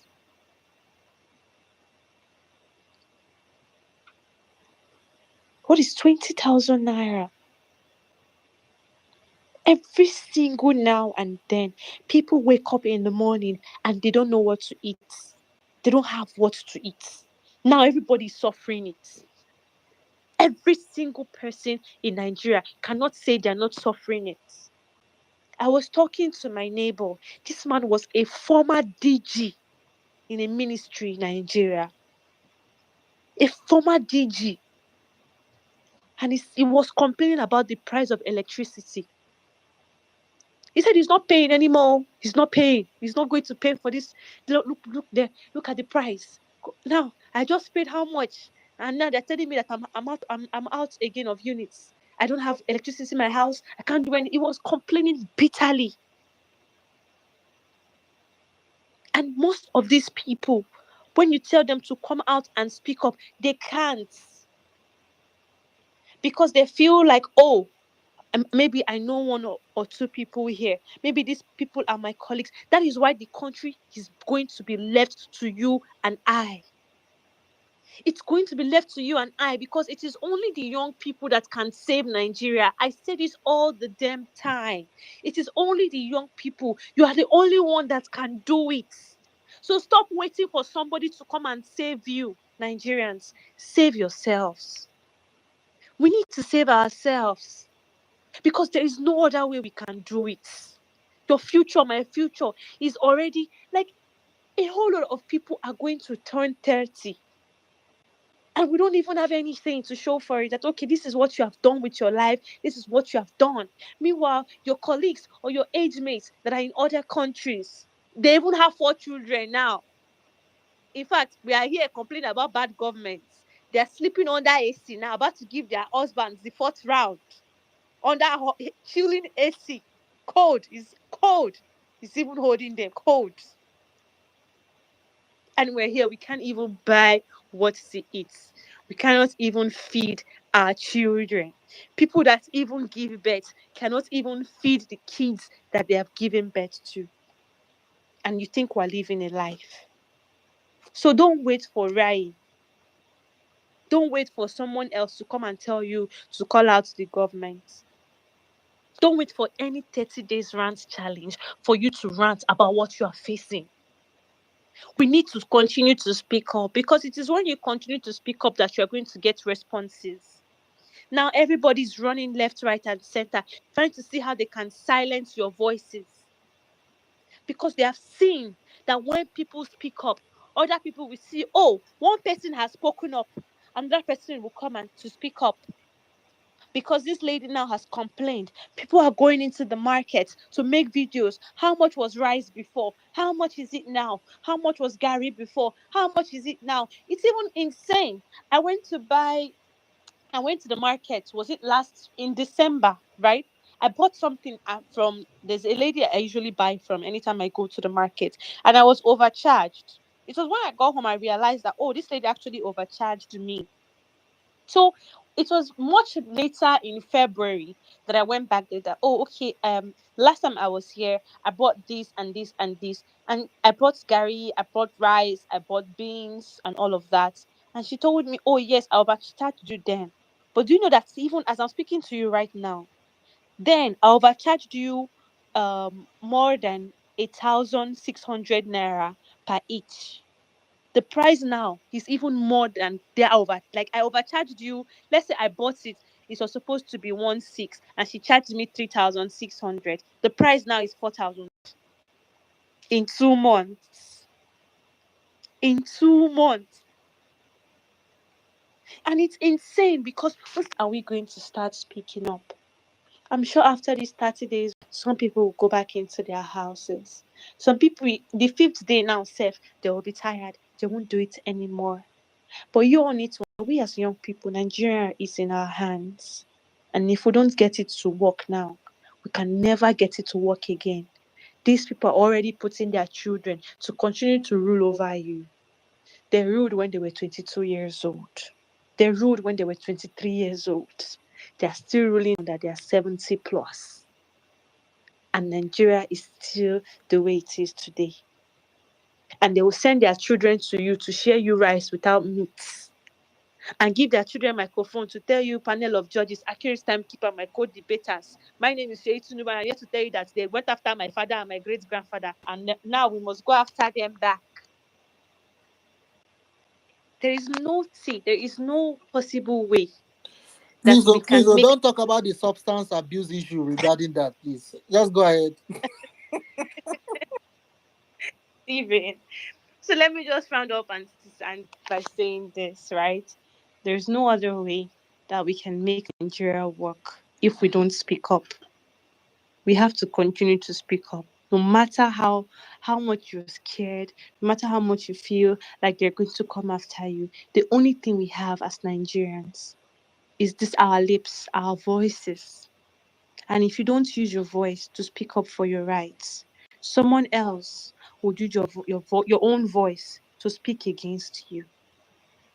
And let's remember one thing, that sometimes even silence is betrayal. So when someone else is speaking up with that person, no matter the party you're supporting, no matter the people you're supporting, each and every one of us, we know what is right and what is wrong. And when you see what is right, if you don't speak up for it, one day the table may turn back to attack you, which is what is happening now. So let's all learn to continue to speak up. I yield. Thank you, Sarah Ibrahim. Sarah, when I was It's like listening to watching the video of this copper, you are not you are much older than her, but she reminded me of you. Honestly, she get your vibe, your ginger.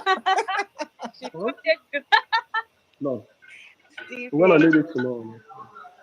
Ezra, your mic is on. Please, if you're on the speaker section, you want to mute your mic so there's no interference. But thank you, Sarah. You are one of those young people indeed that you refuse to back down. You refuse to give up. I'm not even hyping you. If you wanted to jackpot like many Nigerians have done, I'm very certain you would have left long before now. But you're still fighting and making sure your voice is heard. Where I meet another young person that always encourages me anytime I come across our tweets, our posts, and all that. And we need to encourage more young people. So Sarah, you're a big encouragement to so many. So I know we are friends back outside this platform, but I just say it here that indeed you are an inspiration. And people like Raya, I hope you can connect with her she needs encouragement because the kind of pressure the girl is under now, the kind of pressure, not be here. I was Don't encouraged. worry, like see, by the time they continue to pressure her, when she continues to show them that she will not back down. The next thing they'll start approaching her with gifts, with favors. Oh, can you come and be asset to our government? Can you come and help us? Exactly, We are having exactly. we're having a program, the APC Youth something program. We would love it if you want to come and speak to us. To what? Don't worry, we You get know. all So of that's why I'm it. hoping that you can connect with her, to guide her before they distract because it's very easy for they.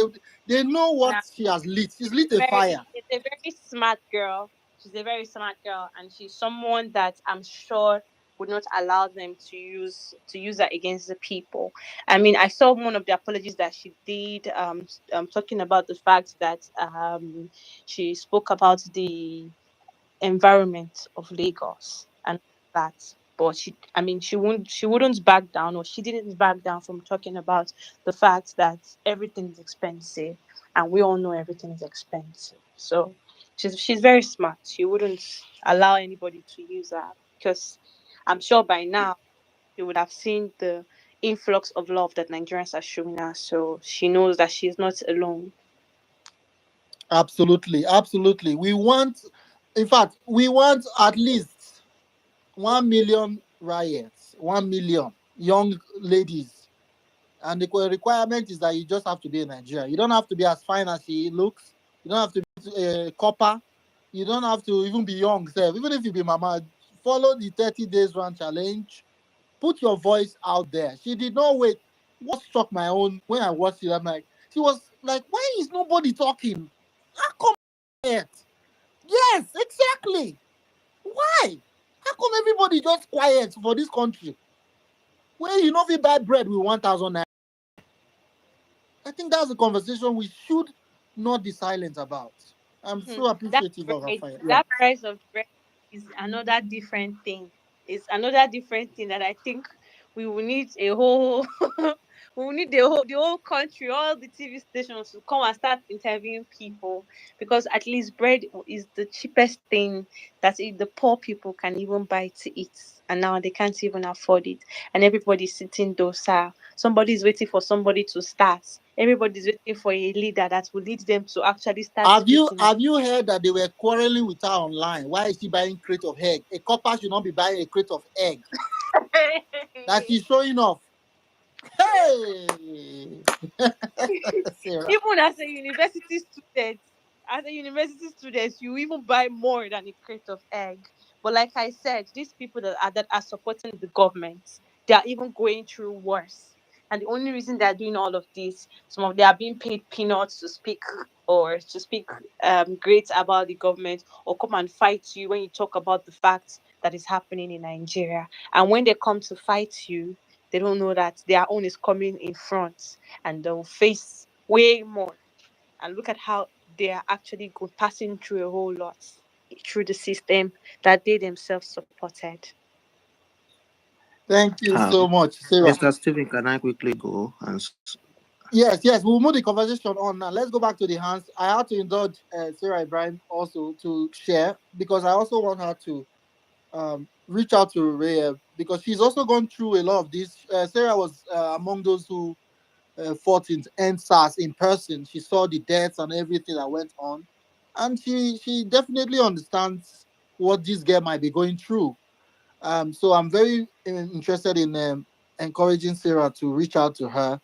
If you can, Sarah, please do. That's important. She needs the right voices around her because these people for Lagos, the kind of money where they will bring come our way. Hey, come, we'll take care of you. Don't worry. You know them now. They want to silence any voice that will say the truth. If after they threaten you, right now the threat has not worked. That's why the NYC people ran away. Now the next thing is to offer goose.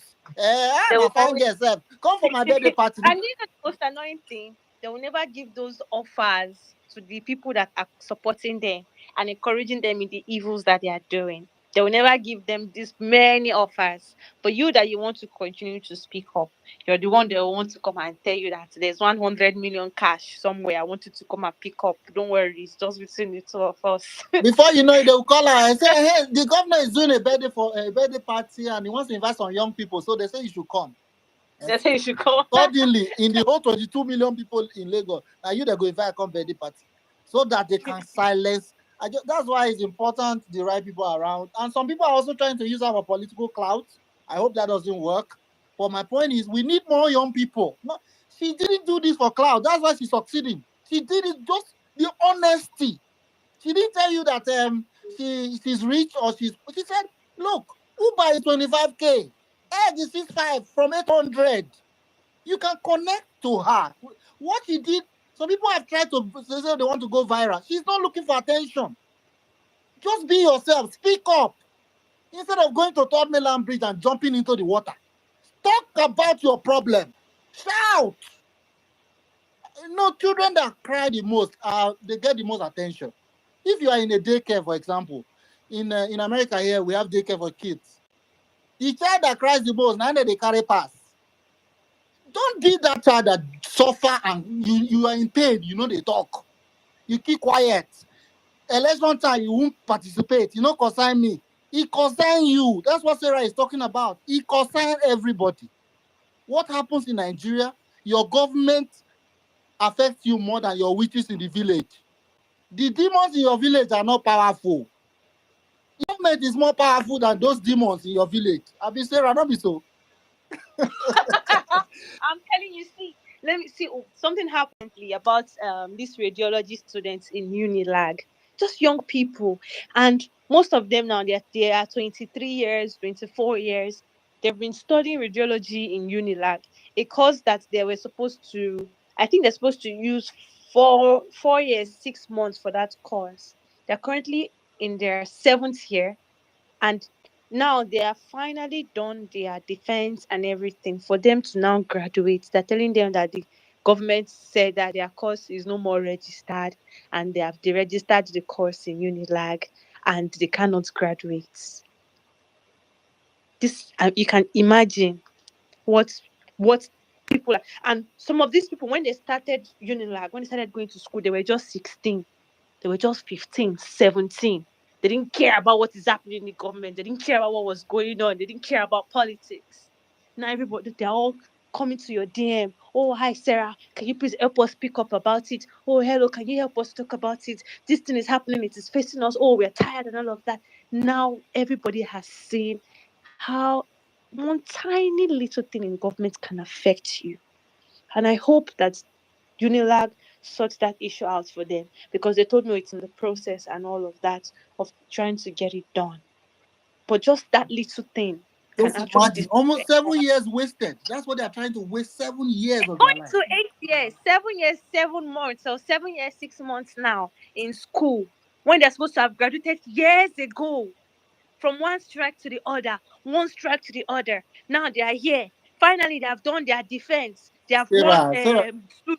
Oh God, And of themselves, when they wore the suits, they tore the shirt. Yes, I've graduated. I was here. They will sign with the big marker. I was here. They don't know that they will still remain there. It's not worse anymore. They will It's still terrible. be there. There's a young man that said something on this space some time ago, Sarah. He said he was supposed to get married during Buhari's time. He's 34 now. He said the economy was too hard under Buhari, so he said he will get married after Buhari. Now he's regretting that he didn't marry under Buhari because he cannot even marry now. Hey, Jesus.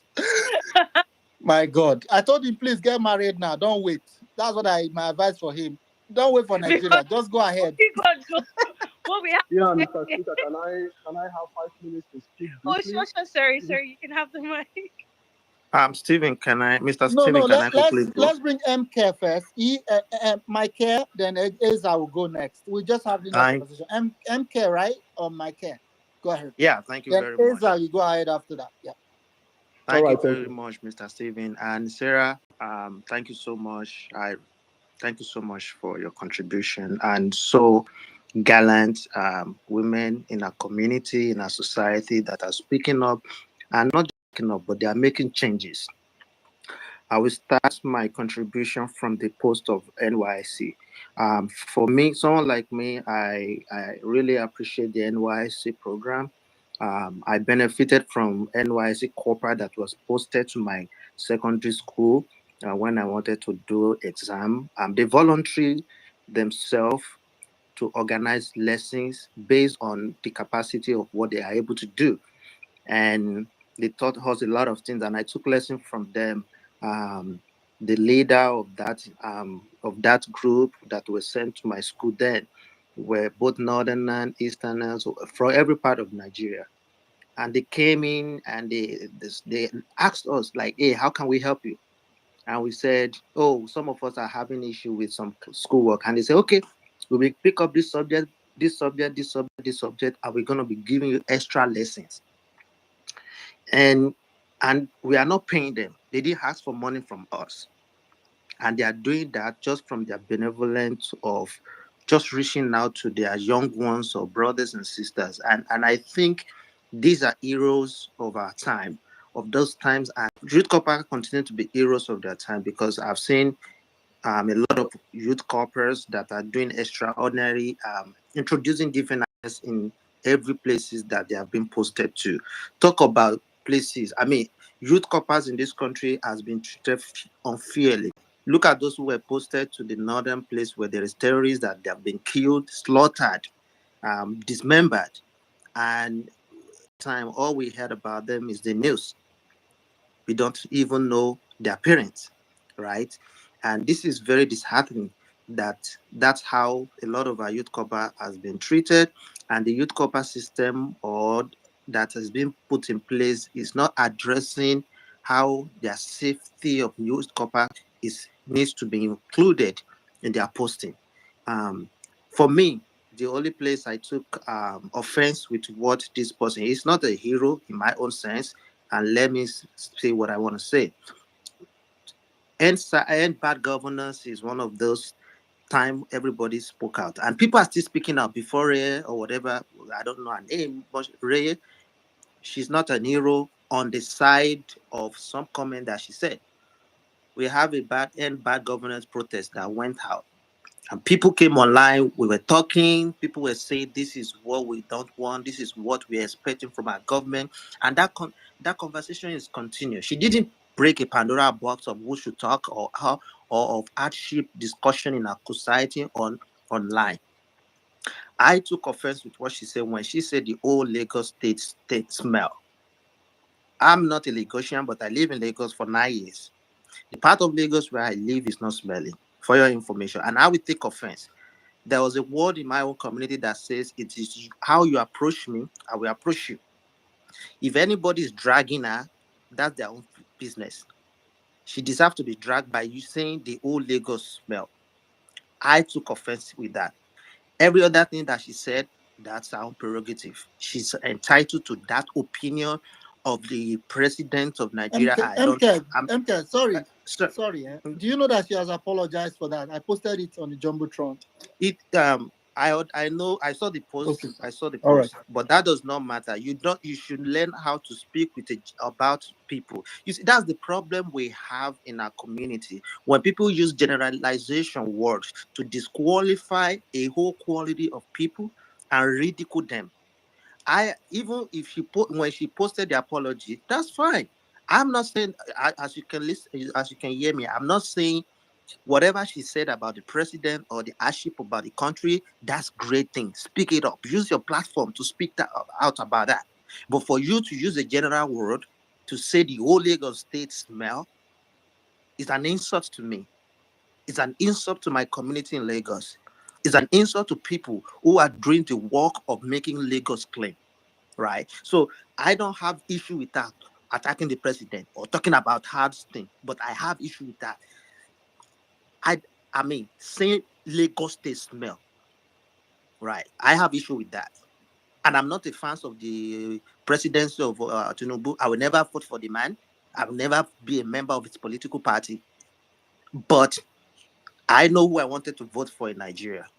But that does not mean that when someone make a wrong, let's call it is wrong. We have to have a standard of communication that she eroded that communication ethics, and she deserved being dragged. Any other thing she said, that's fine. I supported her on that. But for you to come to a community, to a whole state, and say the whole state smell, that's bad. If she doesn't know how to speak in public, she should learn that. That's one of those things we learn in schools. In our All right. institutions. Let's not No. use you over-labored this talk. I've heard you. Can we move on now on cost of Okay, living? let me move on to Thank my you. next discussion. Let me move on. Now, moving on. I think the whole NYC coordination is very terrible. The way they have handled this issue is terrible. I believe nobody should have called this lady and threatened her to put out anything. She has the right to put out anything she wanted to do online. That's her own prerogative, and she's responsible for that. I think if the same problem we have when somebody says that she was sexually harassed, when the ethics committee supposed to investigate issue, normal due procedure should have weeded out if this thing was true or not, then we move on. That was the same thing that the NYC coordinator supposed to do. Investigate. What did she do? Did they trample upon an ethic constitution? If she has, then they should have dealt with that. I think they blow it off and they discredit themselves as a person, as a group, as an institution. Now, moving on, I think a lot of times that we come onto space like this, I think we are grateful for this kind of space to come in, right? That this space is supposed to be a place where we come together, share information, information how to make. After carbon chain, you go to chlorine. Mute your mic. Mr. Sorry. Someone round up, my brother. I've dropped the person. Please, Stephen, how many minutes does this guy still have to speak? I bet. It's about to round up. MK. I'm about to round up. MK, 1 minute. Yeah. So my point is that we should be using this space. This is an opportunity of space where we can come together as a Nigerian to tackle institutional issue that can improve our work quality of life. Politics will be politics. They will be always go to their angle and say whatever they want to say. But I think in kind of this space, we should be coming together to crowdfund like innovation, farming, agricultural projects, innovations, which is what other countries does, right? So we should use the opportunity of this kind of space to speak about that, and let us not jumble our discussion with something that is even less. But at the same time, I want to appreciate Stephen for giving me this opportunity, and I want to appreciate everybody that is still raising that voice of against injustice. Thank you very much. Thank you very much, MK. I want to appeal to us. I know some persons are very they're going to react to him, but let's not make it a reactionary space. I beg you, no vex. Stay back on the topic as much as you can. But I see two friends of mine are up here. Chris, go ahead and Sizwe. Well, now come up. Bros, I greet you. I know say they provoke you come up. I know why you come up. You say?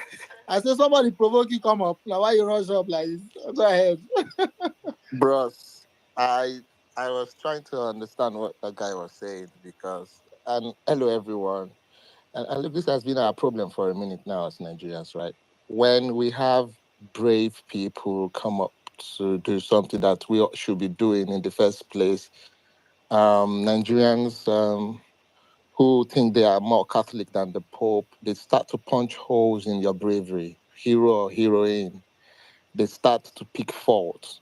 Because I don't understand, amongst what we've seen so far in the past 24 hours, your problem is that she said the truth, which is the fact that Lagos smells. I was born and bred in Lagos. I didn't take offense.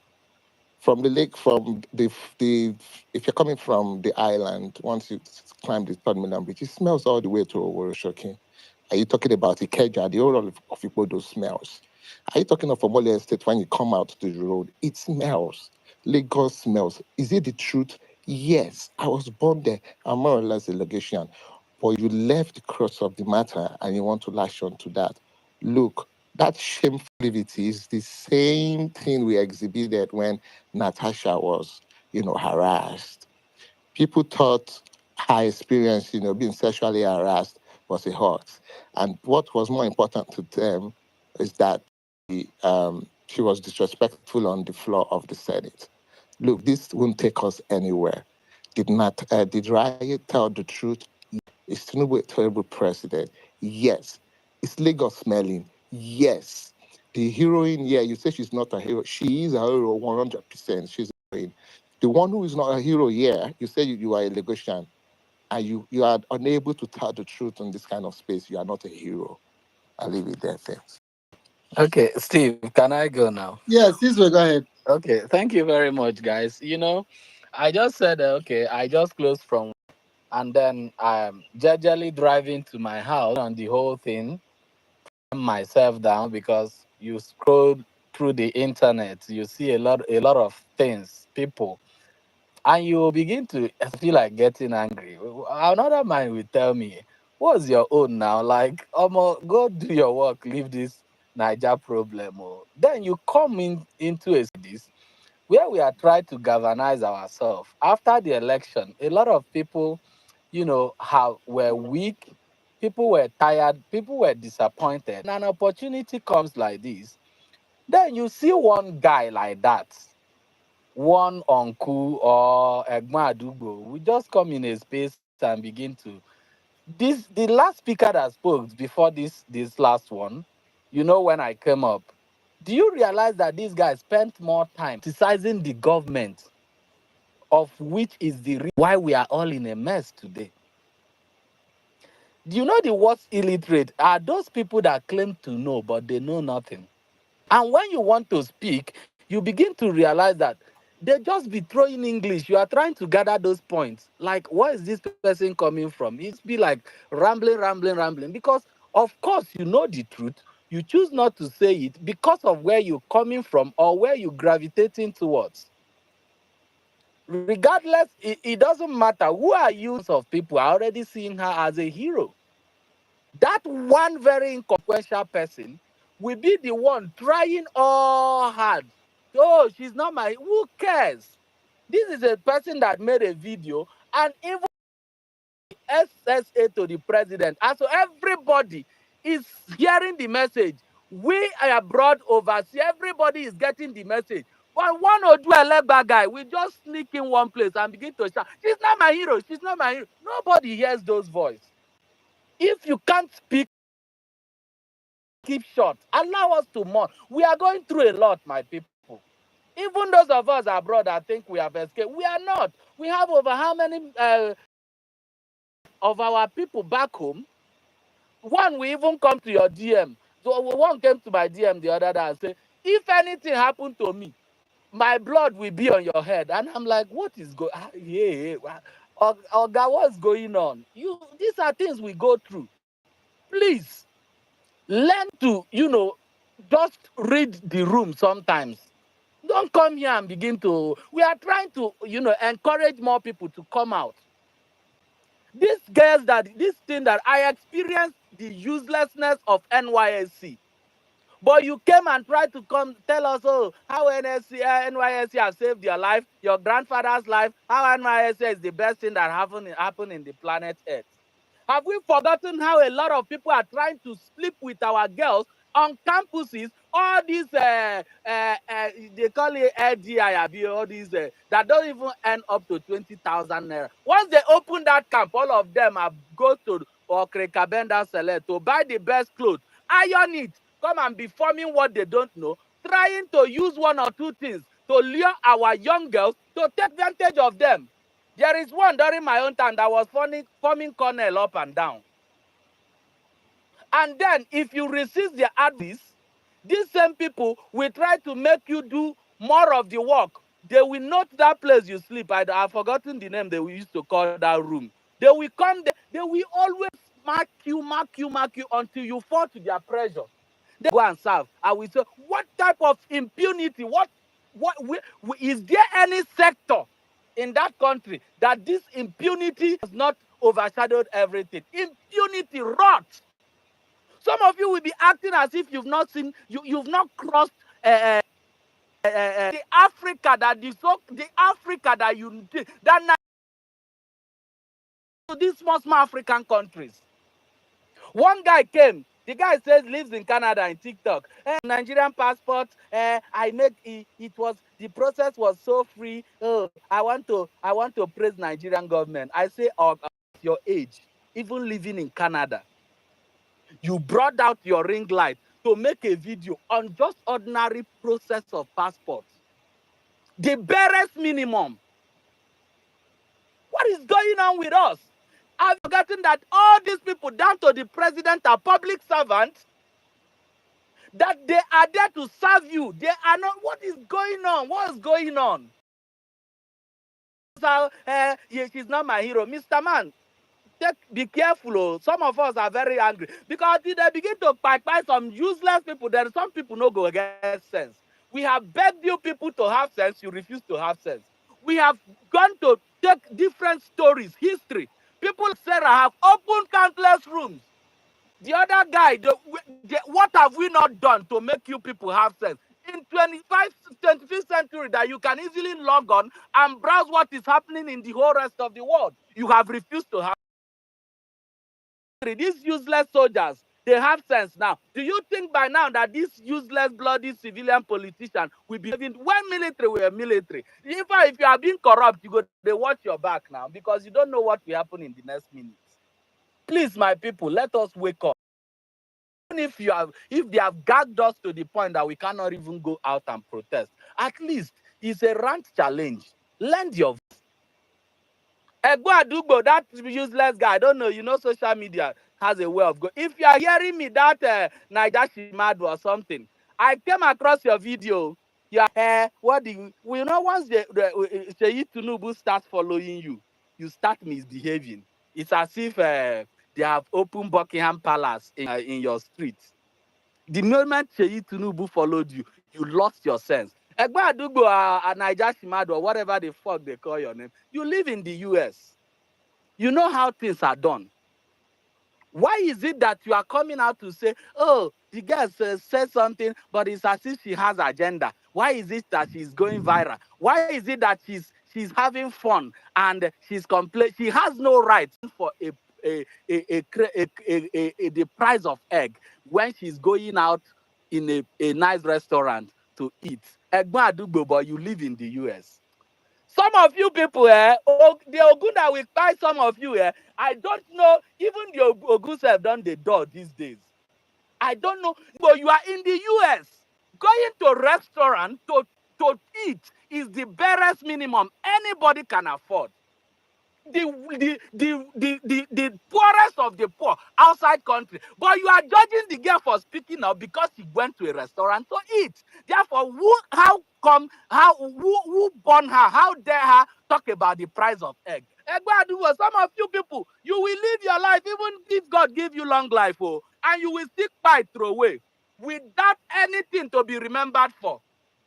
Some of you will still fight throw away. No matter how long life God give una go still fight throw away. You don't even know the future of your children.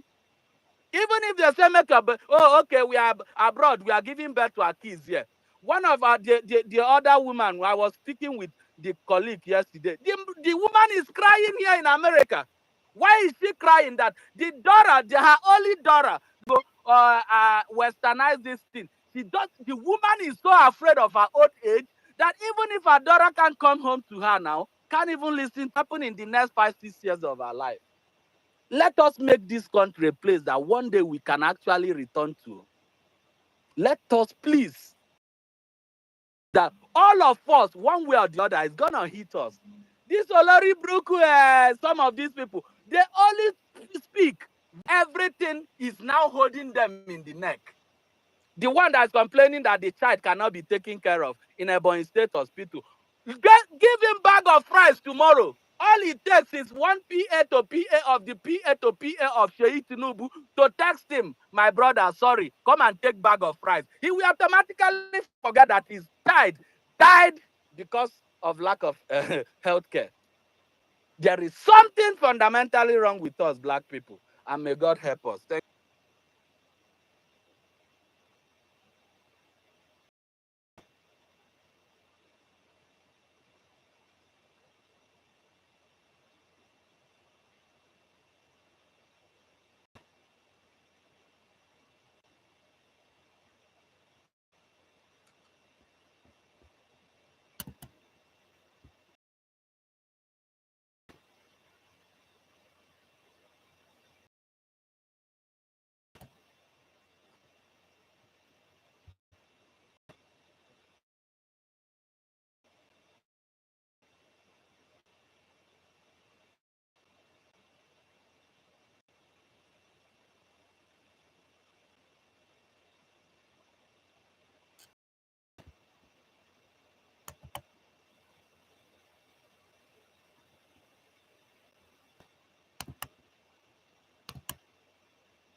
That is what we call gaslighting of the highest order. It's actually very, they don't want to address the issue, which is the cost of living crisis. So let us not be distracted by their comments. Focus on the main message. How are you surviving under Tinubu administration? How are you surviving? Let's talk about your own 30-day challenge. Let's not get distracted. I want to go to the hands. If you want to speak, raise your hands so that I can call you. My turn, So Steven. I've been on the space for a while. okay, June, your hands are up. Go ahead then. Yeah. Yes. Good evening, everyone. Wonderful submissions by past speakers. I'll start by saying, government. I mean, we already had low expectations for them. I don't even think anyone had high hope or any hope whatsoever for Tinubu's administration. But they've even underwhelmed us, even in our low expectations. Everything, literally everything in the country is at ground zero. Nothing. There's no one thing that's actually moving forward in this country. For complaining and lamenting, I think we should address some of the fundamental aspects that could actually help and enhance the movement of this country going forward. One of them, to me, I think that's one major thing we lack is an effective opposition. An effective opposition. I don't think in any world whatsoever, any time and existence that a PDP government will run this country to this level, see, as an opposition, will allow it happen. They rather burn down this country. They rather bring down this country than to allow a PDP or an LP or any other party bring down this country to this level. But for some reason, the oppositions are quiet. Even our P2OB that we are all rallying behind, who has the support of the youth and the masses in general. I saw a tweet yesterday saying, the tweet was addressed to P2OB saying this is a low branch fruit that he should just plug. Something around that line, I can't really remember. I can't put it word for word. But this very issue, an effective opposition will pick it up, hype it to the max, make the most out of it. But for some reason, our own people are silent. Our people are silent. Now, it was Sowore who went with the lady and all that. But Sowore is not the one who has the people's backing. It's actually our people. June, Yes, I'll call please. you June because that's your handle. We Yeah. want to separate this conversation from the policy that you are making a point on. Let's talk about we are still on the 30 days rant. So let's talk about how this cost of living affects you, please. Yes, Yeah. I understand you. I understand your point. I understand what's happening in the group. But I just want to say, how long do we keep ranting? I mean, if Maggi is 100 naira. What difference does it make? Let us look at ways we can amend these things that can improve. But I understand that maybe probably our future will be then maybe some type of way. But these are things I'm talking oppositions in general. Both PDP and other parties, if they come out and lend their voices, put pressure on the current administration, you'll see them sitting up, just as APC to PDP during their time. These are important things we can talk about. We can't just keep lamenting. Then what next? If I don't, we all know that Maggi is 100 naira and 200 naira. But then what next? These are things that we can look into. Mr. 1 second. I had to mute in order to reset the room. Whilst your points are noted regarding what we should talk about, it is a bit rude to a space created by someone else to talk about a specific conversation and now go there to say, no, this is what you should be talking about. No, I think you can make your point, which you have, but at least stay within the topic in order not to distract from why we're here. Talking is very, very important. It is because of Raye's talk that you are here. I am here. We are all here on this small space. It is because of her talk. Talk is the most important thing in a democracy. That is why the media is more important than Boko Haram. What the damage the Nigerian media is doing to the Nigerian population, the damage is more dangerous than Boko Haram because they are talking. They are lying to you. They are lying to me. Everybody's afraid. They are creating false realities. The inflation is down. Everything is well. You are crazy. That's why you think you are suffering. Your hunger is not real. It's fake. Those are more dangerous than actual weapons. That is what we call propaganda. It is a weapon of war. Those of you that follow the USAID, you understand the media brainwashing that the Nigerian population is facing. Raye is breaking beyond the propaganda. She said something that is important. Why is nobody talking? That's what she said. How come nobody is talking? That was the most important thing I picked from her. So don't say if we finish ranting, what next? Rant first. Rant first. We'll deal with next after you finish ranting. Don't say, why? How can people be dying of hunger? You say you should not talk. You beat the kids, so may you not cry.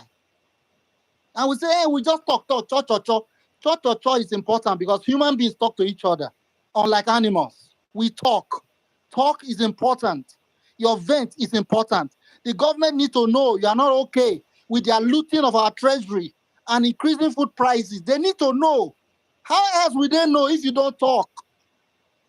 Please, don't reset the room and create your own narrative. Stay on topic. If you don't want to rant, that's fine. I'll stop so far. June.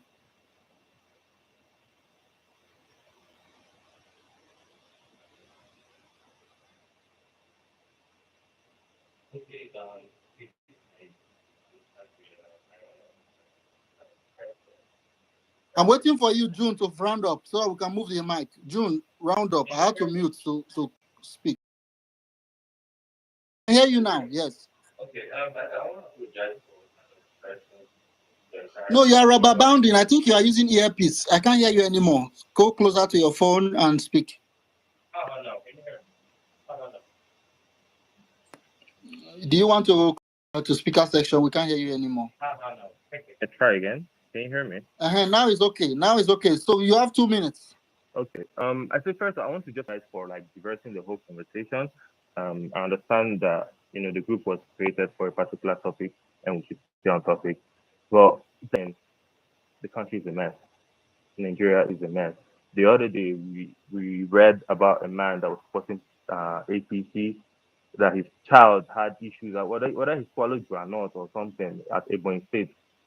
They couldn't afford to take care of him because they lacked the necessary amenities in the hospital. These are things that have been happening to a lot of Nigerians.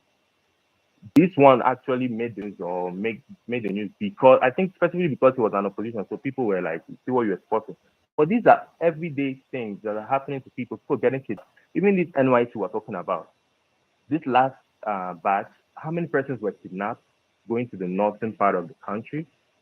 But still, their aim was to fish out Raye, who was able to speak out, rather than going after or trying to find those that were actually lost on their way to actually serve the country.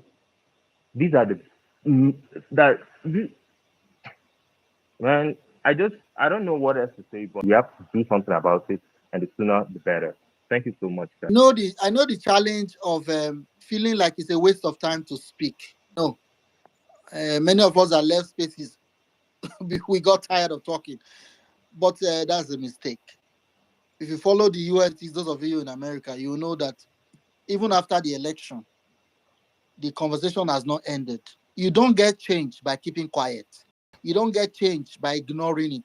You must continue to speak. What else can you do? What else can you do if you don't speak up? That's all you can really do.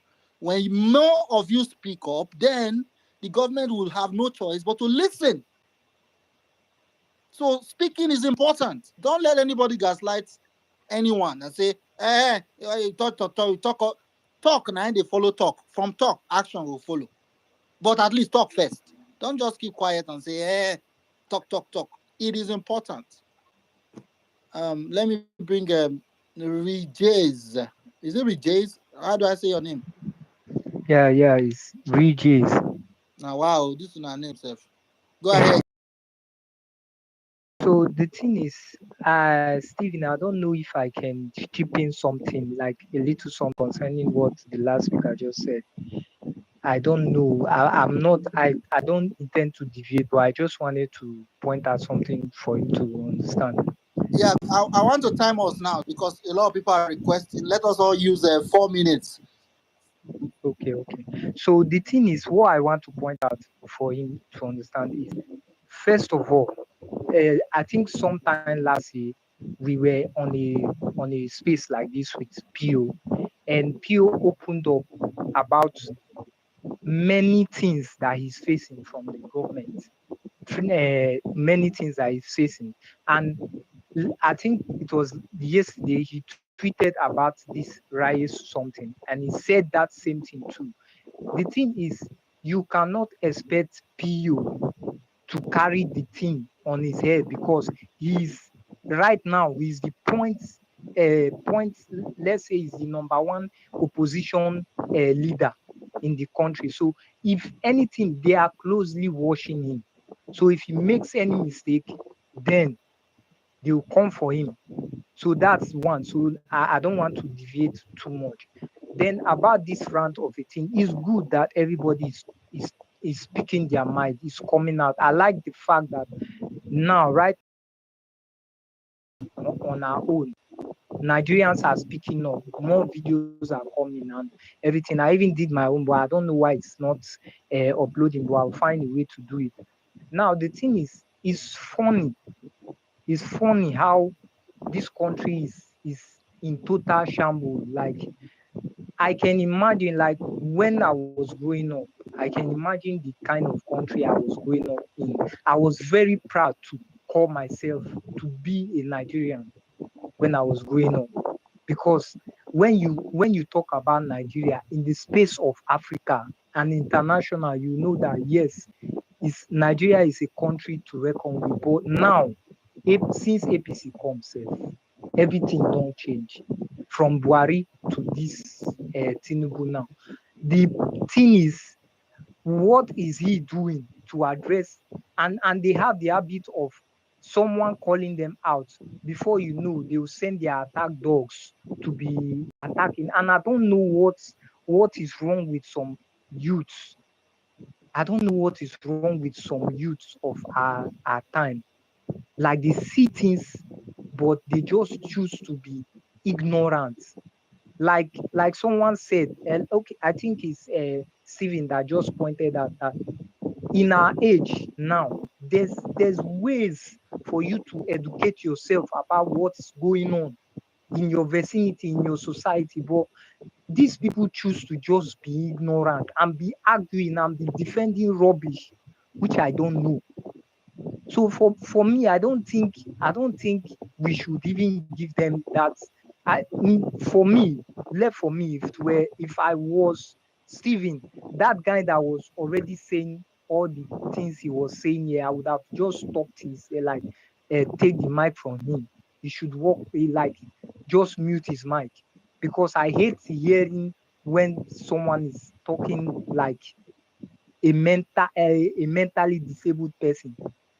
So for me, I don't even give them the room to start displaying their stupidity. Anyone where I see where they just tweet anything like this, I'll just block them straight. So I think that's what we should do. Don't give these people attention. What we have to do now is further this topic. Let's just be speaking out. There's no how you tell me that. Rajesh, yeah, thank you very much. You said a lot of things. How does this conversation concern you? Are you affected by the cost of living or no? Jesus, I'm very much affected. Like, my business is like very slow these days, and things are costly around my area. Things are very costly. Things that I used to like some things that I used to buy last year, upper year, in lesser amounts now, man, everything don't skyrocket. Bread self, like Sarah was talking, the bread self gone where we suppose even they use like the hold aside. We need to see Agbado self where this man even promise us. I'm not even sure say we dey even see him again. So I don't even understand what the man is even doing. All right. So because of time, we need to tie it together there. But what I recommend is that you should speak up more around where you are. Let everybody know that what we can do is to let the government know about what is happening. Keeping quiet does not solve any problem. No problem at all. So I want to recommend that we speak up and get engaged. That's the whole point. Engage citizens. Yeah. Thank you. Thank you. All right. Sorry, we had to kind of move along, but I appreciate your comments. Your business is affected alone. A lot of people have been. In fact, this NYSC copper, she voiced what more than 200 million people are suffering, but nobody's talking. And she asked the question, why is nobody talking? That was what she asked. And today we are talking because she has spoken. So don't stop speaking. Thank you so much. Honorable Adora, long time. Happy New Year to you. Our 51st state in the making. Go ahead. Honorable Adora, go ahead. You're about to become a United States territory.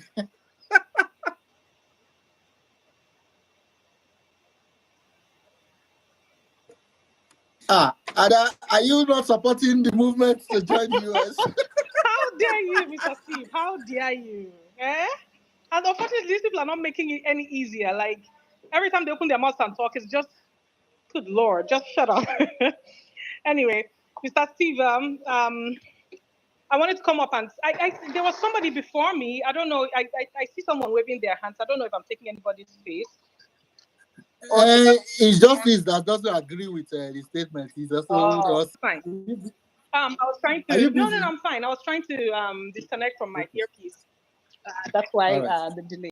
So I wanted to come up and say, well, Sarah, every single thing Sarah said there.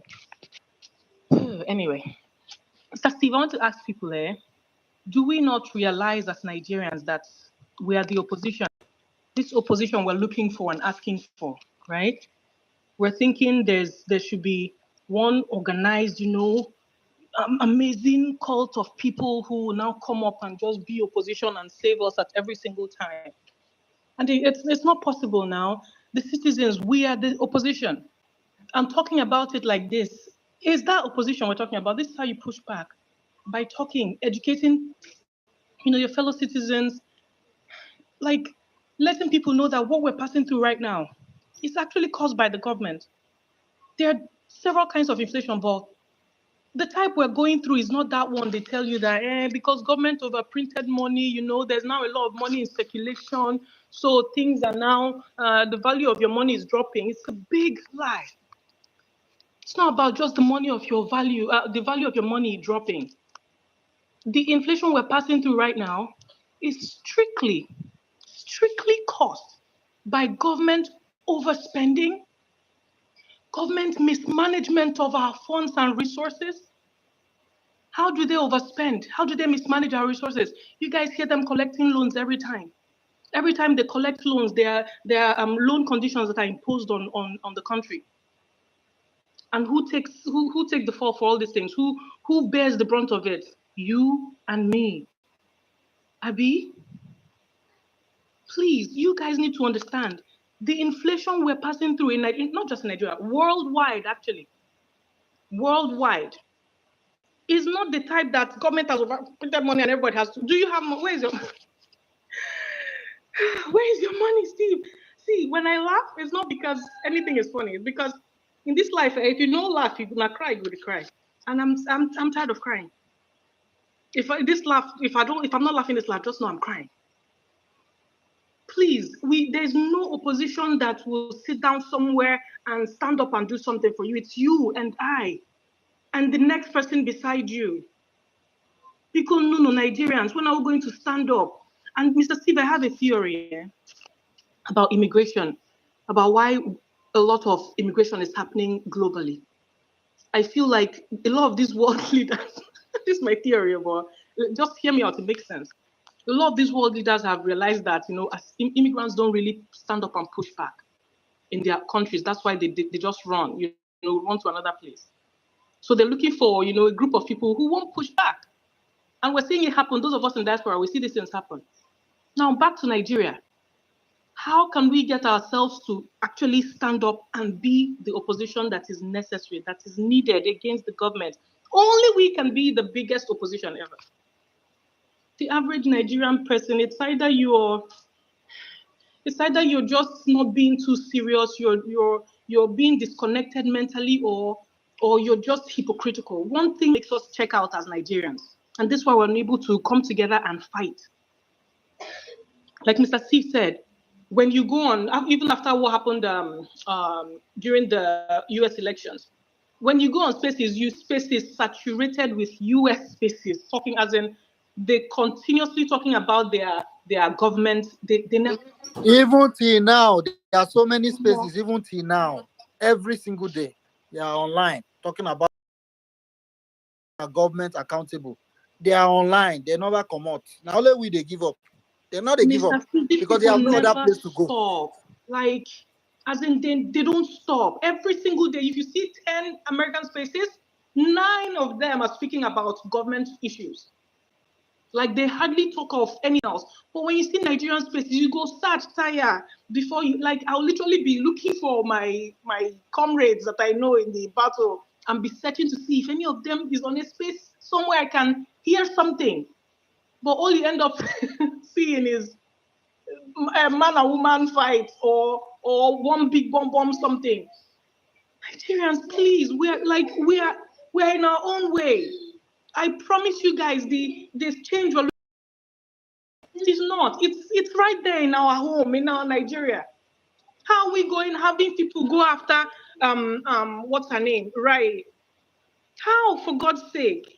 Someone came up here and your anger, like Chris came up and addressed, your anger is really, like, this is really, you feel offended. You know, if someone says Anambra State, I'm from Anambra State, right? If someone says Anambra State stinks, and the screaming it, Anambra State, they smell. Mr. Steve, I'll not pick offense. Because I know for a fact that to some aspect of what they're saying is true. Let's be very honest with ourselves as Nigerians now. Now, this hypocrisy, they bother also. Yes, Mama. Okay, I'll get it. Now, this hypocrisy, like they worry us. So let's see. Mr. Steve. Okay. You just tell me to go and attend to my constituents. No problem. Just use idea and tell me. Yes. I can hear them. But Mr. Steve, you get me, right? I don't want to be apathetic to Nigerian issues, but the hypocrisy I'm seeing, I think that is our bane as a people. That's our number one problem as a people. And if we don't address it, our cultural issues, and when I say cultural, I don't mean our individual cultures, right? And ethnic, whatever. No, I mean the way we're raised as Nigerians to just be so subservient. And let me end with this before I forget. You see, Gen Z people, Nigerian Gen Z have not come around though.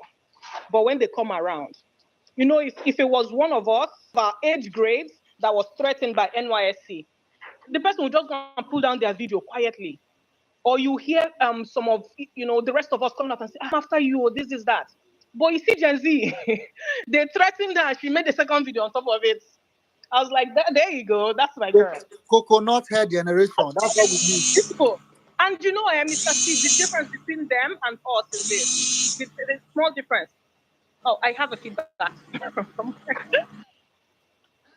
Is that you, Mr. Steve? Akachuku was the one. Go ahead. Akachuku, pick your mic. I swear to God, I'm wrapping up right now. Yeah. The difference between them and us, oh Lord, they're I have that feedback. I'll start off my mic now. Adora, just hold on. You will continue. Just you come back. Take your time. Okay. Am I on now? Hold on a second. Let me. Please, if you're on the speaker section, mute your mic. Mute your mic. Peter Obi, you're not on yet. I'll come to you. Peter Obi, that. Yeah. Mute your mic. Yes. Okay. If you can raise your hand, you go ahead and raise your hand. All right, we're going to, if you're on this section, you do me a favor, mute your mic until you're called upon so that we don't get feedback.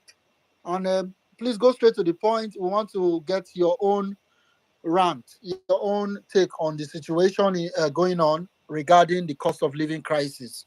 Let's not deviate too much from the topic. And I welcome you all. Retreat the space. We are making an impact. Your voice matters. All right, let me bring Justice. Go ahead, Justice. Then I think I'll come to Emma. Emma, you don't cry now. You just relax. Then due process. After Justice, Emma will go. Then due process. You hear me? Yeah. So I saw your tweet. You said, "May everybody, may they die." Now, wow. Well, let me start by thanking you for this space. But of course, what Raye did. Can I be heard? Someone is trying to make. Please don't use that sound, whoever that is, please. So we don't have to drop you. Just hold on. We'll get to you. Justice, go ahead. Yes. Like I was saying, what that young NYSC member dropped on the internet is the reflective reality of most Nigerians. That it is causing a bit of an outrage. It's a bit surprising to me. Everybody knows what a crate of egg is right now. Everybody knows what fuel is right now. Everybody knows what ordering Uber is right now. Everybody knows what a Nigerian used Toyota Corolla, the cost of a Nigerian used Toyota Corolla is right now. I can go on and on. So, and that he used the word terrible president is her being modest and you know using the best form of words for that criminal drug baron and certificate forging wobbling mannequin in Aso Rock.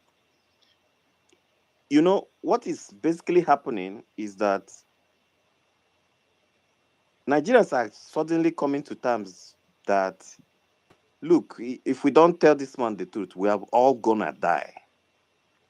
We're gonna die, and these people who have will continue. Look at what Sheyi did in Yobe. And then you begin to really wonder why he keeps silent. He doesn't talk. Because he opens his mouth and it's garbage. Complete garbage. These are people in power that totally disconnected from reality. These people smoke some hard substances. I can assure you, I can swear. You do a urine test on that. It's probably a mixture of cocaine, heroin, and Syrian gunpowder that they smoke high up when they fly the NAV 001 aircrafts and waste our money and our time in hotels. I'm not surprised, honestly, Stephen. I'm not surprised. So that Raye, you know, if that is her correct pronunciation of her name, made this post is just stating the obvious. It is stating the obvious. But the ripple effects of this is we have an election in 2027. And right now, it doesn't look like there's an opposition. I am glad that Sarah, my sister, is here and listening to me. It doesn't appear that there is any reasonable opposition. Party is in shambles. PDP is oblivious and completely in a shadow of itself. The other parties, SDP, is a group of elements who are who form majority of the people who fell out of the APC. Bloc is in a complete state of fire and disarray. And this is not how to challenge a ruling government, however illegitimate they are. So here is another call, because you see, this is how NSAS started. And this government, if there's anything they know how best to do, it is to silence dissenting voices. It is make sure that you are dead and you are buried completely. You have no voice, you have no rights, you have not absolutely to challenge them with. And once they achieve that, that will be fine now. Nigeria is already dead. Stephen, I've said it, more people will die. So long as Bola Ahmed Tinubu, the criminal drug baron and certificate forging bandit from Chicago State University, is still president of Nigeria and still holds that office, more Nigerians will die. I'm not saying it because I have to say it, but it is the truth. Peter Obi comes out to tell you he's also being harassed. He gets death threats every day. He's there. Because right now we're breeding a generation that does not, they are completely disconnected from reality.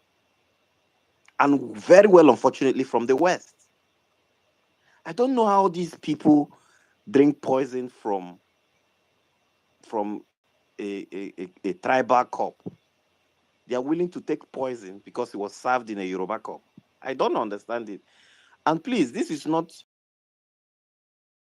we know that the reasonable ones know that this man is a complete fraud.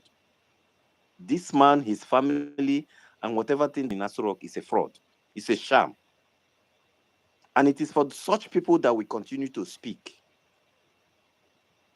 However, if after all this our speaking, nothing happens to the judiciary, nothing happens to INEC, believe you me, 2027 will be a watershed moment. You will be in the polling unit and they will be announcing the result of your polling unit in Abuja. That is what is going to happen in 2027. Look, they are already projecting that the shameless and useless Yakubu Mahmoud will be removed. I am praying for Tinubu to bring in a Yoruba Ronu, a core Ronu INEC chairman, so that you people will understand where Nigeria is going. Nigeria is gone. Gone like Tinubu subsidy, it is gone. So they better the youths whose destiny end up like this brave young lady, NYSC young lady, and speak and continue to speak. Tag everybody you know, even the ones you think that are not listening to you. And if you also think that these elites are not comfortable with the way we bring them, I have made it a point of duty that if Abio does not travel out of Nigeria, anybody that is taggable, to make sure that they know that there is a sexual abuse case hanging on his head. And for such a reason, he does not in any way deserve to travel out of Nigeria, and respected that he should be where such issues are treated with the greatest level of urgency that such allegations deserve. This is just me. I expected that Nigeria should do the same. This is what this lady is talking about. That we are now so docile, so useless as a people, that these people are willing to give us sawdust and we eat it as breakfast. I will rather die for a way out of the country. They call it Japa. from Nigeria, what happens to the country? You know, politicians are even saying it. If you don't like this, they want you to leave so that there wouldn't be any opposition to their brigandage and uselessness and waste of the resources of the Nigerian people. So election is coming, because this is how the end part of all these things that we are seeing right now. What are the concrete plans to replace most of these useless, inefficient National Assembly members that rode on the wings of Peter Obi to power, to legislative power and authority? What are we doing to replace, you know, some the turncoat politicians that, you know, also rode on the Labour Party wave to victory in some other places? What are we doing to bring in people that we know that have integrity, that for the average Nigerian, which is the platform to use to make sure that these things are actualized? Because right now, it looks like Nigeria is coasting to a one-party state. Jandor has just moved from PDP to APC, right? These are people without scruples, no ideology whatsoever. It's just power. They just want power. And any which means they get that power, it's okay, so long as they get the power. Baba Sope politics is what we're playing right now. If we don't take it seriously, Nigeria is already gone. But I am looking out for when half of youth will be dead. Then we can, you know, say pity. Nothing is going to change until we start seeing change ourselves. Nigerian youths will have to rise up. This is no longer a time where you say, oh, your votes won't count.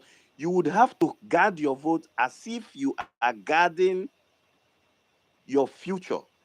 That is the only way to kick these people out of government. Whatever is happening in Yobe State now is a litmus test to what we are going to see in 2027. So everybody must be ready to save the country, probably save our democracy, or anarchy looms completely. Thank you very much. I yield the mic. Justice, thank you very much. Wow, you paint a very vivid picture of the reality that awaits us. But what is important is that whatever we've been doing is good enough. I quite agree that there seemed to be APC was a very, very effective opposition. APC did not let PDP rest. They gave them hell. There's one they call Mr. Lai Mohammed. The man lies from both sides of his mouth endlessly, every single day. But now APC is in power. The worst kind of governance for going to 10 years now. 8 plus 2, right? Almost 2 years, this new administration. There seems to be a vacuum. And it's difficult for individuals that are not really in position of authority to role. But there's a lack of opposition indeed. In spite of the efforts of Peter Obi, for example, even Showore himself, although a lot of people have many misgivings, the government of the day is coasting away. They are just enjoying and celebrating that they are governing over 200 million people that cannot speak or organize we bring to bear the reality of governing terribly in a very populated country like Nigeria with our diversity and intricacies, our multiple problems.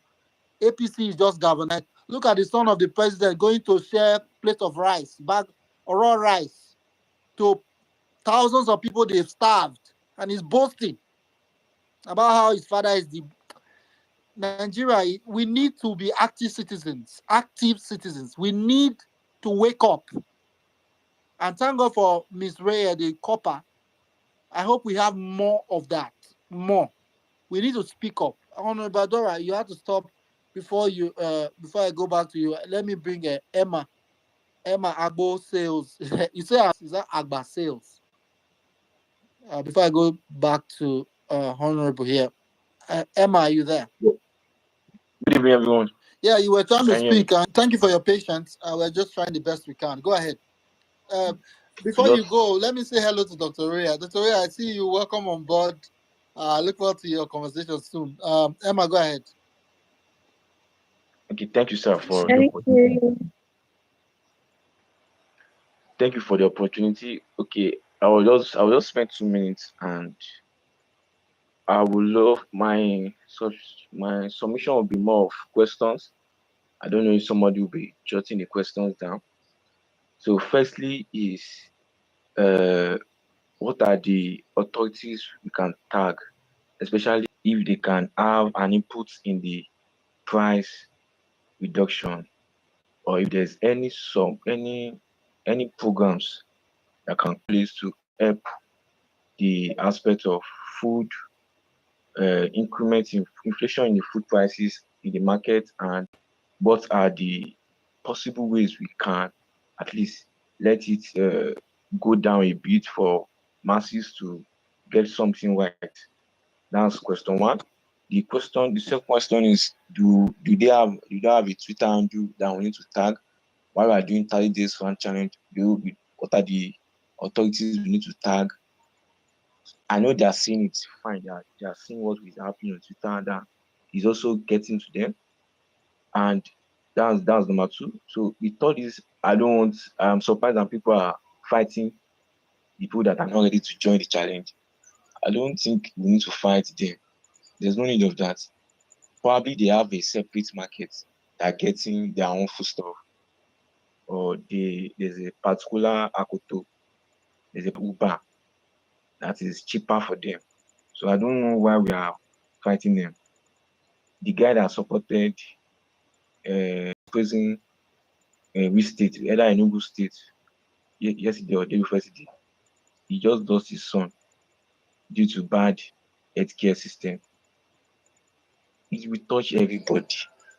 It may not touch you directly, but it will touch. It may touch your wife, elder brother. It may touch your pastor, first son. It will surely touch you one day. You cannot escape bad governance. You cannot escape it. You cannot.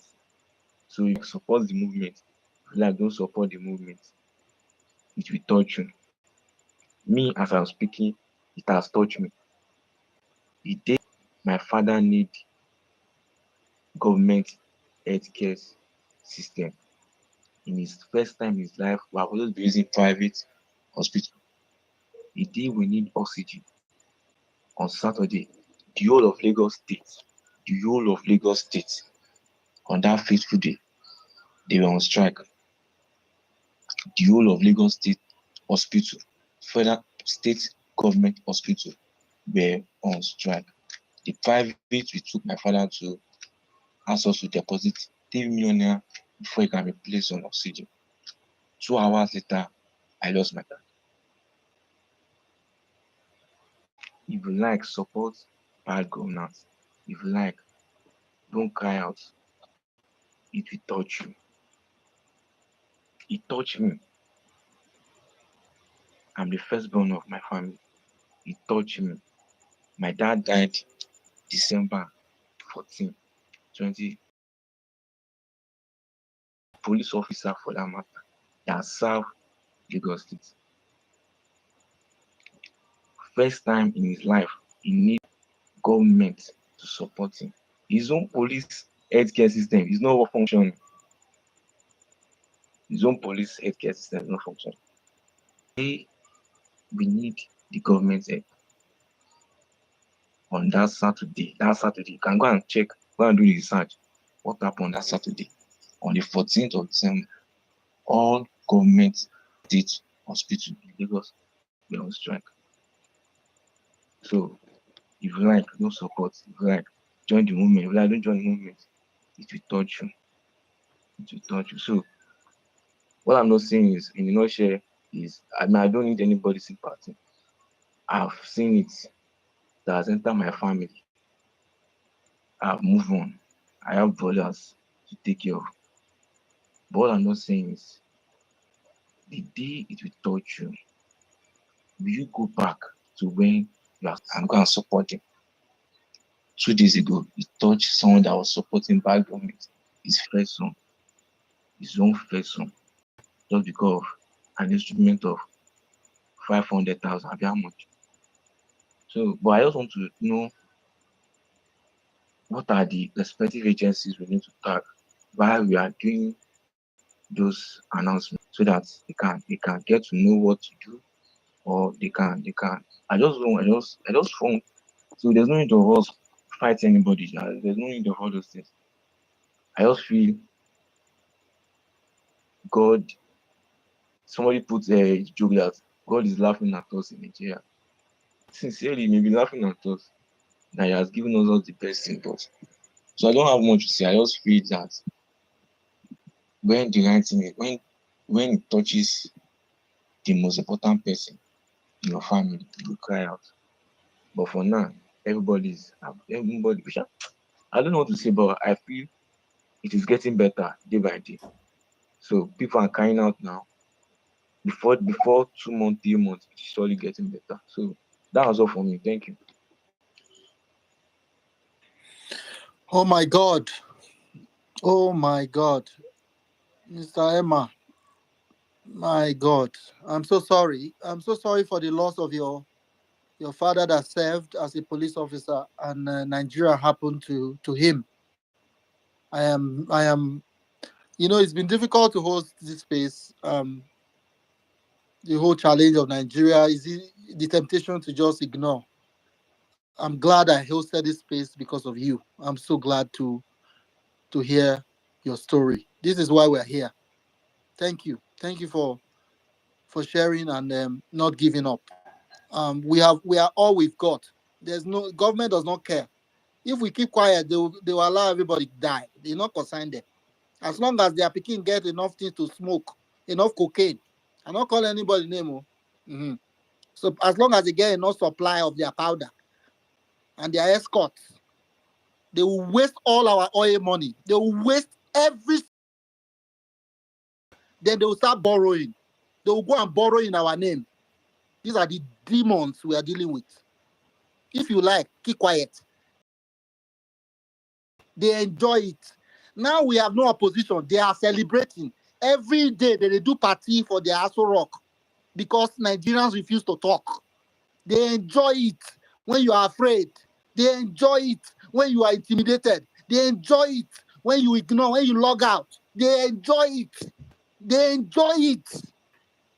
Because if only 5%, you know what happens in Serbia, Belgrade recently.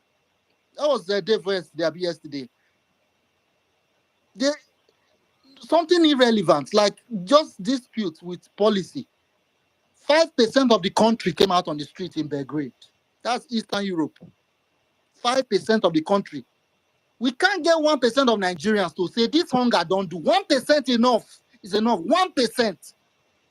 How many is 1% of 200 million? That's 2 million people. We can't get it in Nigeria. No. Now only Ray, one copper for a kiosa, that we get. I'm heartbroken, but I'll keep moving on. Thank you, Emma, for sharing. Honorable Adora, go ahead. And Sarah, please, I'll need your help. Please, Yeah, Sarah. Stephen, I quickly wanted to say something. What Emmanuel said now really touched me because, I mean, there is one thing about you losing someone, there's another thing losing a dad, and then there's another to give out my condolences. Something happened to someone that was serving in the Edo State Police Command, a lady. She needed treatment, and she was facing a whole lot of challenges. And her daughter reached out to me, and I posted it on my page that, oh, this lady needs assistance, and this is their account details. And some policemen were reaching out to me and telling me to bring it down, that she's the only one that needs help. So people need help. Why would I post as? If I want to post as, I have to post other people, blah, blah, blah. It was a lot of back and forth. Even the PPRO comment under my post, or I think quoted my post and said that the woman should reach out to him and all of that. And this is a lady that has written letters. Even her boss knows she's facing issues. She has written so many letters to the police trying to look for help for what she needed. And after I made that post that the daughter was able to make, I think, about 27 million. And she was so thankful. They kept coming back to, even till now, every time they will ask, when are you coming to Edo State? We want to pound yam for you and all of that. Because now they ended up not even using the money, because the police now, they were pushed to do something about it just because other people spoke up for her. So I just wanted to reiterate that we need to speak up for each other. We need to continue to speak up for one another. And for Emmanuel, please, anyone online, please reach out to him, because having people to take care of in this economy and losing your parents possible, that you know he or she could have been saved, but because we have a government that doesn't listen, to the point whereby even our doctors are not even strike, and at that period you lose a parent. It's actually very sad, and I want us to reach out to him. Anything that any one of us can do, please, if you can, please. Thank you. Stephen, back to you. Thank you so much. Thank you, Sarah, for that. People complain about, oh, we like to talk. Well, if we don't talk, nothing will happen. If we talk, maybe something will happen. But at least if you don't talk, you are sure of the answer. So thank you for sharing, Emma. And you were asking what organizations to tag. Maybe Sarah Ibrahim, because he asked some questions regarding tagging. I know Sarah, Amnesty International, many people have come up on this case, this matter, and for the government is clearly backing away from prosecuting the lady. But more importantly, we need to show as many as possible that the cost of living crisis is unbearable. The more, the merrier. The more, because it's not just her, it's everybody. So why are we not all talking? So I don't know if Sarah has any organization that comes to mind regarding a more specific question.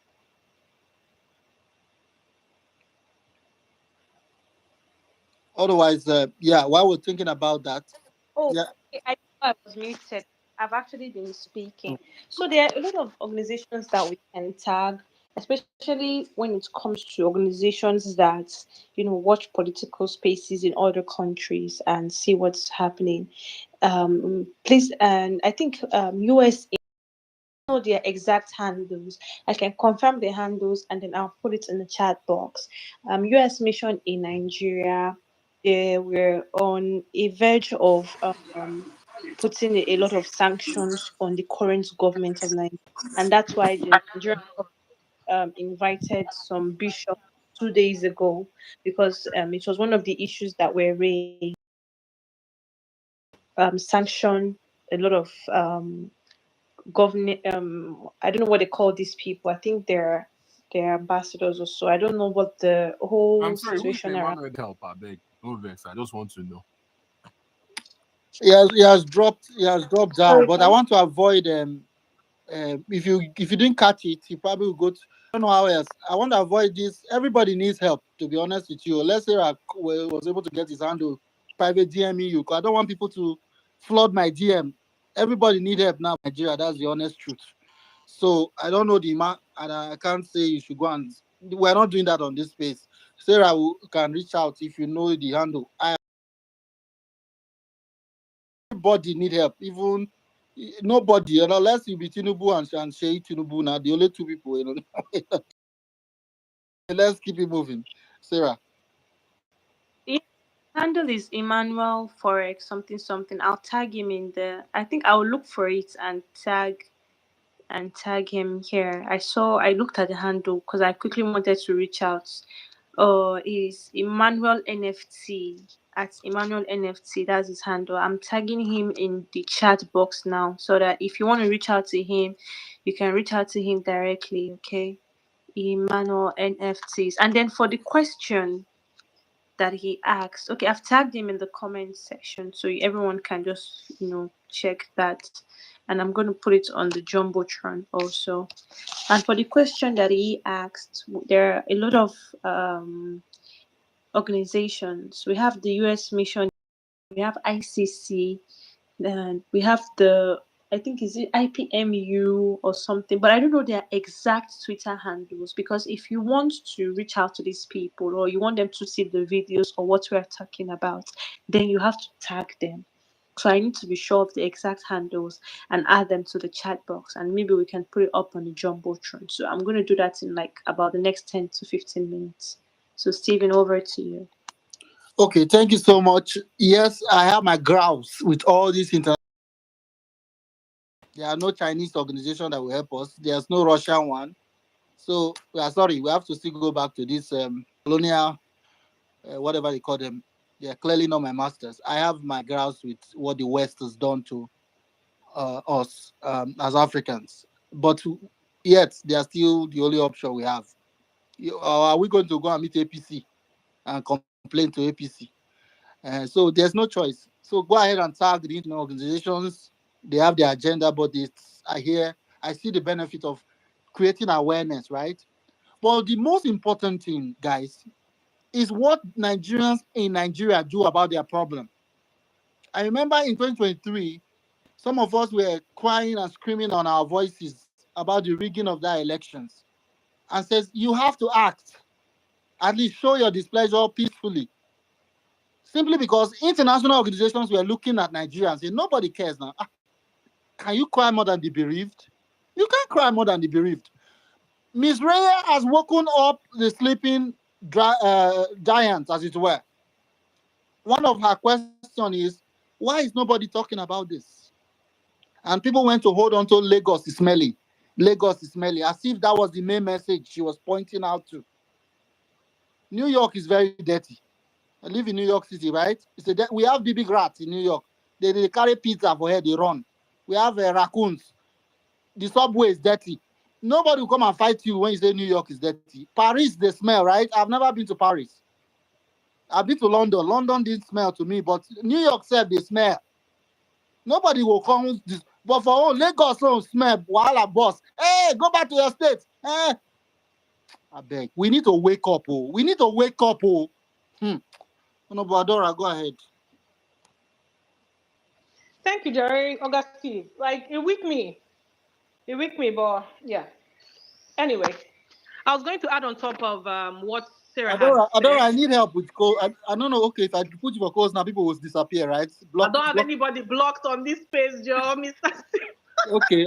I just know you're blocking us because I need help with. No, but if you like, I can go and come back with my Chineked account, No, this one is the block industry. This is the block industry. But okay, sorry. Let me finish with this. I'll decline. I'll finish. When I finish my statement, I'll go. Dr. Rea dropped. Go ahead. Dr. Rea will go after. Okay. So I wanted to add on top of what Sarah had said about speaking up for each other, right? That was my initial conclusion before Sarah even said it. But I feel like one of the way to band together and fight is because if something happens to you on the battlefield, nobody's going to come, back and find you or come to check in on you, right?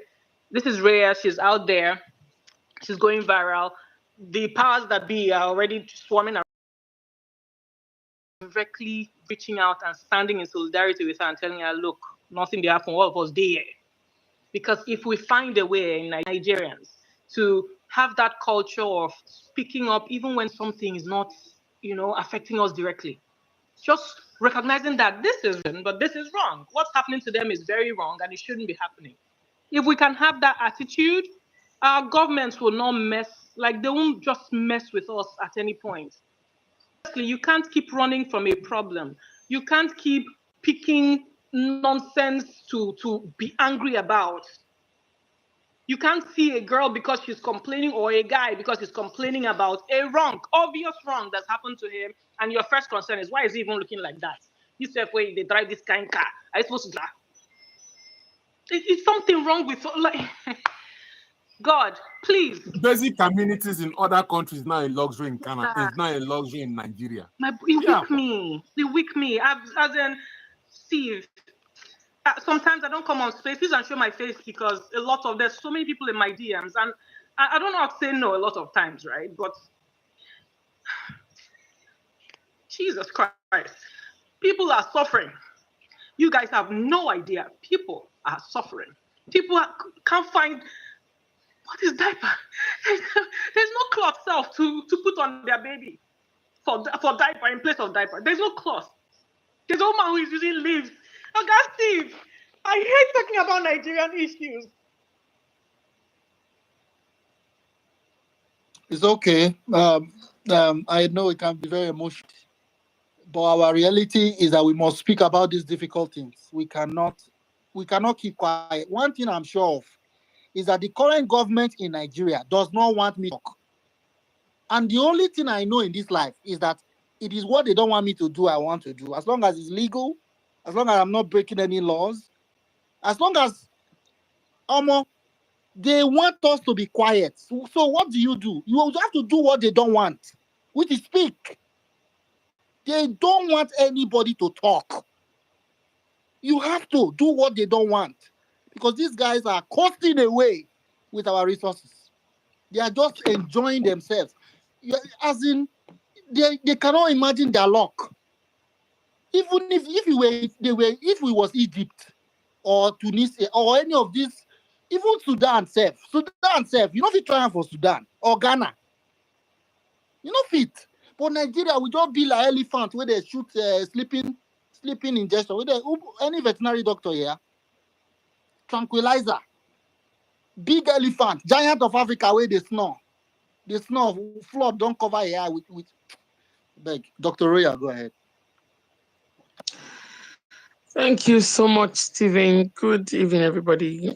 Good afternoon, morning, Sorry, wherever. my sister. Mr. Steve, please check your DM. Oh, thank you. Dr. Royal, proceed. Thank you. Yeah, thanks so much. Steve, thank you so much for this space and thank you for the opportunity to speak. It's been emotional for me, you know, hearing everything that has been said and the fact that what I'm even going to say is not any better at all, you know. But one thing I know, right, is that the thing the government fears most is when the people rise, when the people speak up. That's what they fear. When that lady spoke up, almost immediately she was called. They don't threaten the person when they're in charge. They go unknown to them. They were just about to awaken the sleeping giants, like Stephen just said. And many more people are coming. We will run to in 30 days. We'll go to one. Now, I'm a medical doctor and happen to be in the country right now, and you know I practice and. As in, I want to just, you know, say some things about the health sector because, you know, it's good that we understand all round where this problem is. It's not just food. It's not just being able to eat. Although when you don't eat well, excuse me, sorry, I'm always going to be this name, but let's just try. You know, when you don't eat well, you're going to fall sick. When you're exposed to wrong food, wrong, you know, whatever you're eating, you could get hurt and get illnesses that will worsen your state. And when you don't have health, it's a terrible thing. Now, the healthcare system in Nigeria is a mess. The kind of mess that you cannot even begin to understand. If you're not in Nigeria, no worry, you won't understand. And if you are in Nigeria, just take a walk to the hospitals and see for yourself what's going on.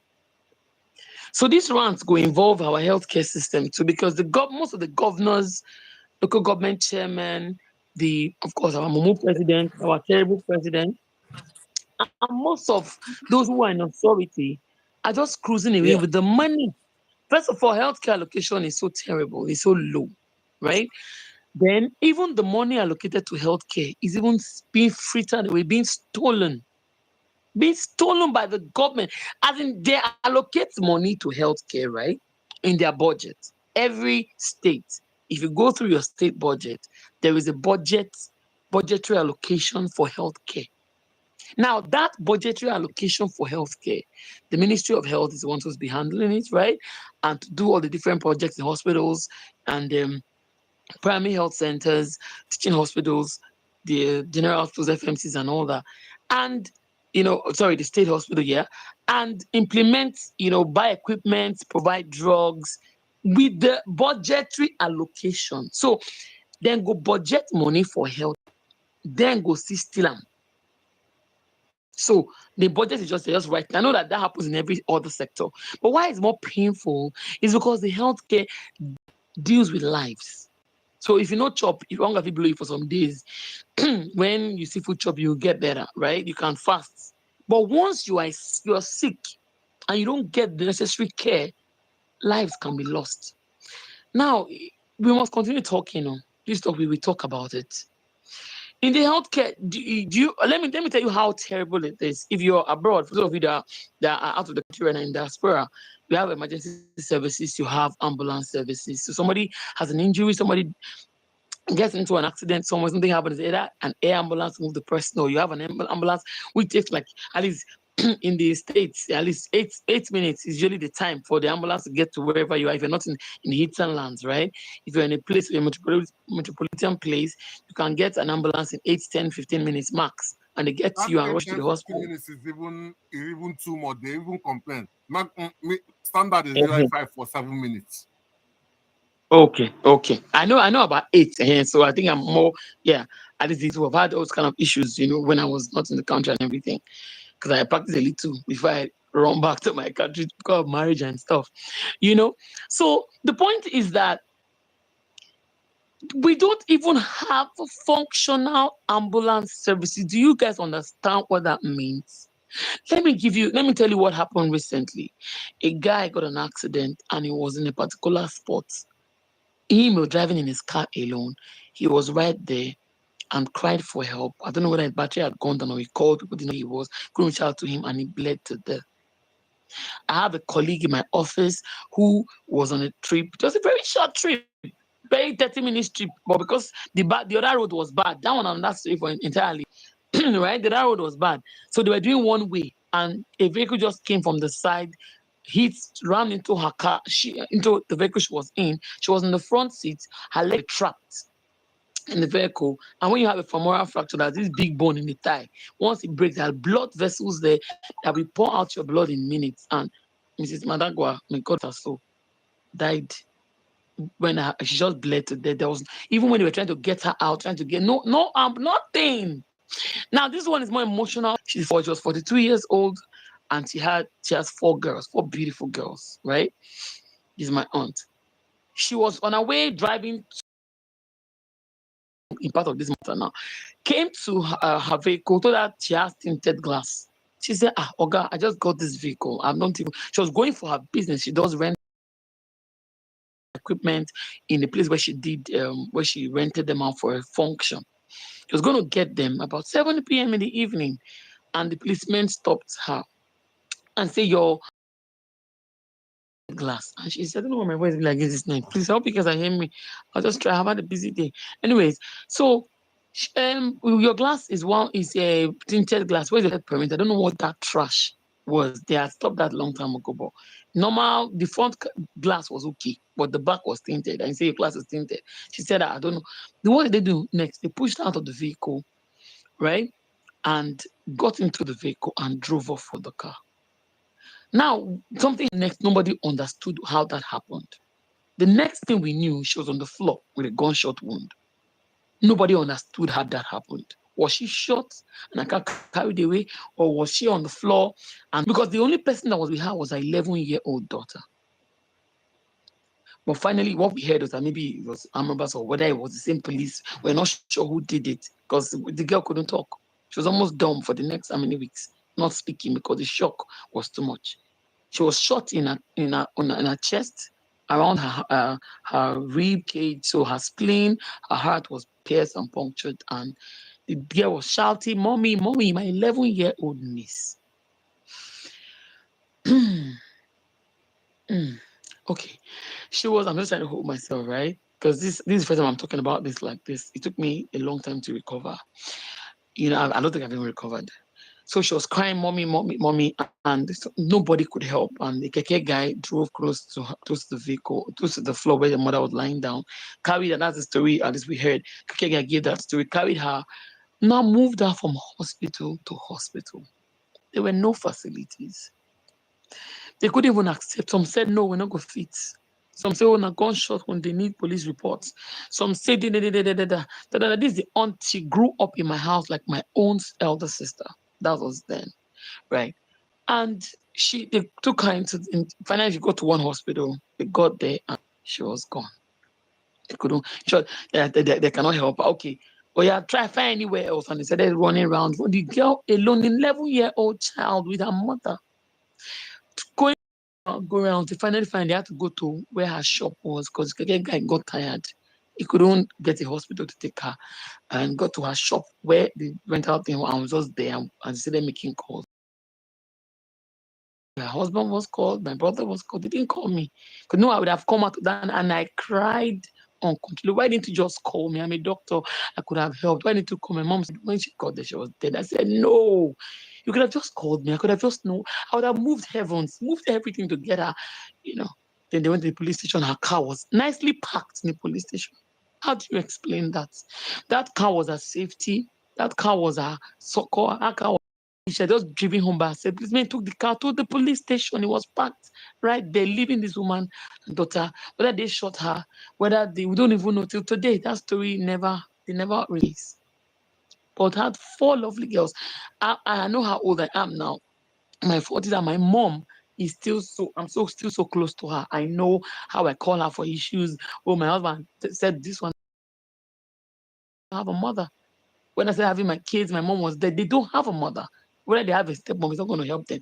That's a life wasted. A very hardworking lady. Stories, I don't know. I've not been with it. I was arranging and I saw the T-shirt for a service of song. I broke down, shaking, shivering, crying, weeping. Because I will never see.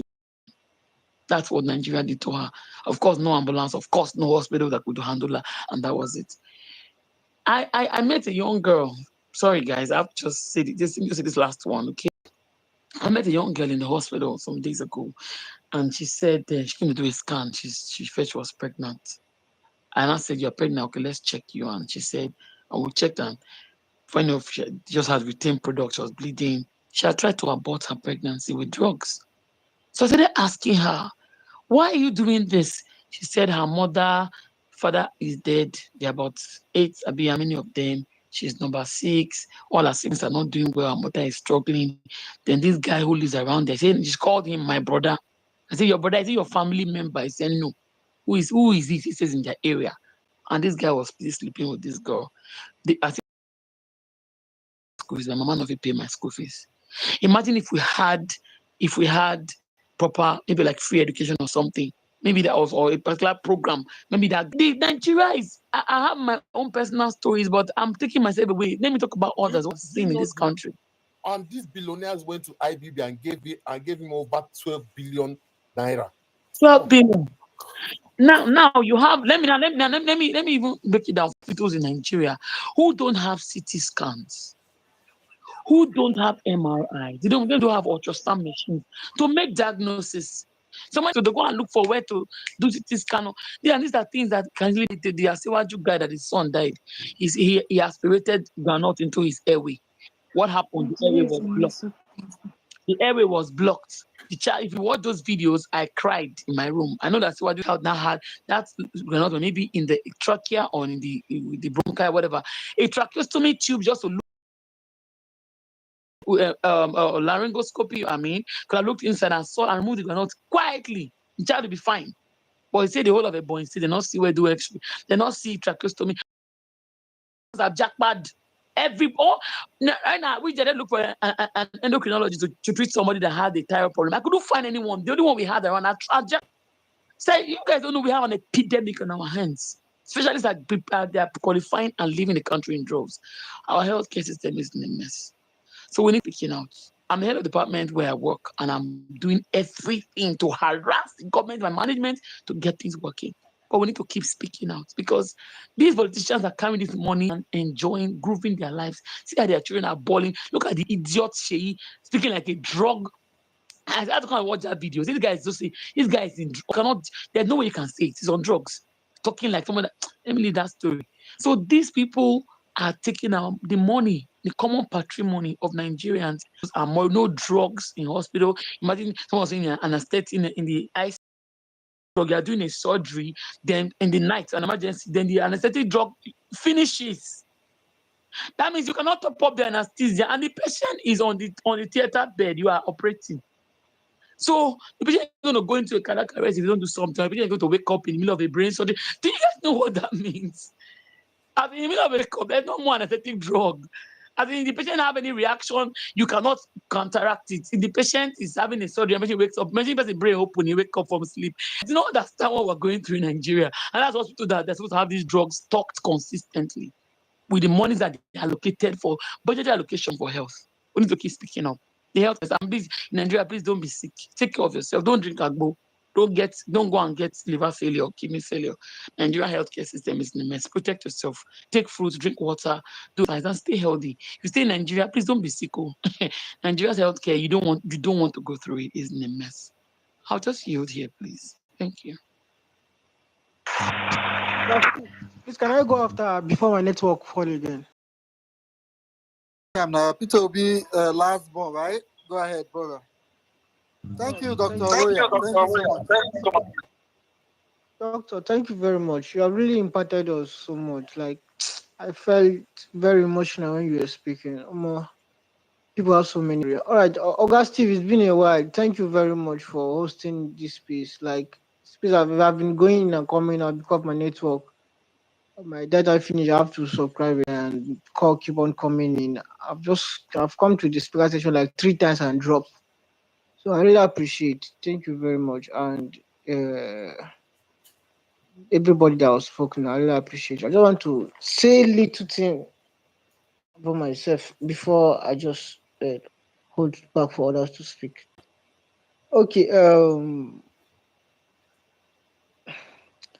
The girl in question, the Raya, my sister, like not blood sister. We are from the same local government. Our village is just close to my village, just like 500 naira or 200 naira. It was very cheap then, but now in transport. So we are in the same community. Yeah, somebody I'm close to. So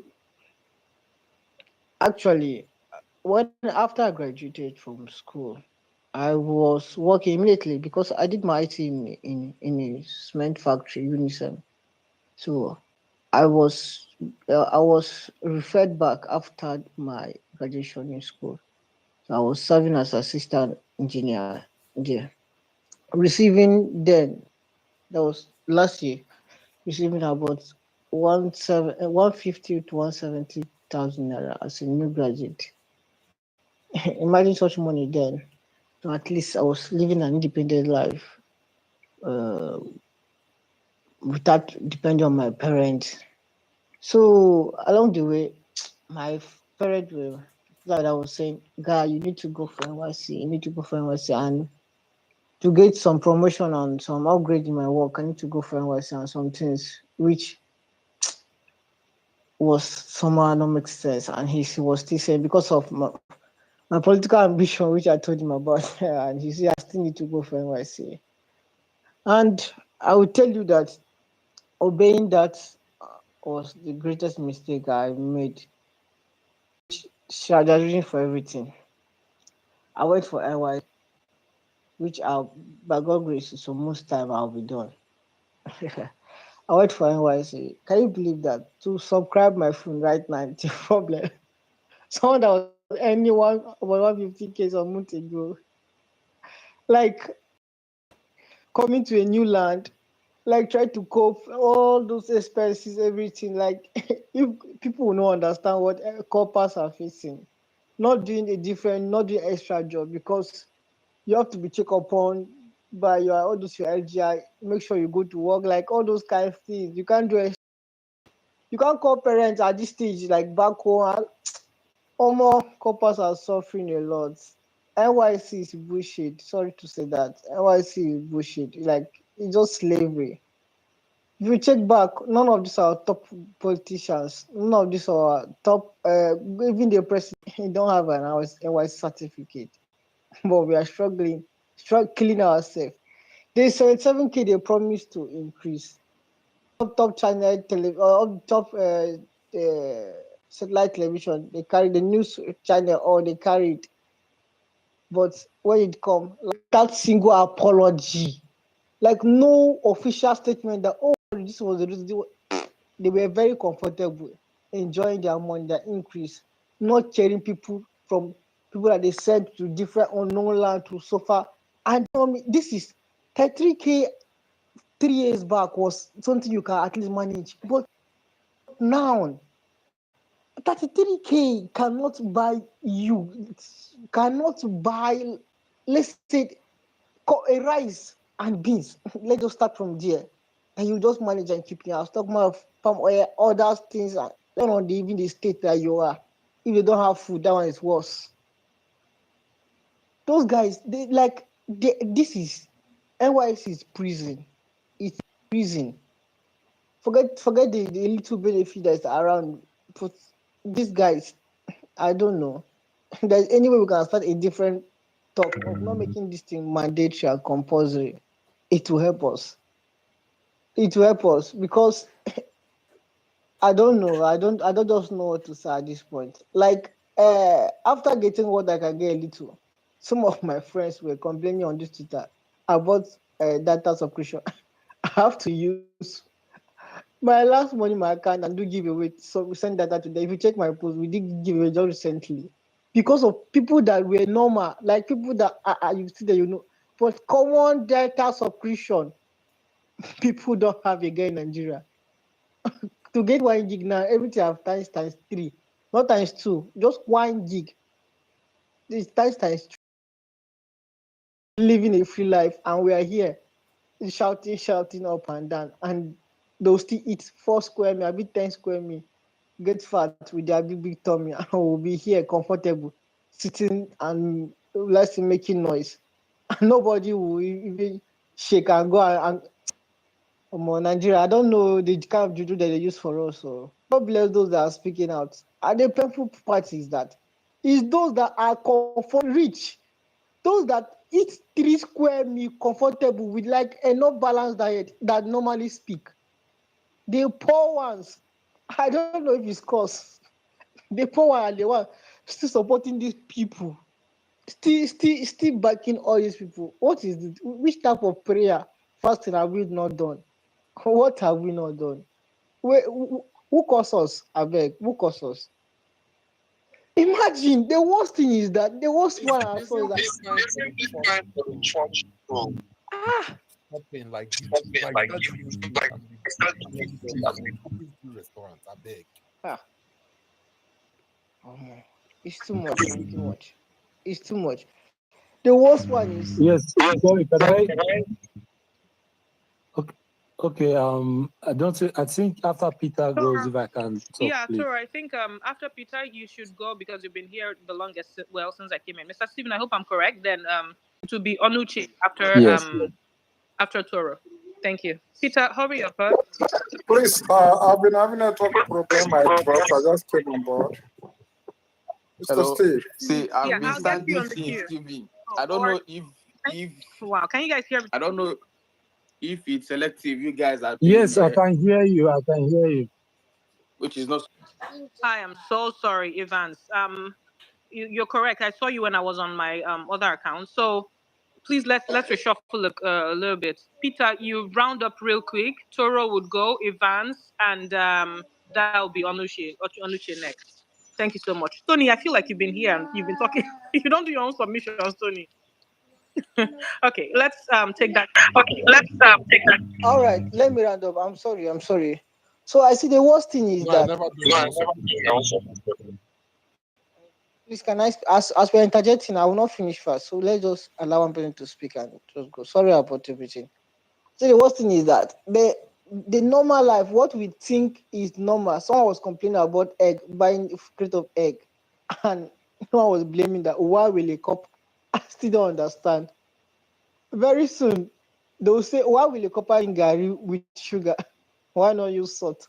You are living too expensive life.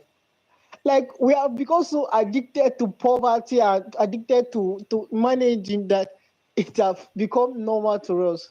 Please. which Babalawo will bring make on remove this cause from us? Because our prayers, I don't understand. Please, God bless everybody. Thank you so much, Peter. Nah, leg with day because people wait their hand on plenty. Toro, you can go next, my brother. Thank you. Okay. Good evening, Stephen. Good evening, everyone. Yeah. I think this is my first time on your space, and the whole issue is touching. Why I took the mic to come and speak? I heard some people talk about how they lost their parents as police officers, and nothing's really like they didn't help and all that. But this is crazy. My dad died, was killed 2009. Yeah, I was still around 12 then. My younger sister, I think she was still in nursery school or so. So, and I'm also the first son. So it was a crazy 9. Was killed in the line of duty, and even till today, still a suspicious son that possibly you could argue that he was even killed by his own men. Possibly, the news said it was kidnappers, but how come he was the only one shot and all that? And another thing, I think Dr. Ray was talking about the emergency ambulance stuff. He was shot in the eyes. There was no fast means to the hospital before he got to the hospital. Bullet got to his skull. So it was a very crazy experience. It was a very crazy experience, and since then I just Nigeria for what it was.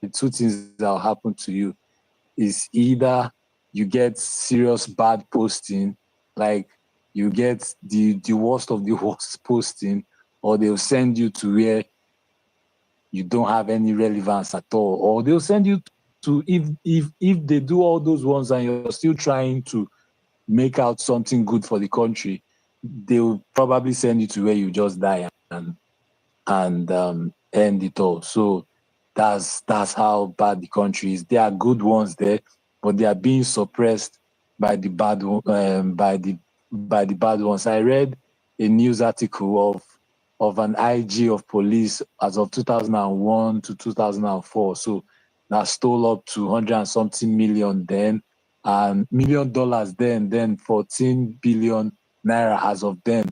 I think he was sent to only 2 years imprisonment, paid fine, came out, and is still chilling.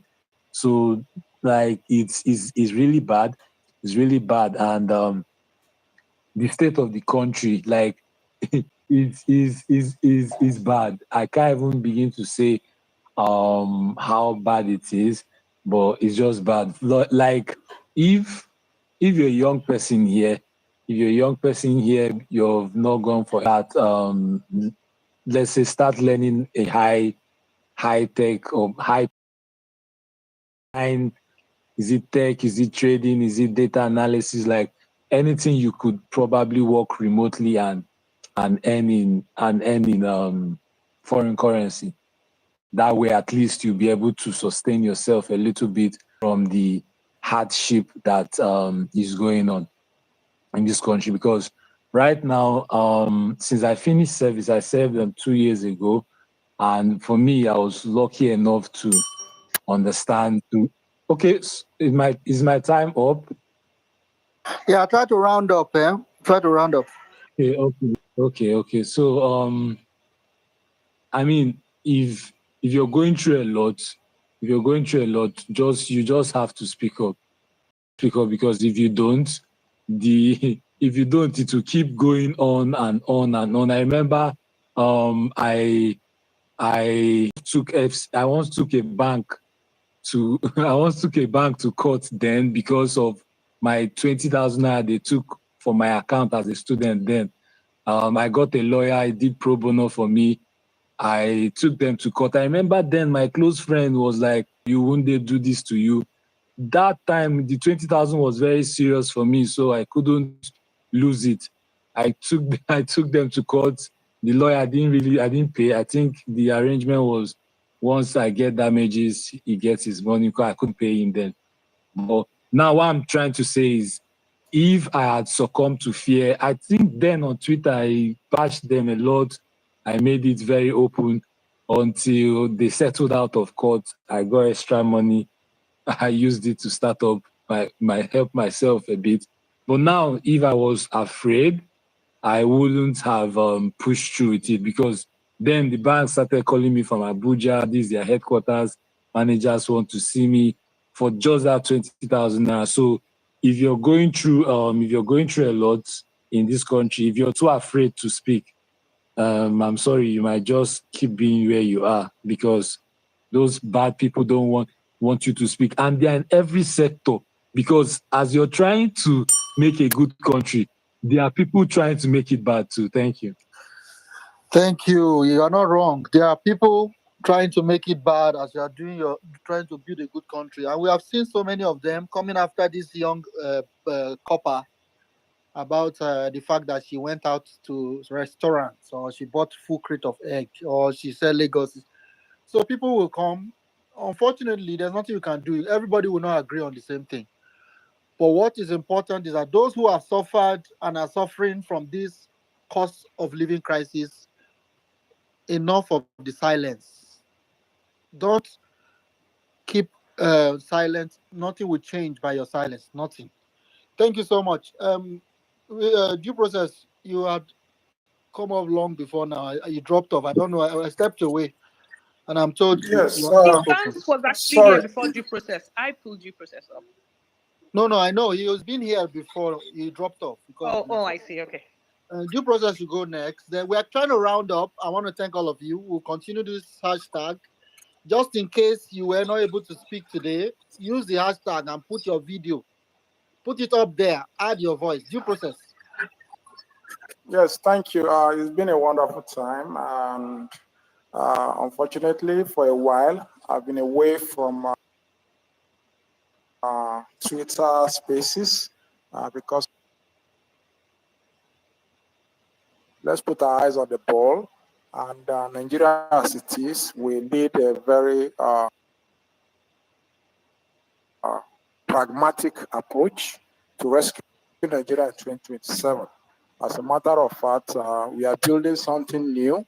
Some of you may be aware of it, and to those who may not,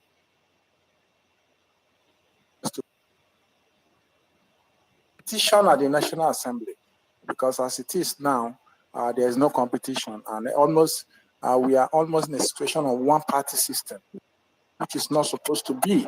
So as many young people, home or away, that are interested in political position, please, we look up to you. Come up. There's only supported. So thank you. As many that are interested, you can reach out to me via DM. You'll be added on board. That's the little I can on this platform. Thank you, and have a wonderful deliberation. All right, thank you so much. Thank you, Due Process, for your work on the back end. Very of what you're doing. For those that want to get politically involved, because at the end of the day, guys, that is not going to solve Nigeria's problem. You can pray from now till 10,000 years. God will not come down and become your governor, come down and become your counselor. He's not going to go to House of Rep. He's not going to send Angel Michael, Angel Gabriel. Nigerians will have to raise their hands and guide you and help you become a candidate potentially. Or even if you don't want to take office, you can help people with the right mindset get into office. My brother Due Process is someone you should quickly follow. follow him very quickly and send him a DM, and he'll guide you appropriately. He's someone I've come to appreciate because we worked together for a couple of years now. Thank you, Due Process.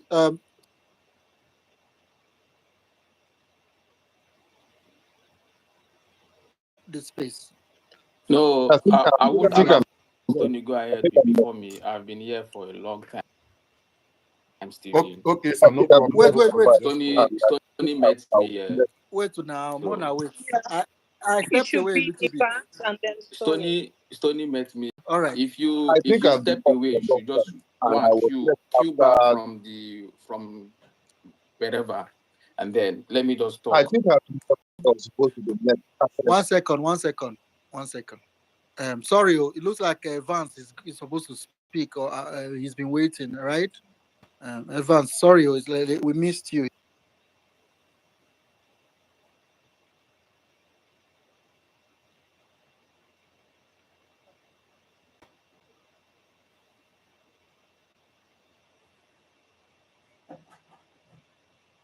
Toraye Abi or Rie, Lagos. I was born and brought up in Lagos. I'm an Igbo boy, but she's saying Lagos things. Fine, Lagos things. Grew up in the worst part of Lagos. Festa, Gorile, Amukoko, Ajegule, Orile. That place actually stinks too, due to the fact that people do poo on the road. They pee on the road. They don't take care of that place, because I don't know if the government are not putting eyes in that area. But I don't know where the stays. She stays in Lekki or so. I don't know how bad that place is. So the government should look into Amukoko, Festa, Kanko, because that place actually stinks. They poo, mess Lagos State up. And Lag is always a very beautiful place to stay, despite the fact that people complain that the air stinks, this, that. But that's that. Nigeria economy. Growing up, I remember then while going to school, that would give me 20 naira. 10 naira self.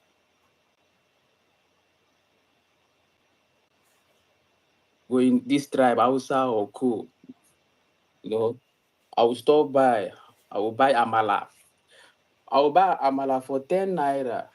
I will also buy meat for 10 naira. I will eat. I will go to school early morning by 7, whatever. School starts by 8. If you come late, they flog you. Time goes by. My dad increased the money to 15 naira. The day my dad gave me 15, I was so happy. I became a big boy in school. I bought so many things. Fast forward to today, your 20 naira is as useless as whatever. Your 15 naira is as dead as, I don't even know if, as dead as whatever. While I was in the university, before that useless, please permit me to use some insulting language on our past leaders, like the Buhari. That man is very stupid. Before that idiot came to power, everyone was, because there was the oil sector was booming there. Everybody wants to work in an oil company. There was ExxonMobil, there was Ajib, there was this, there was that. As a microbiologist, I was hoping to work in one of those sectors then.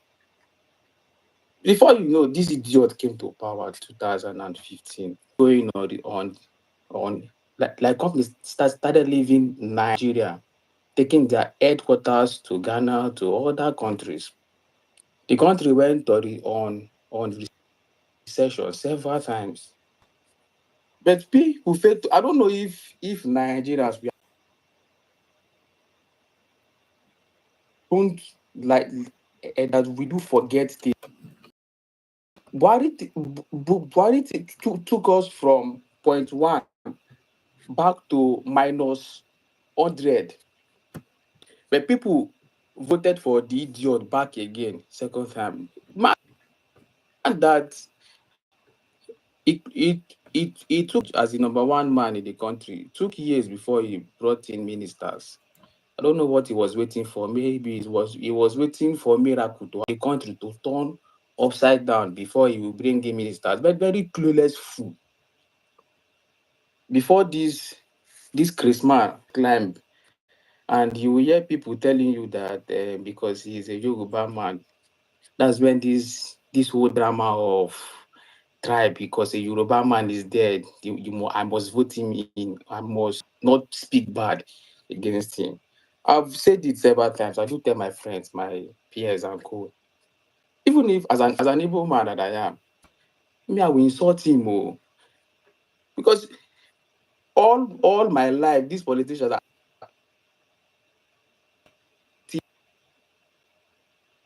School was a private school. My secondary school was a private school. My university was in private school. So I've never really benefited anything from the government. I don't even think if I've even gone to an hospital before. Thank God for that.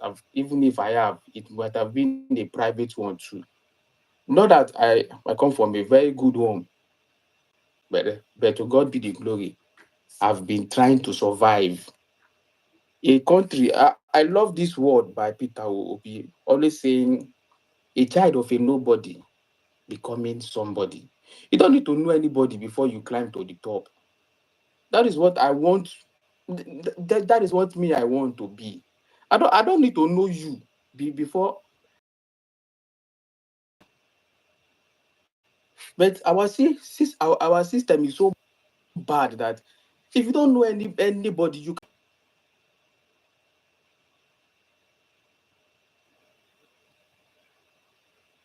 they think or they feel you are okay or you are rich.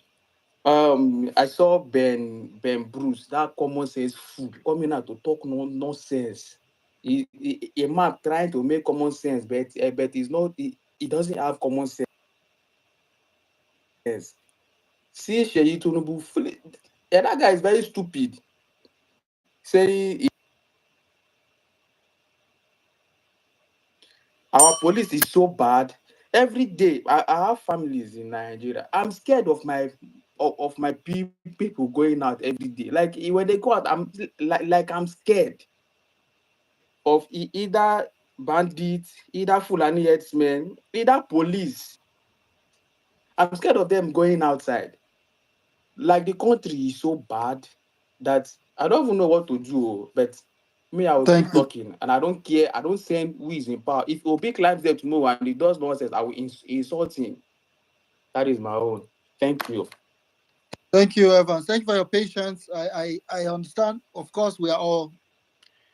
I wouldn't say we are all. Some people here are not angry. They are not frustrated by the very, very terrible economic situation. But most people are angry, so I can understand.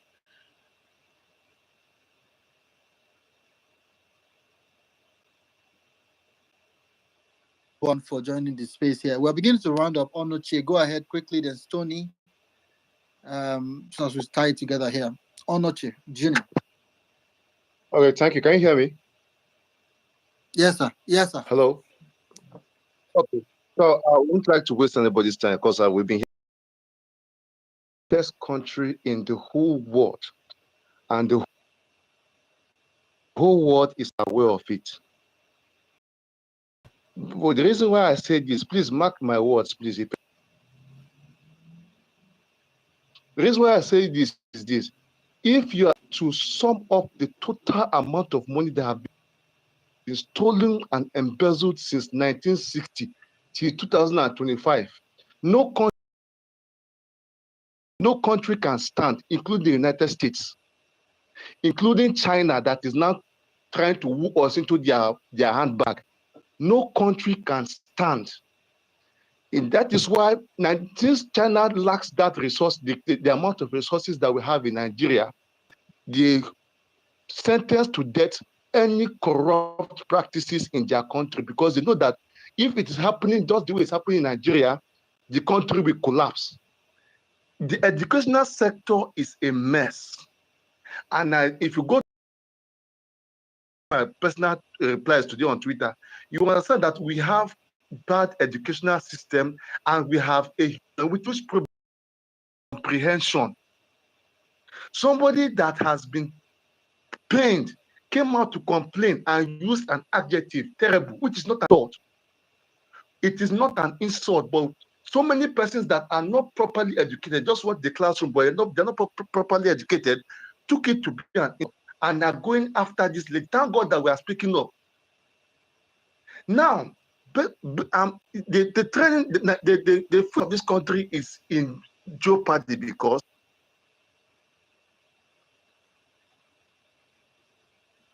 to a fault. Now, I can tell my dad right now what he's doing wrong in the house.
Because now, as it is now, if you're earning 100,000 naira, you are suffering. Not to talk of even somebody that's earning 33,000 naira in a month.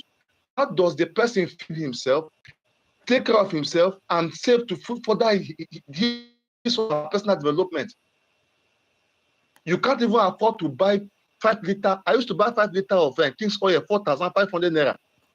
Now I can't afford to buy it because it's now 21,000 naira. These people know the truth, but it for the government doesn't mean that you should not tell the government the truth, please. You are not their agents. The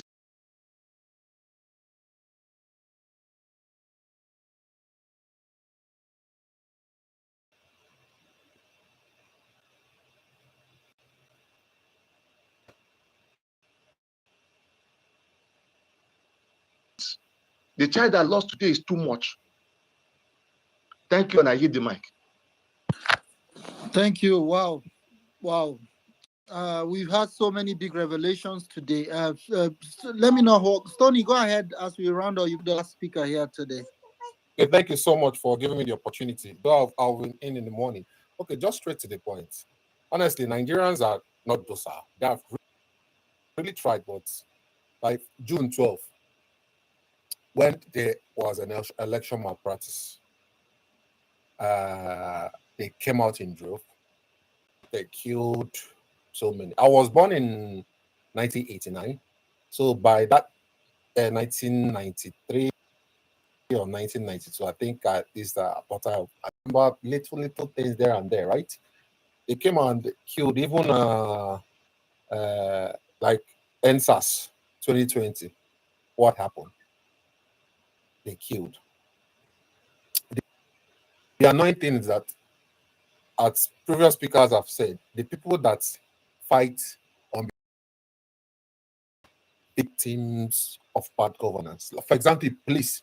A policeman will come after so many years, they will come and start complaining that they don't receive pensions or gratuities. The same thing happens. I've seen so many military men after their service, it's either they end up joining being armed robbers because nothing to show for it. You know, they're still victim of bad governance. I don't know how.